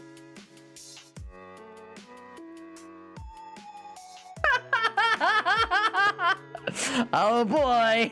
Time for Flesh Tube. Alright, the Pathfinder Mythic Adventures. Yeah, so yeah, that's what these are. These are level 20 and higher. Or beyond level 20, yeah. Demi-Lich. Oh, is the Umbral Blot in here? Giant Vermin. You're level 20. You're going to fight Colossi and Giants and Epic Dragons. Phantasmal Dragons. Look at this. It's a Force Dragon.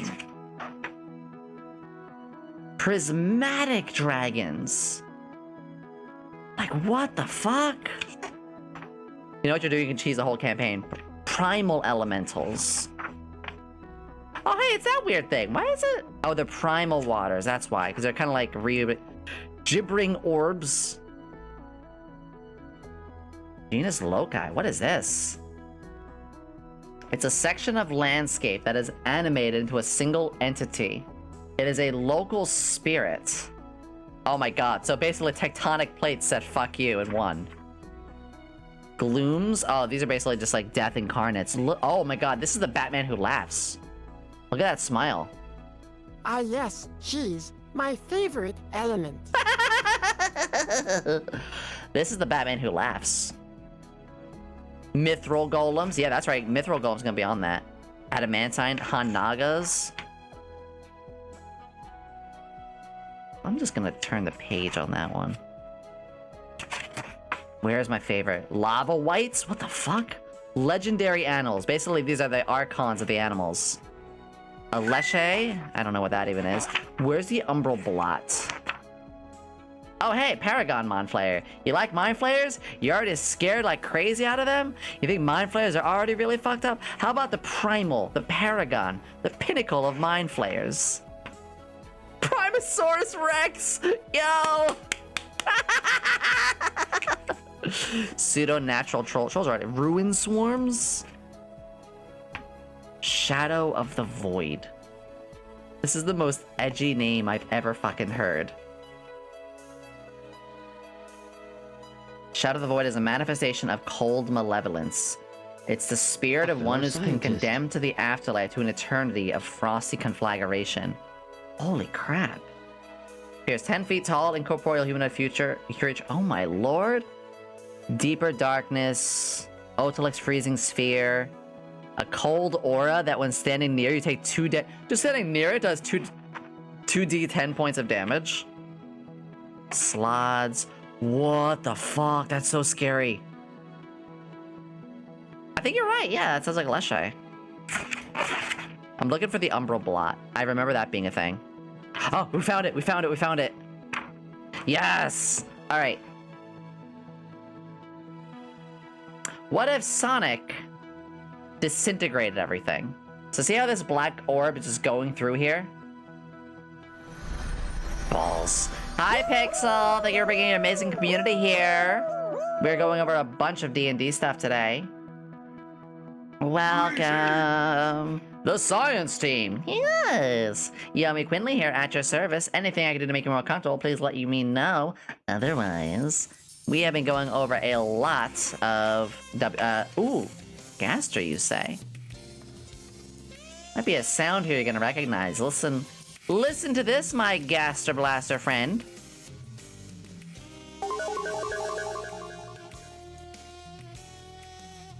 I know that sound. Very much. Gaster is one of my favorite, like, interesting little Undertale nuggets. What D&D monster would make good YouTubers? Wrong answers only. Oh, I know. Let me go back to it. What was that thing with just like eyes and where was it? Not a supernatural troll. Not a mind. Oh, mind flayer. What was its name? I somehow forgot the name of it. Legendary animals. Honeer. Definitely that thing. Hanagas. Mods, you can allow that, obviously. Gibbering Mouther. There you go. Gibbering Mouther VTuber. Excellent! Believe it or not, I actually used Gaster as an NPC in one of my tabletop games. Rakshasha? Alright, so listen to the Umbral Blot. If you want to end an epic party, here's what you do. A hovering sphere of absolute void. An Umbral Blot is an extraordinarily dangerous opponent to any who come into contact with it. When at rest, it appears exactly like an overly large sphere of annihilation. It appears as a sphere of annihilation. By an arcane caster under the talisman sphere, commanded to be blah blah blah blah blah. The Umbral Blot sometimes choose to obey in a pseudo matter of time before turning on their most inopportune time disintegrating people. So it disintegrates. Ooh, I gotta play Paper Mario at some point. So the Umbral Blot, here's what it does. It simply advances until it comes into contact with the target and disintegrates it. So all it does is it moves forward and anything it touches gets disintegrated. Disintegrating touch. Any material that it comes into contact is immediately disintegrated unless succeeding a fortitude save DC 38. You have to at least have a plus 18 fortitude save to stand a 1 in 20 chance. Otherwise, you are immediately disintegrated. Need I remind you, you are not getting raised dead from disintegration. The only way to recover from disintegration is a wish spell. Yes, 4 hours, please take a break. And even if you pass, those who make successful saves still take 5d6 points of damage from its touch. Also, weapons and objects also have to make a save. How fast does it move? You're gonna hate this. Speed. Perfect flight. 90. To keep in mind, a regular character's movement speed is 30. This thing has a movement speed triple that of a player. Now, of course, hopefully by the time you encounter this thing, you have perfect flights and you have things they can go through and do. Oh, yeah. By the way, HP, 300. 313 HP. And if it found... Here's the thing. Oh, I'll just outspeed it. I will give myself flight and move it fast as I can. I'll move to 120 and shoot with magic missiles. Okay. Sometimes an Umbral Blot finds a particularly agile and speedy opponent eluding its touch. In those cases, it resorts to a vortex attack. Normally, the Umbral Blot insulates itself from the air around it. Otherwise, it would perpetually be at the center of a howling windstorm. If it chooses instead to allow the air to bend around it, it can suspend and cause a sudden rush of wind to pour towards it and suck all air from a 30 by 30 by 30 foot in the room into a single round area of destruction. If they fail their reflex save DC 30, then they are pulled in and then have to resort to the disintegrating touch.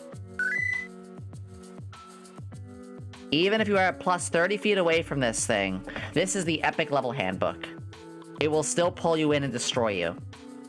Also, it's immune to spells. It's completely immune to spells because it's construct.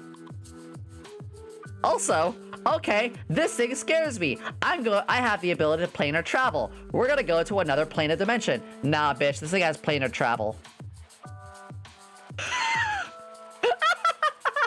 It could just go to another dimension. It literally is the... Nah, fuck you, I'm gonna find you till I die. How do you kill it? I don't know. I'm sure there is a way. Here is another one. No, it's a construct. Constructs don't have intelligence to be confused. Worm that walks. This is the other cool one. Yes, this is a man made completely out of worms. Basically, how these are made... It's a spellcaster whose will and personality has allowed itself to be transferred into worms and maggots that devoured its corpse. And now, the entire... all of the worms are the caster. The only way you can kill this guy is to kill every single worm. Which is very hard. It's like Cell. You know what this is? This is Cell. You have to destroy every single one of his cells in order to kill him. Never mind the fact that he has access to 10th and 11th level spells. So if he wants to, he could just summon gargantuan vermins on you and swarms, or engulf you. Oh, you know, he's a caster. I'm gonna grapple him. No, he'll engulf you. You gonna try to grapple a pile of worms? Like Golo? Oh god. Also, he can just scare you if he wants to. If he can disincorporate and turn himself into a bunch as well. It's crazy shit. I used the nerfed version of this before. I actually used this as one of the final enemies in the game, but it was nerfed. So, get the raid. This book is nuts. Absolutely nuts. But you want another really scary book? This was my first expansion book. I see enough hentai to know where this is going. Yeah, you too? Here's the funny thing. I'm not really into horror.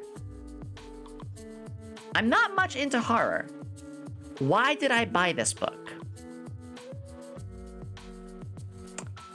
My intro to D&D was weird. I'm with my friends.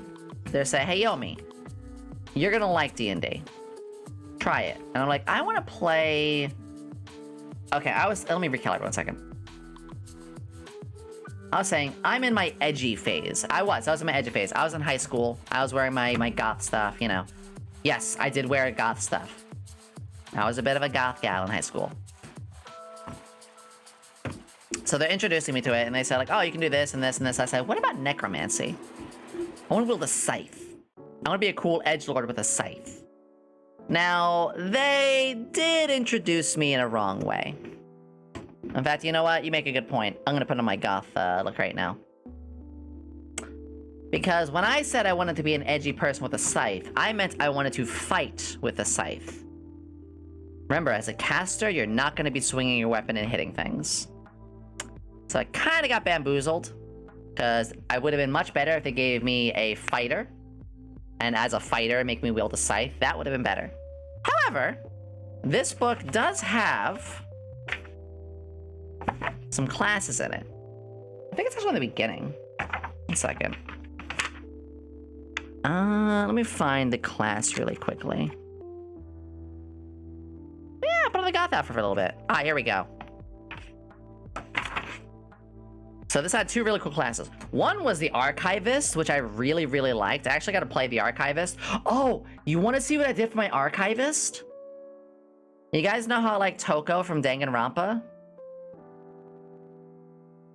You might know where this is going. So... let me... because I actually used them twice.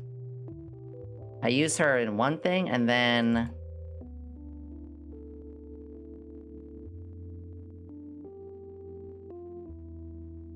meet Toko from Danganronpa, but fit for a medieval fantasy style game.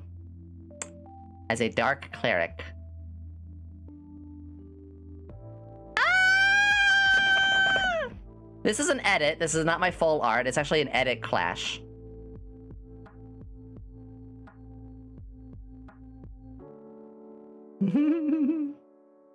again, so basically what I was able to do, I was able to like crop body parts from her and put it onto another outfit and did some editing. The outfit is from Toho.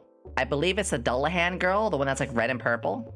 So, again, this is edit work. This isn't a full thing. However, yeah, I did put these together and did some edits. A lot of edits, actually. I was really pleased with these. See me be a good kisser. Yeah. And she was... I'll go back to this one. She was the archivist. So archivists are really cool because they can heal. And the group needed a healer. But I'm not really into clerics that much. So I tried this. And it's all about using intelligence for casting, which is really cool. I wanted a Brainiac book, you know, prayer book kind of style. It was a really cool class. I love her too. She was very skilled. But here is a class. It's called the Dread Necromancer. Really broken if you fuck around with this. Is that Yomi is what we get if Cerno could actually math. Absolutely. Yomi is the embodiment of a mathematically challenged Cerno. But let's not insult Cerno like that. Even she's better at math than Yomi. Holy you! No! Wait! What the fuck? What you asshole! Dude! You don't have to roast me like that. Holy shit! I'm clipping that later. What the fuck? Morphe! Wow. Wait, it was a joke, not the eldest fifth nine of Suicide Store 555 I love you too, Morphe. So this was my Dread Necromancer, and Dread Necromancers are very interesting because you can break the game with them. So hi Toho. Okay. How do you break the game with him? Yeah, fuck you, Morphe. This little shit right here? This little guy right here? This little guy right here?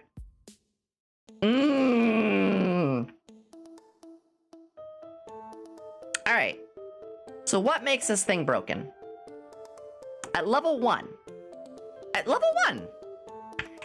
level 1, they receive the ability called Charnel Touch. Negative energy flows to the Dread Necromancer, concentrated in their hands. At will, but no more than once per round, she can make a melee touch attack against a living foe and deals 1d8 points of damage, plus 1 per every 4 levels. It heals undead, restoring 1 hit point each, and counts as negative energy. Why is this broken?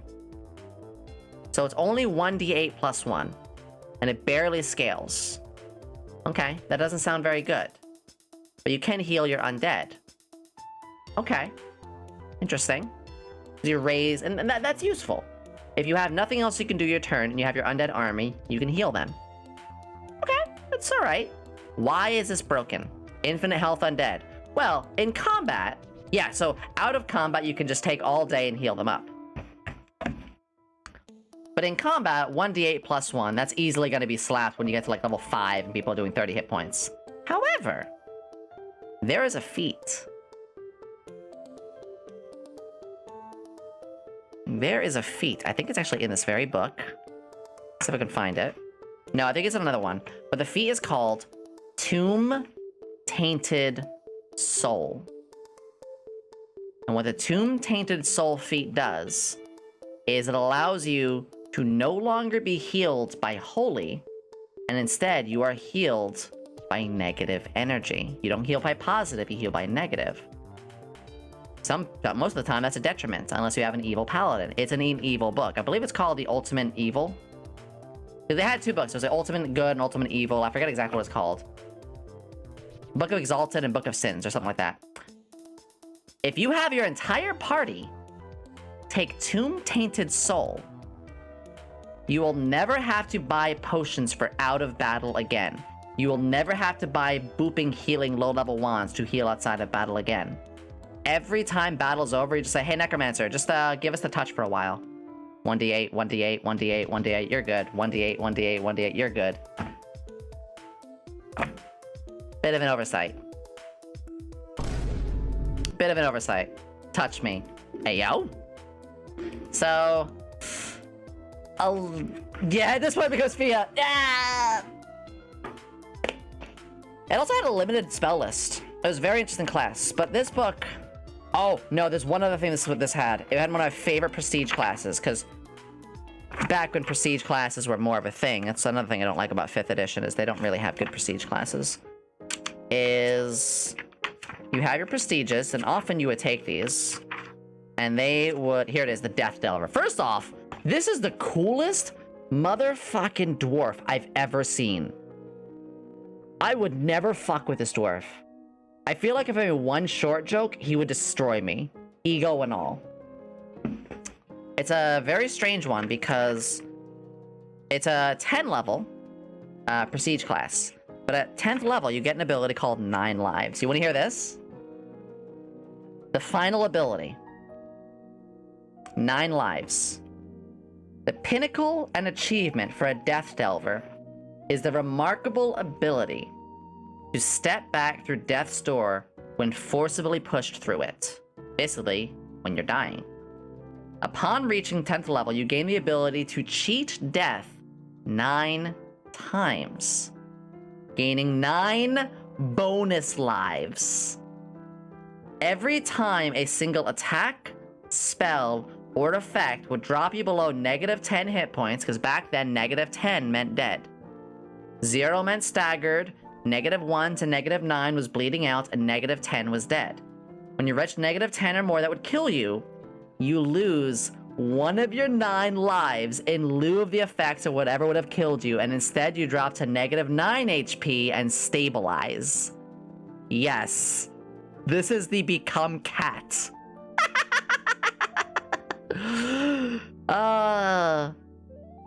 It's such a fun one. I want to say to a DM, like DM's like, well, it's -10, Yomi, you're down. I'm like, I'm just gonna pull one of my rings off. I would have 9 rings. I am that player who would show up with rings. Actually, you guys want to see something super meta? You guys want something super meta? Let me bring that Toko picture back up.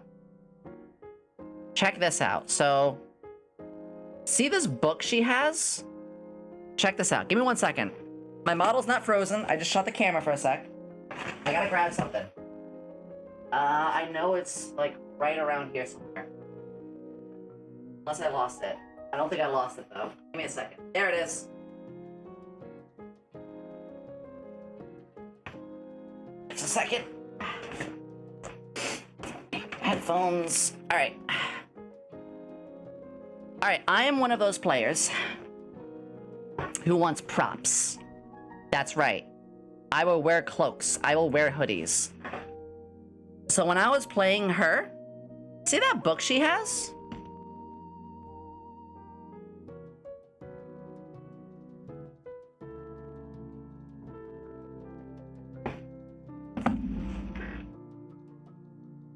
That's right.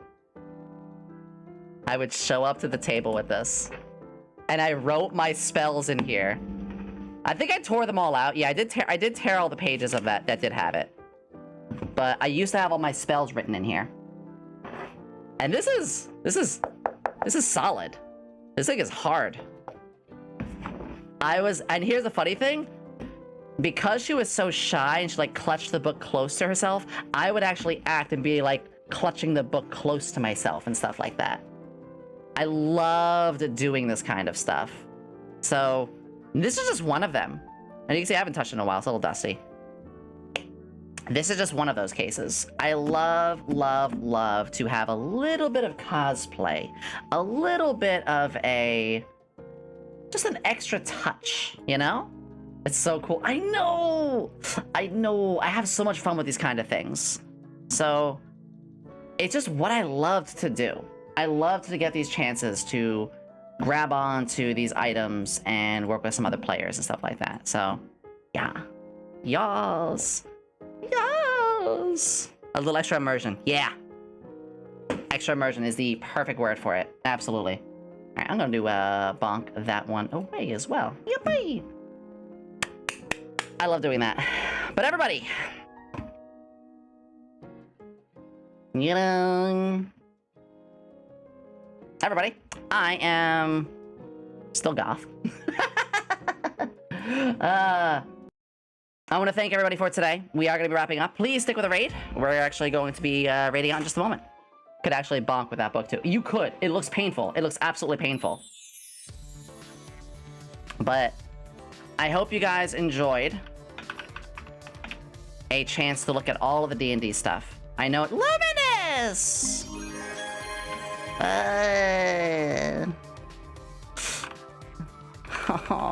Rolling a nat 20 on finding the perfect gobbo. We are going to be raiding somebody special today. We are going to be raiding Phoebe Bane. Again, I want us to meet some new folks. And Phoebe is someone I've been enjoying their content for quite a while now. But I don't think we ever had a chance to actually raid. Thanks for streaming. Have a good day. Thank you. Tomorrow, more Elden Ring. Yeah? Yes? Yes? More Elden Ring tomorrow. Absolutely. But stick around for a second. We're going to be raiding out. Yes. They have a follower, subscriber only chat. Okay. They do have a subscriber or follower only. That's okay if you guys do want to give so. You know, no one is pressured though. Here's the message once again. Guys, huge, huge thing. Thank you for helping with the partner push. The partner push is massive. You guys are making it happen. Seriously. Every time you guys are here helping out, lurking and more, it goes a very long way. We are still, oh my god, we are still, I'm gonna pause the timer, at almost 20 hours. So thank you for that. That is amazing. I am tired. I got a big D&D mess to be cleaning up as well. So I'm going to be doing that and a whole lot more. But tomorrow, same time as before, we will be showing up at 3 p.m. EST. We're gonna chit-chat, hang out, and we're gonna jump into some Elden Ring, like I said. Yes! If you want to drop Phoebe a follow, I highly suggest, because you know what? They're also going over tabletop and Dungeons & Dragons stuff. Isn't that perfect? And they're a very good bean. They also know Tiefling and Melissa. You know how much we love our Tieflings here. Yes. As always, everybody, thank you so much. I'll see you all tomorrow for day 32 of the Subathon. And of course, remember to laugh, remember to love, and remember, as always, to learn. I'll see you all next time. Goodbye. Bye-bye. Bye-bye.